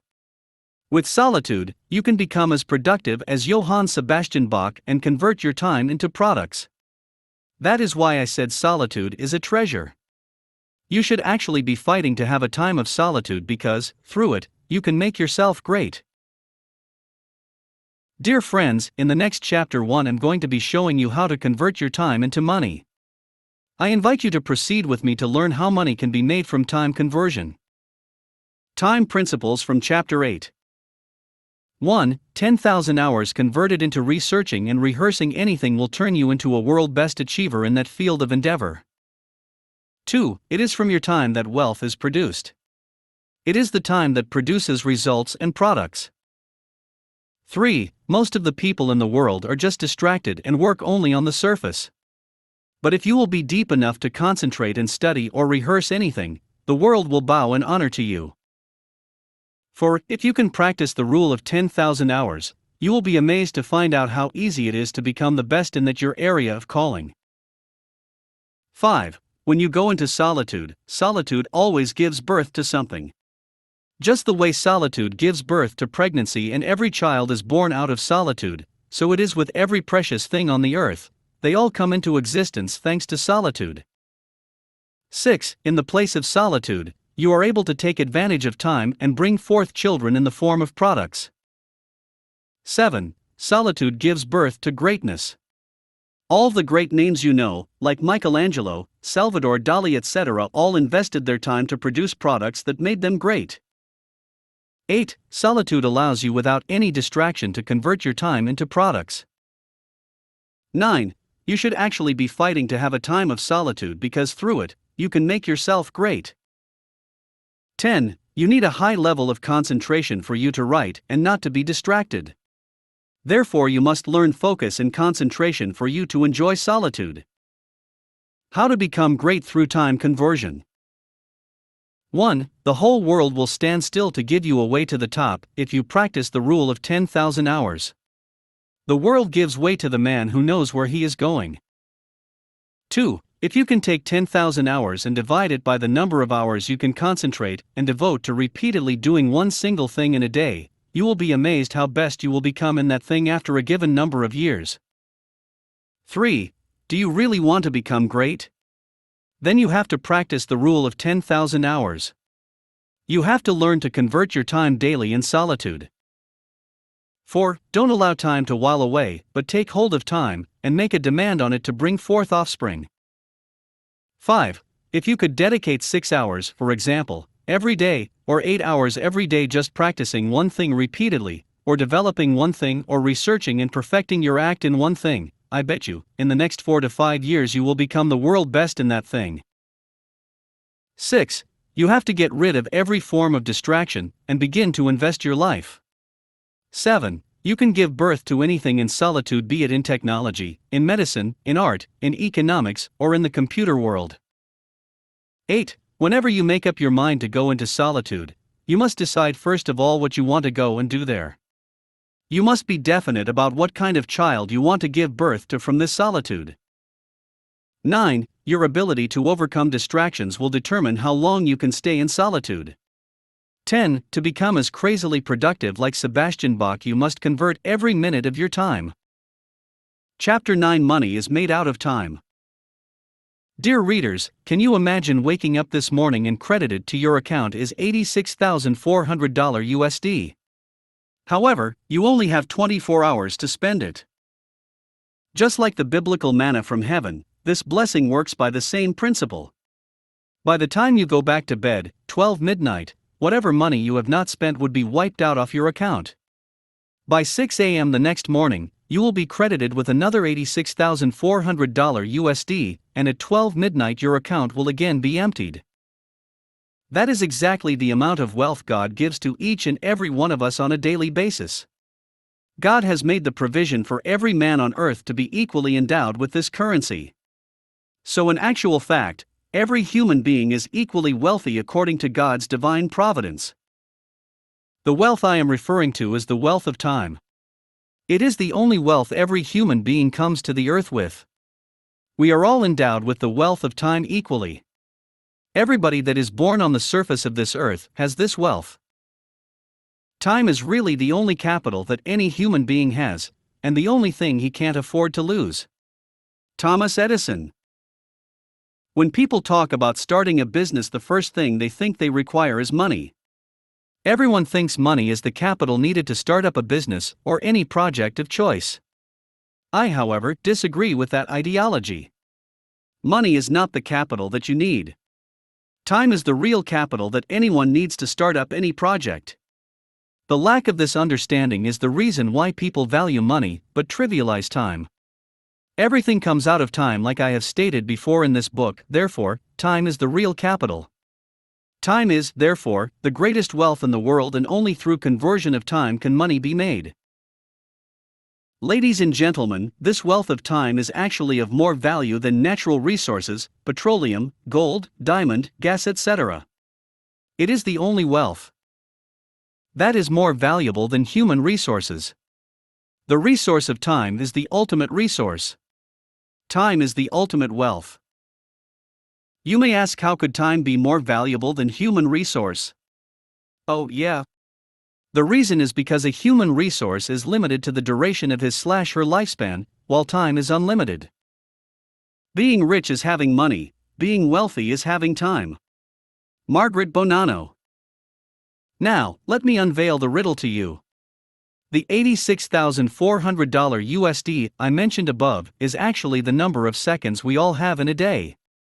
That amount of seconds God credits to each and every one of us daily. But when you go to bed, it is wiped out, and you get another one credited to you when you wake up. The only difference is that in the analogy I gave above, I refer to the figure 86,400 as if it were in US dollars, but in the real sense, it is much more serious than that.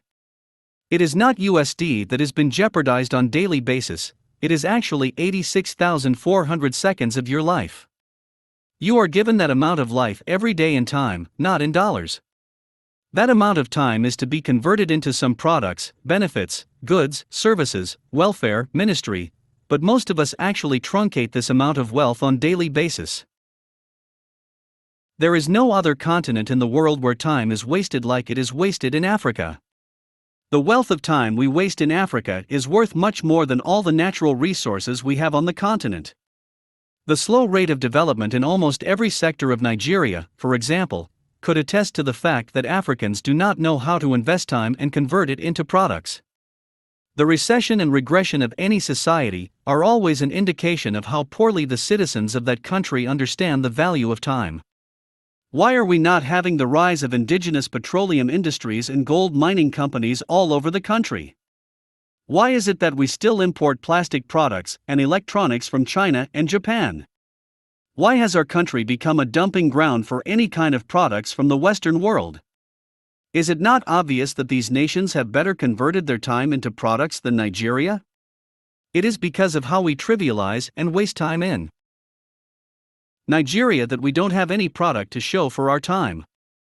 We have become an importing country simply because we do not have products to export. The reason is simple: we do not convert time into products.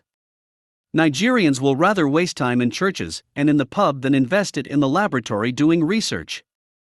Nigerians can waste 2 hours every other day of the week at sports cinemas watching football matches, but cannot invest just 2 hours a day in the library studying. You will be amazed that a whole year could pass with some Africans never opening a book to read that could improve their knowledge and added value. Little wonder, the majority of people in Africa are poor and are barely struggling to survive. Why wouldn't we be a poor continent financially and developmentally when we do not convert our time into wealth? Bill Gates became rich through time conversion. The continents that understand that money is made out of time have judiciously invested their time into generating wealth. The avenue through which they got their money is via time conversion. Most citizens in the Western countries have learned how to isolate themselves and think. They know how to meditate and generate ideas that could change the world for good. Can you believe this? Recently, I was listening to Bill Gates and he said there is one thing he cannot: Mississippi. He said from the time of his youth he has been practicing solitude. He said he takes 2 weeks every year just to be alone in solitude, with no human being around.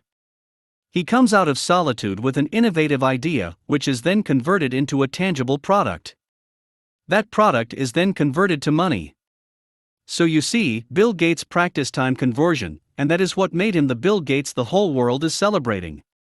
He became the renowned Bill Gates through the power of conversion in solitude. He became world's richest man thanks to his understanding of the wealth of time. He became world richest man because he understood that money could be made out of time. He converted his time into products because he knew that money is made only from a time well converted. He is not even a believer.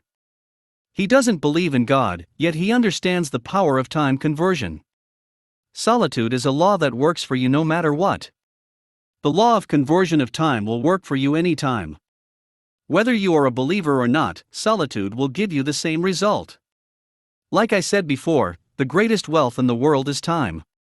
So he is converting time into a product that later gives him money. Therefore, money is made out of time. Money is a byproduct of time. Money is just time that is well converted. Therefore, time is the raw material from which money is made. Time is the raw material from which products are made, and when products are sold, money is made. Time is the raw material from which everything comes. But only when that time is converted can you produce something from it. You can only make money from a time well converted. Time is the wealth through which money comes. It is the wealth through which everything comes into existence. Why no African is on the list of the top 10 richest men in the world? I have seen the list of the top 10 richest men in the world from the year 2000 until the year 2016, and I was not surprised to not find the name of an African on that list. I mean, for 16 good years, no African could inscribe his name on the list of the top 10 richest men in the world. What a shame! What a disgrace! I am talking about a continent of over 54 countries with a population of over 1.1 billion people. To not have a man from Africa who could rank among the top 10 richest people in the world should be a thing of concern for our continent. The question, however, is, why can't an African be on that list? The answer is time, the understanding of how to convert time into products. Like I said before, Africa has gotten no competitive products, and I have said before in this book that products are only gotten from a time well converted, and that financial wealth is a product of time. Our failure to convert time into products is the reason why no African is on the list. Permit me to highlight the names on the list for the 2016 real-time rating, December 13, 2016, of the top 10 richest men in the world. 1. Bill Gates of the United States is first on the list with a net worth of $83.8 billion USD, and his source of wealth is his product Microsoft. 2. Warren Buffett of the United States is second on the list with a net worth of $74.4 billion US, and his source of wealth is his product, Berkshire Hathaway.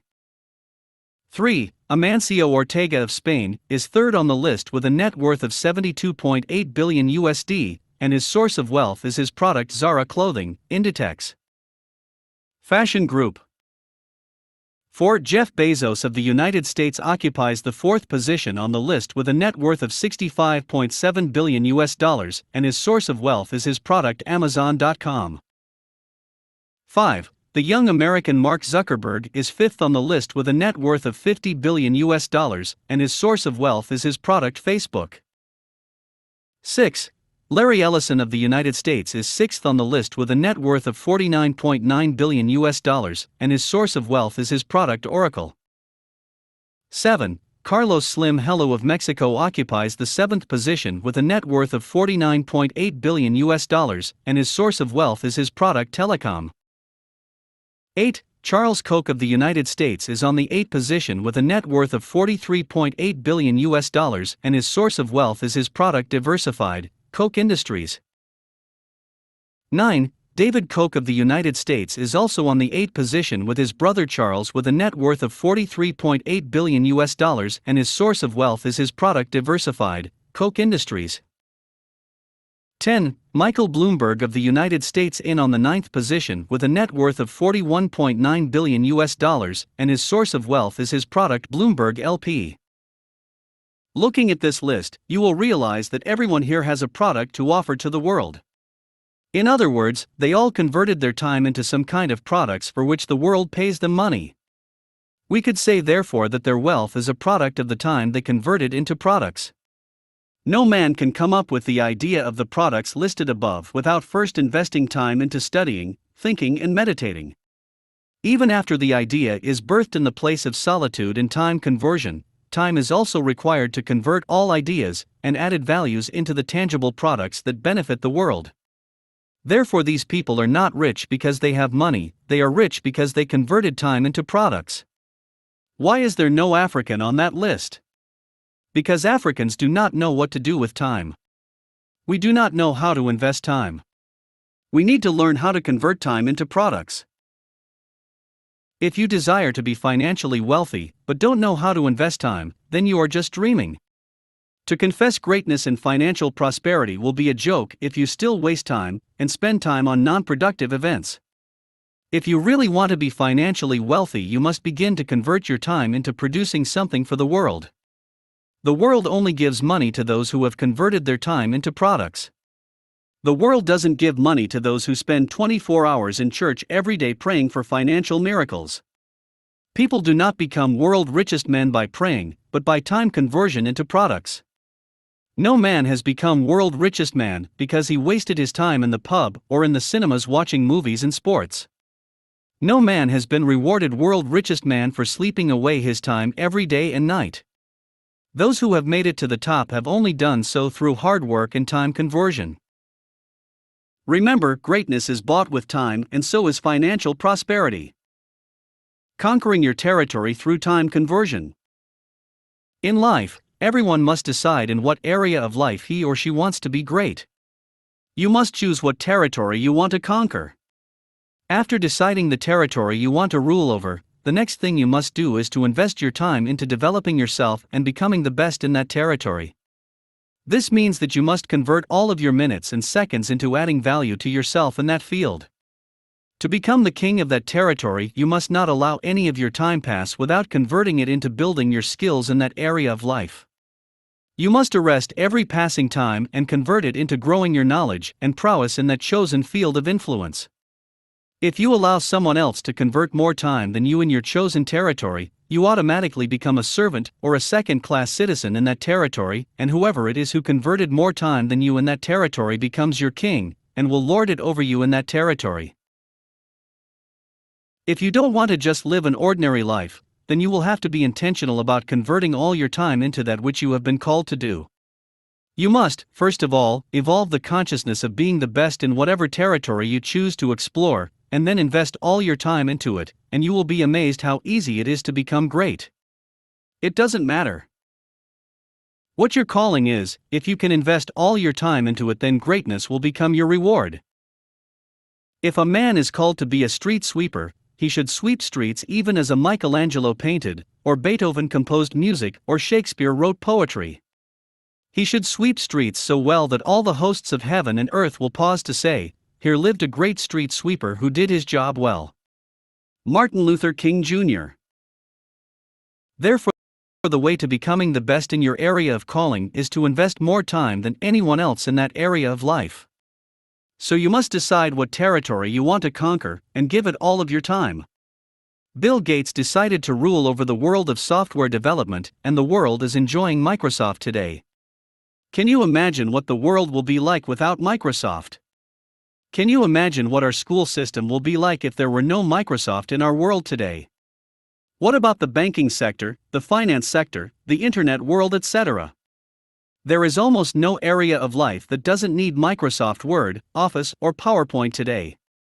But you see, the world is enjoying Microsoft because somebody invested his time into developing a software, and today he rules over that territory. Bill Gates doesn't have to look for a government job or wait for a government salary to survive. He is the boss and lord over his territory, and the richest man in the world. But how did he become lord over money too? He did that just by converting his time into money. So don't forget, money is made out of time. Steve Jobs decided to rule over the world of microcomputers, phones and mini-computers, and today the world is enjoying iPhone, iPad, Apple Store, and all other Apple products. Can you imagine how the world will look like without these products? Steve Jobs is dead, but his products live on in the hands of almost everyone alive today. Why is it so? Because he produced the best phone product for the world. He didn't just produce a normal product like other producers in his field. He invested time into producing the best. The amount of time you invest into your products determines the quality of the products. The latest iPhone was just released recently, and the whole world is craving to buy it. Why are people ready to buy his iPhone at a very high cost when there are other cheaper brands of phones in the market? Why are people using the amount of money that could buy about 5 regular brands of phones to buy just one iPhone? I guess you know the answer. The reason is quality, and that quality was a product of how much time he invested into developing the knowledge of the iPhone and producing the iPhone itself. Because he invested more time than other phone producers, he has become a lord in that territory with almost no rival. That is what happens when you invest more time into something than others. You become the best among equals. You become outstanding. If you can decide to invest all your time into giving birth to a quality product, the whole world will celebrate you and everyone will be in need of your product.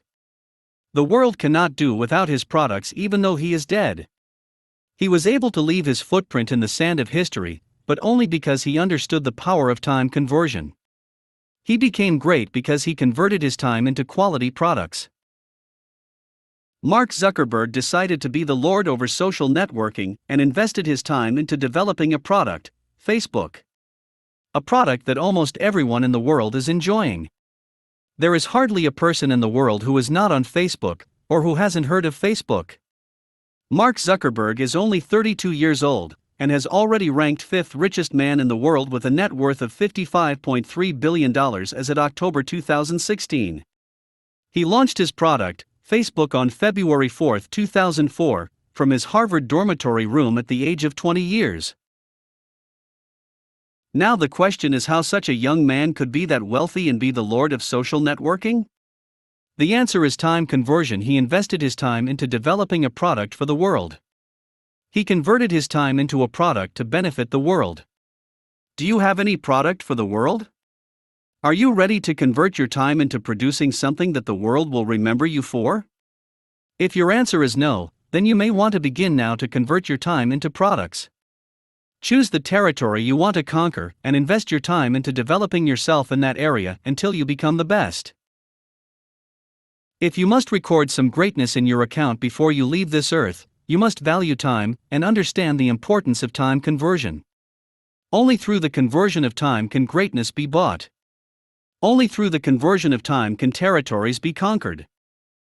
Your territory of choice is irrelevant, time conversion is what matters.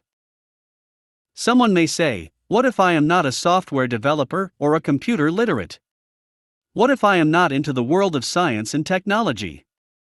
Well, the truth is that your territory doesn't have to be the same as that of the great men mentioned above. You may not even need to have a formal education to conquer your own territory. You necessarily do not have to have gone to the university to become great. Just decide your own territory. It could be in tailoring. It could be in music or dancing. It could be in the artistic painting. It could even be in carpentry. Whatever your territory is, doesn't matter. What matters is the amount of time you are ready to invest into it to become the king of that territory. Let me further prove what I have been saying to you. Let's consider the story of Alex and Andrew, who are both tailors and fashion designers. Alex always works on himself to improve his tailoring skills. He invests so much of his time, about 5 hours every day besides normal working hours, learning and perfecting the act of tailoring.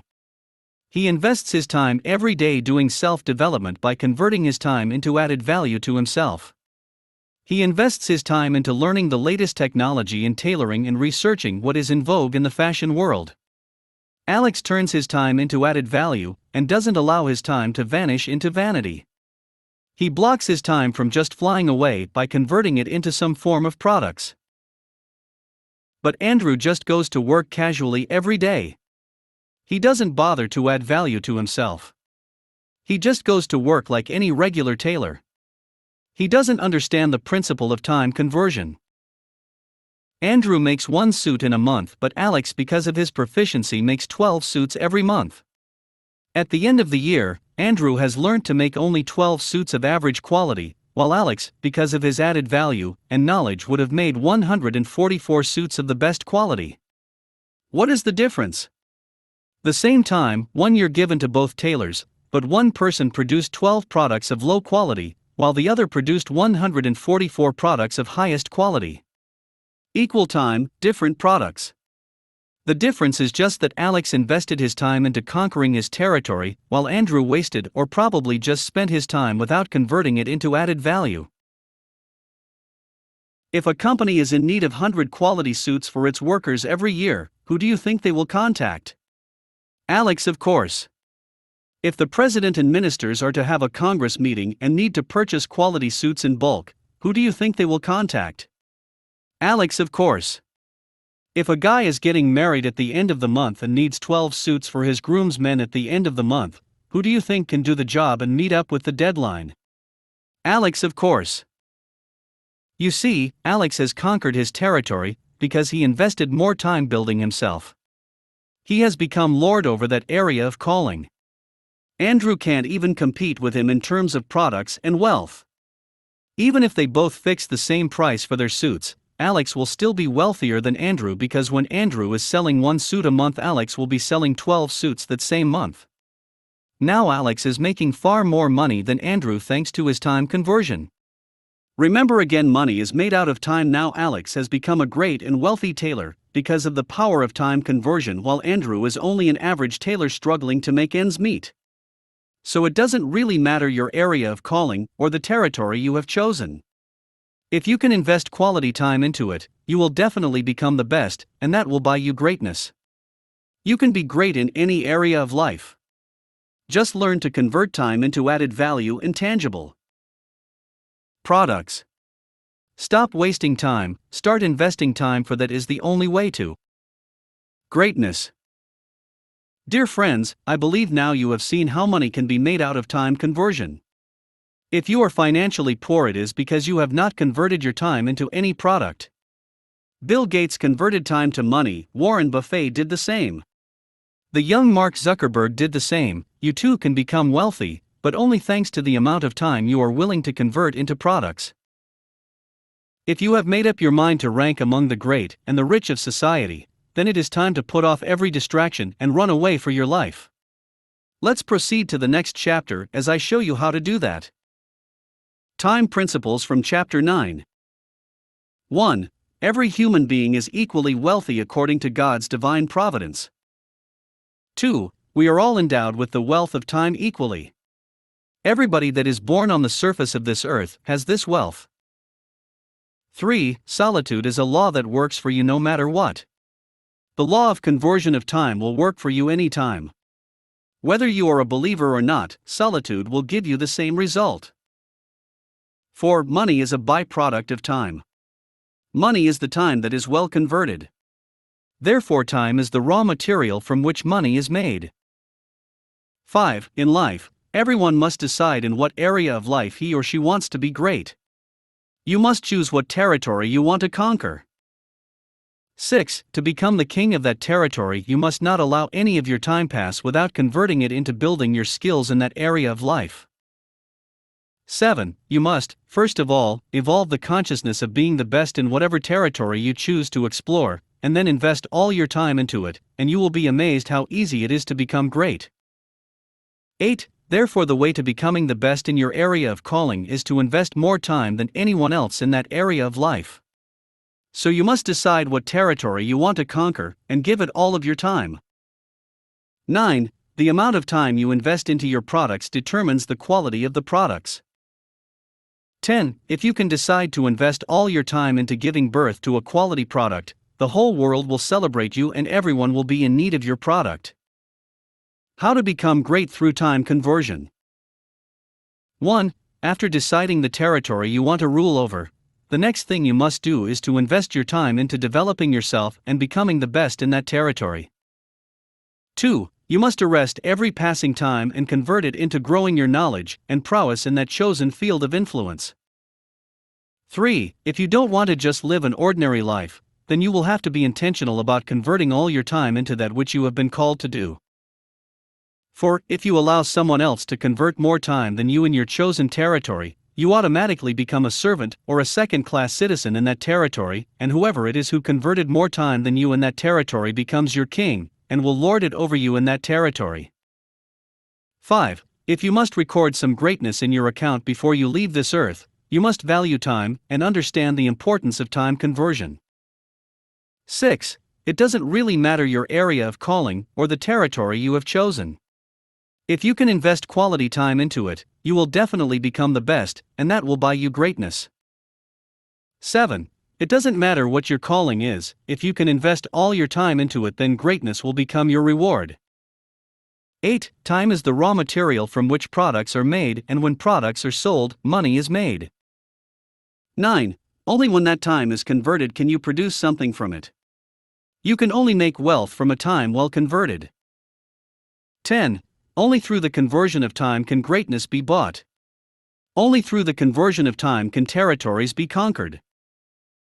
Chapter 10. Run for your life. Wow! I am delighted to welcome you to the last chapter of this book. We have stated in this book that everybody, including you, has the potential to become great. I believe by now you have learned so much on how you could buy greatness with your time. We have said in this book that the best thing you should do with your time in order to become great is to invest your time instead of wasting or just spending it. To invest your time is to convert it into some products that could benefit humanity. I have explained also how that your time is your life, and if you allow your time melt away, your life melts alongside with it. To prevent your time from just melting into vanity, you must race against time and stand in the way of time, so you could convert it to tangible products. However, the best way to arrest time is to convert it into a treasure called solitude. You have learnt that solitude is the greatest treasure, and through it, you can rebuild your life, reorder your life, and solve life's problems. To become the best in any area of life, you must learn to practice the rule of 10,000 hours, because only through it can you gain mastery. The desire of most people on earth is to make money, and money seems to be the greatest motivation in life for a lot of people. However, to become financially buoyant and rank among the richest men in the world, you must learn to convert time into money. This is because money is made out of time. Having learned all these principles, the only thing that could prevent you from becoming great are the distractions that you are faced with every day of your life. If you truly want to apply the lessons that you've learned from this book, then you must run from every distraction. It is for this reason that I invite you to read this last chapter so as to be able to run for your life. The distractions of our generation. I felt like I wasn't living thoroughly enough. I was distracted in ways I wouldn't be if I'd been born in 1929. Miranda July. One tragic thing I have observed in this generation is that there are too many distractions. Almost everyone has got a distraction or two, with the social media being perhaps the greatest distraction for the majority. Technology has its huge advantages, but also has its negative effects. The digital age has got enough games and apps to distract the interested population. In the past, people could walk away from their distractions to go find a quiet place to go invest their time focusing on a particular task like reading, writing, meditation, etc. But the ugly side of the digital age is that we carry our distractions with us wherever we go. It is either you are chatting with someone on Facebook, or you are checking pictures on Instagram. If you are not Snapchatting, then you could be chatting on WhatsApp. Again, you could either be playing Candy Crush and Criminal Case or Pirates and Soccer Game. All of these distractions eat up your time unknowingly to you. Well, you are busy engaging in any one of the above-mentioned distractions, your life is gradually disappearing. Your time is diminishing per every second and minute that passes. Your time keeps flying away into vanity while you dine with your distractions. Your life keeps diminishing while you waste your time feeding your distractions. The reason why this generation is greatly distracted is because people do not know the value of time. This generation does not understand the wealth of time. No wonder there are only a few superstars and great men emerging from this generation. Most surprisingly is the fact that people do not know what to do with time. This ignorance of what to do with time is the number one reason why people get bored so easily when alone with nothing to do. Technology, therefore, has found a way to rescue the ignorant multitude from boredom by presenting this generation with as many digital gadgets, apps, and games that could solve the boredom problem. However, technology does not announce to you that these gadgets will steal your time and your life from you gradually. You are not told that while you try to eliminate your boredom by playing games and chatting on social media or watching movies and making unnecessary phone calls, your life is diminishing into vanity. At this stage of my life, I don't even carry my phone because people just call you from nowhere and for no reason, just wanting to say hi and to chat with you. You see, the ability to get rid of your phone is an advantage that will help you overcome distractions. You also need the ability to overcome other distractions like television. Thank God, over 20 years ago, I have gotten rid of television, and it's not a big distraction to me anymore. I learned how to switch off all distractions, and that gave me the ability to not waste my time on frivolities. You too must develop such abilities, because I know so much pressure is on all of us to waste time and to just trivialize it. There is so much pressure on us to try to overcome boredom by spending time on frivolities. People who understand how to convert their time into useful products do not complain of boredom. They have too many important tasks to accomplish that they can hardly get bored. They understand that those distractions are a waste of time and life. Such people who do not waste their life truly understand the importance of time. So when you understand the value of time, the resource and the wealth of time, you will be running away from the crowd, you will begin to run away from distractions. If you understand that a wasted time is a wasted life, you will start running away from television, you will begin to run away from movies, you will run away from games like Criminal Case and Candy Crush. Once you understand the wealth of time, you will begin to run for your life. You will run away from anything that looks like a distraction. Things that used to interest you before will become detestable to you. When you understand that through the power of conversion in solitude you can become great, so many things you've been wasting your time on will no longer interest you. You will even run away from some friends. You will need to run away from Champions League and Premier League. You are running for your life because you now know that you need to convert that time. That you need to convert every minute and second of your life. You have come to understand that your life is diminishing rapidly if you don't convert it into valuable products. School, job, and purpose.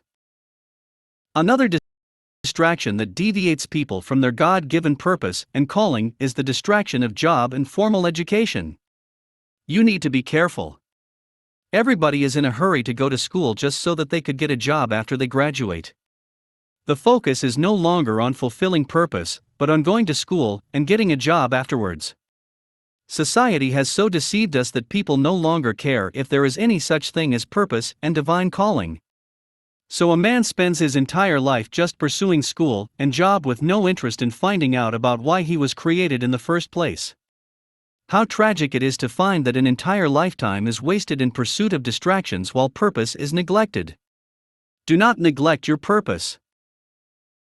If you really understand the treasure and the wealth of time, you will be rejoicing that they have fired you from your job. You will be rejoicing that the classroom school system is no longer holding your time captive. Instead of you pouring out your life and giving out your life and exchanging it for a porridge called salary, instead of selling out your life bit by bit until you are old and empty, and until you become so old that they send you off to die in retirement, you should come to realization that you could actually multiply and reproduce your life through the power of time conversion. If I were you, I would multiply my life by converting it into something tangible. I would run away from distractions. Please run away for your life now to convert it into a product that's worth more than your peanut salary. Go and convert your time into the treasure called solitude. Don't trivialize the fact that your life is diminishing. Run for your life. Save your life and convert it to something worth more than salary. Instead of exchanging your life for some coins and some pennies, you could actually take charge of your life. You can run away to take control of your time. When you run for your life, you will become the one deciding how you use your time. You will be the one deciding that you are not going to pour out your life anymore. You will no longer allow the school system or the work system to decide what you do with your time. When you run for your life, you become the boss of your life, and you can convert your life into any product of your choice.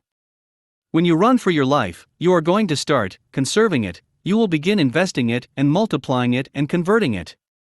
You will start reproducing and duplicating your life, and you are going to populate the earth with your products. You are going to saturate the earth with your seeds. Therefore, to run for your life, you must first identify your distractions, and make up your mind never to allow your distractions determine what you do with your time. The next step is to switch off your distractions and run, quit your distractions and run. Run. Run for your life. Steve Jobs ran for his life. I am sure you have heard of the name Steve Jobs. If you probably are using an iPad or an iPhone, then Steve Jobs lives with you every day. Steve Jobs is dead, but he lives with you every day through his product, through his seed. However, there will be no iPhone or iPad if Steve Jobs didn't run for his life. He could not have given birth to his products if he didn't run for his life. The Mac, the iPod, heck, even Buzz Lightyear probably wouldn't have existed had Steve Jobs stayed in school. He dropped out of Reed College after just 6 months. He would go on to eventually found Apple, Next Computer, and Pixar. If he didn't come out of the formal school system, he would have probably spent his time learning just what society has scheduled for him to learn. He would not have had the time to research on his personal dreams and area of calling.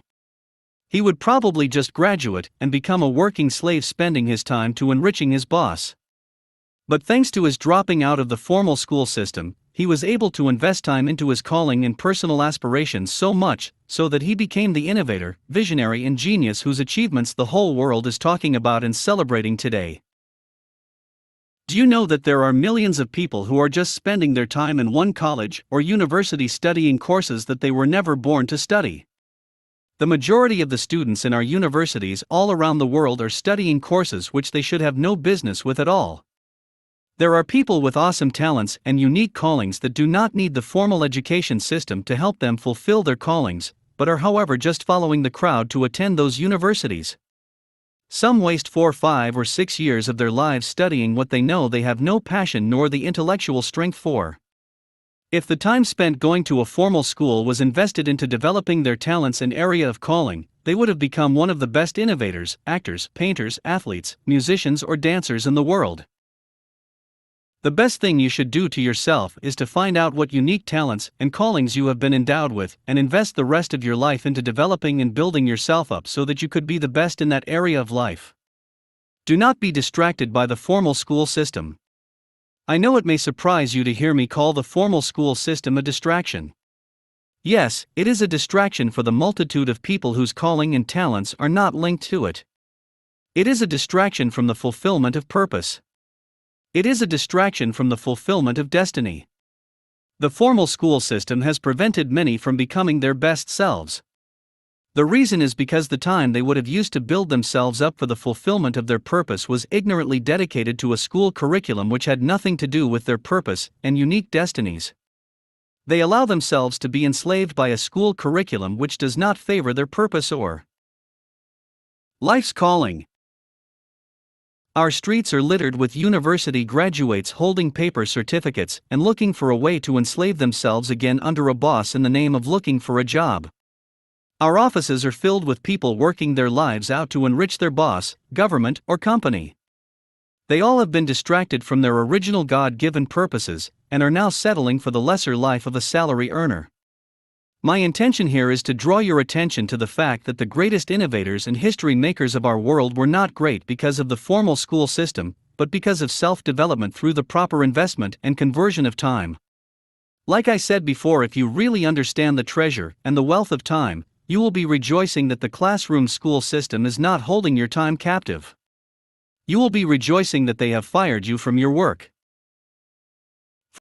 For Steve Jobs, he understood that to truly do great work and impact the world with it, one must run for his life and set himself apart to do that which he was born to do. To truly be satisfied in life, you must invest your time into doing what you were born to do instead of wasting your time trying to impress a boss or a company doing a job that you were not born for. Therefore, your first priority should be to find out what work you were born to do and then secondly invest your time into doing it, and you will be named among the great minds and geniuses in your generation in the nearest future.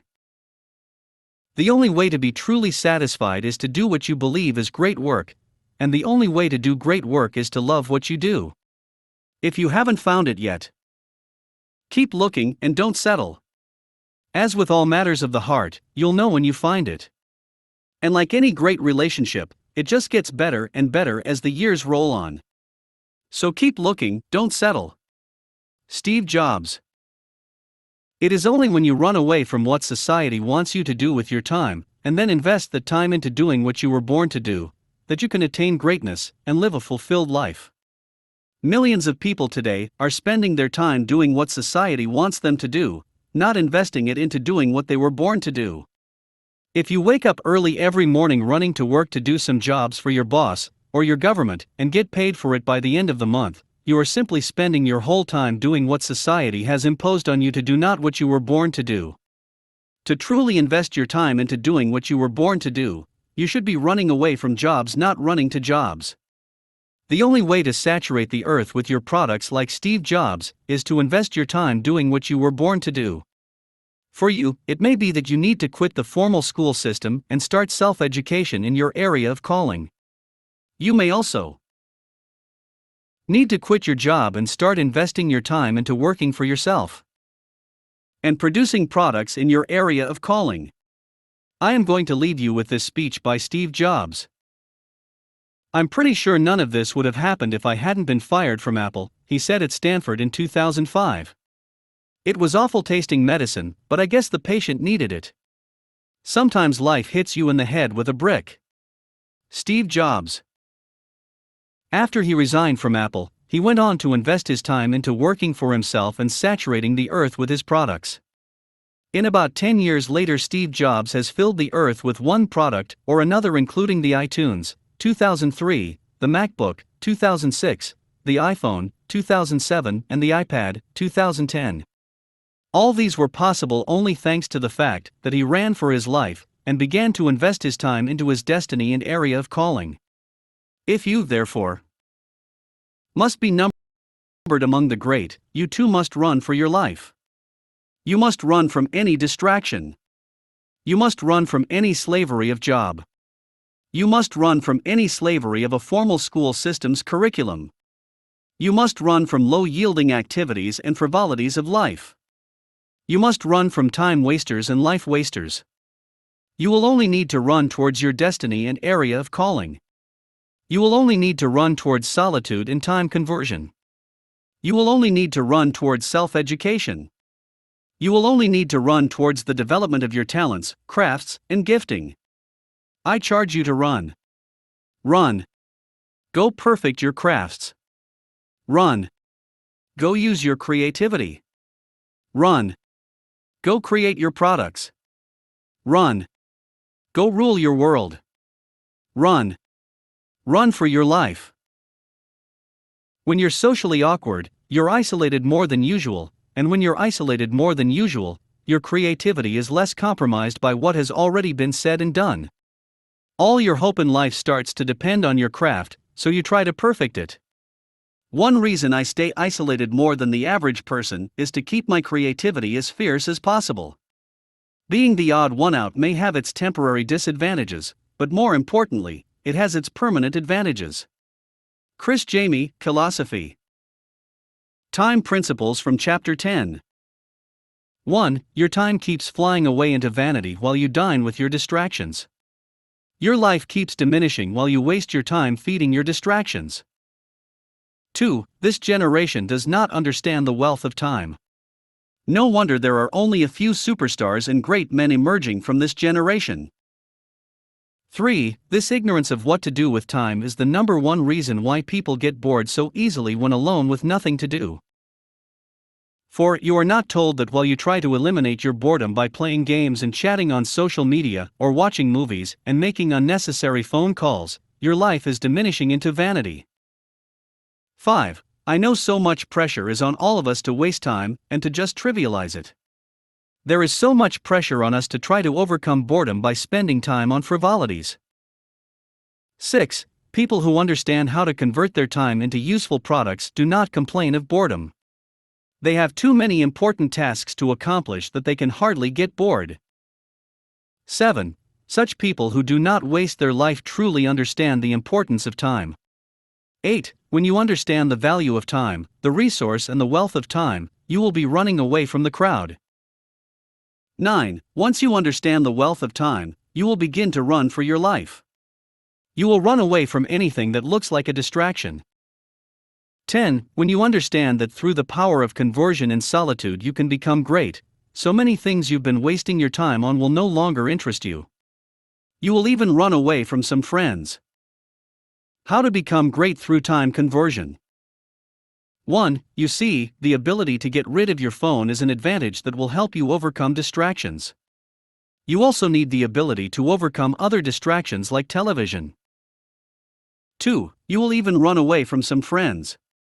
You will need to run away from Champions League and Premier League. You are running for your life because you now know that you need to convert that time. 3. How tragic it is to find that an entire lifetime is wasted in pursuit of distractions while purpose is neglected. Do not neglect your purpose.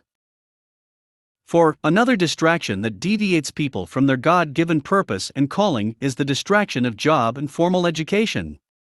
You need to be careful. 5. Instead of you pouring out your life and giving out your life and exchanging it for a porridge called salary, instead of selling out your life bit by bit until you are old and empty, and until you become so old that they send you off to die in retirement, you should come to the realization that you could actually multiply and reproduce your life through the power of time conversion. 6. Instead of exchanging your life for some coins and some pennies, you could actually take charge of your life right now. You can run away to take control of your time right now. 7. When you run for your life, you will become the one deciding how you use your time. You will be the one deciding that you are not going to pour out your life anymore. You will no longer allow the school system or the work system to decide what you do with your time. 8. When you run for your life, you become the boss of your life, and you can convert your life into any product of your choice. When you run for your life, you are going to start conserving it, you will begin investing it and multiplying it and converting it. 9. You will start reproducing and duplicating your life, and you are going to populate the earth with your products. You are going to saturate the earth with your seeds. 10. To run for your life, you must first identify your distractions, and make up your mind never to allow your distractions determine what you do with your time. Conclusion. Dear friends, I do hope you will apply the principles and truth revealed in this book. It is my utmost desire to see you live the great life that you were born to live. I believe you can become great because the wealth of time needed to achieve greatness is in your possession. I believe now that you understand the value of time and the principles of time conversion that you will begin to give an account of every second and minute of your life that passes. I believe you will begin to invest and convert every passing time into some products. My prayer for you is that you no longer trivialize time, and that you value it so much, so that you will always invest it. I look forward to seeing you at the top. Go. Invest your time. Go.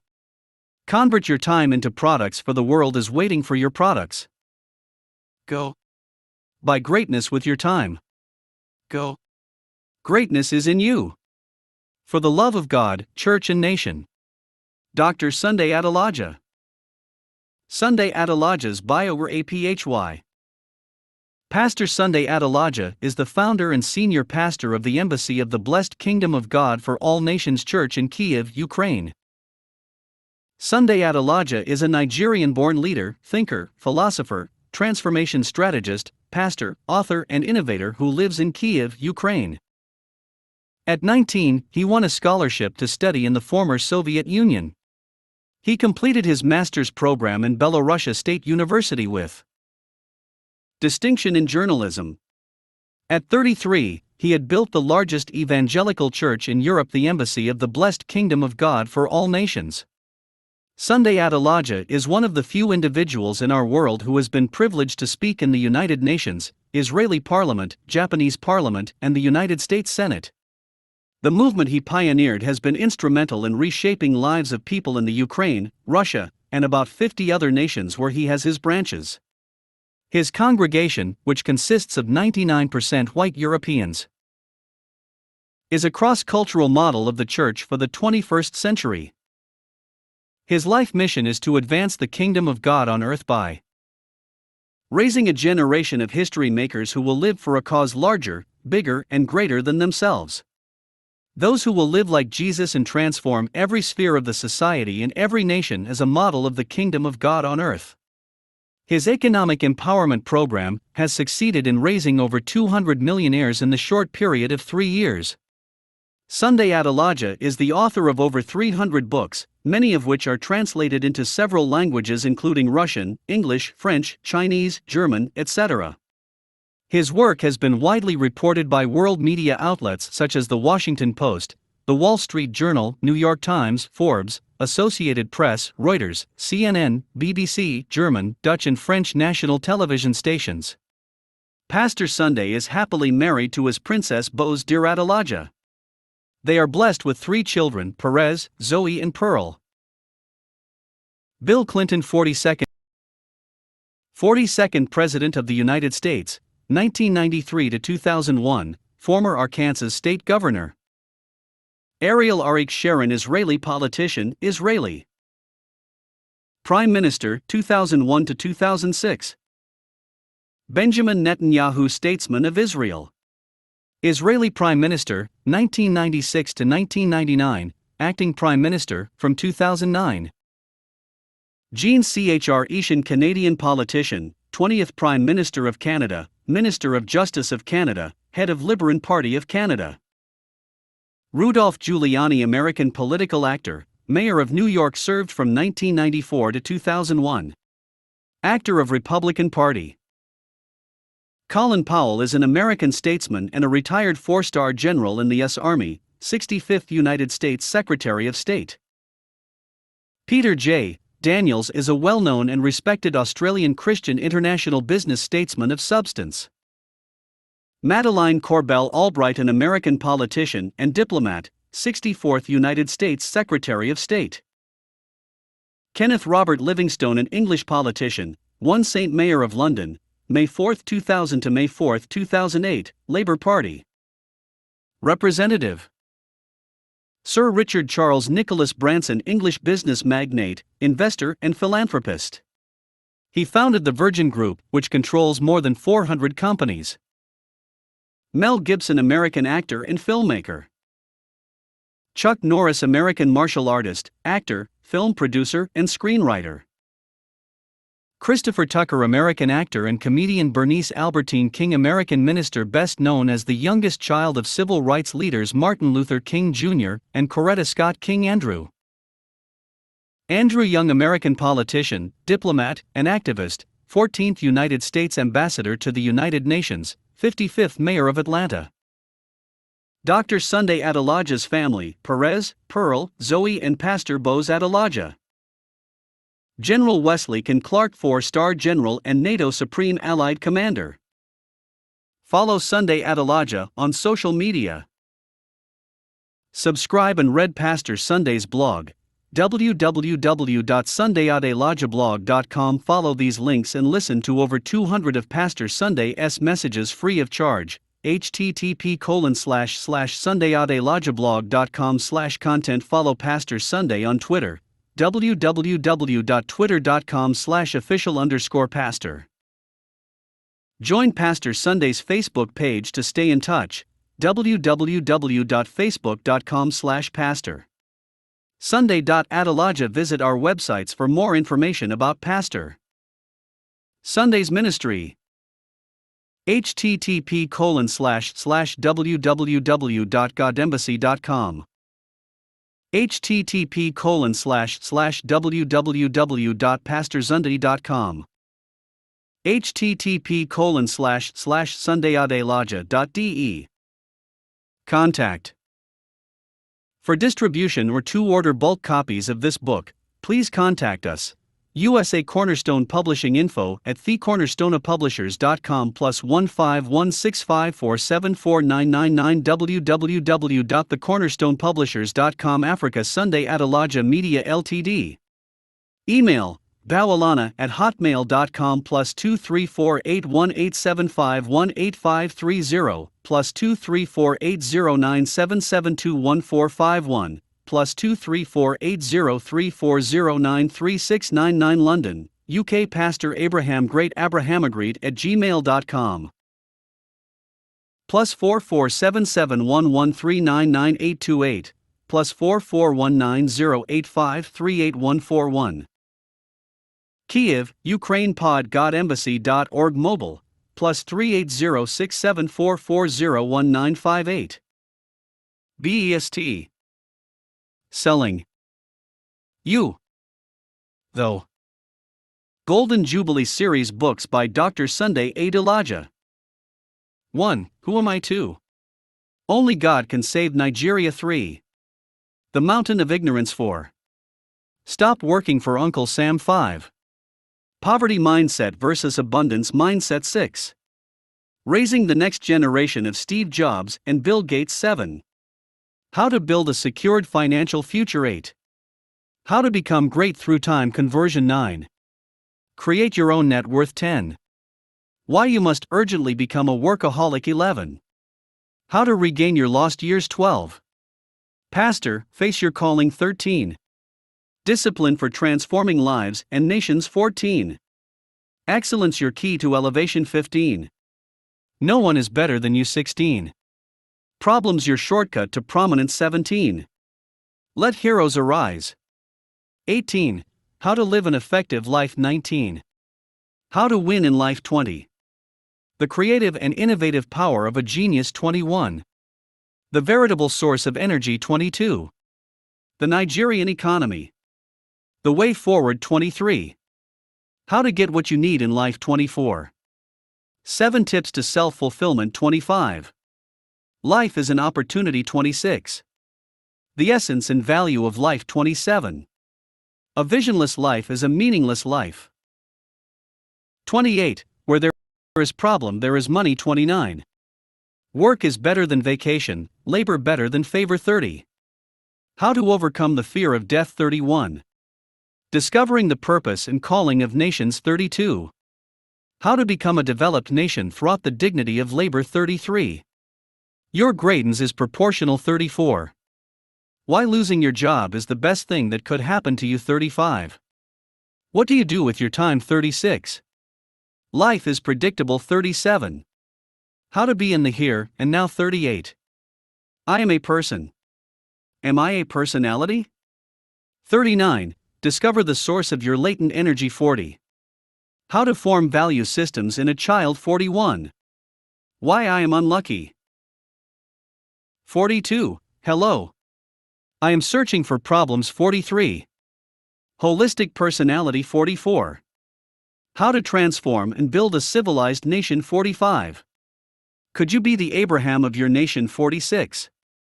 The Teen Building Skills of Jesus 47. How to Keep Your Focus 48. The Sin of Irresponsibility 49. How Africans Brought Civilization to Europe 50. The Danger of Monoculturalism. For distribution or to order bulk copies of this books, please contact us, USA, Cornerstone Publishing. Email, info@thecornerstonepublishers.com, +15165474999 www.thecornerstonepublishers.com. Africa, Sunday Adelaja Media Ltd. Email, bawalana@hotmail.com +2348187518530 +2348097721451 +2348034093699. London, UK, Pastor Abraham Great. Email, abrahamagreed@gmail.com, +447711399828 +441908538141 Kyiv, Ukraine. Email, podgodembassy.org, mobile, +3806744019858.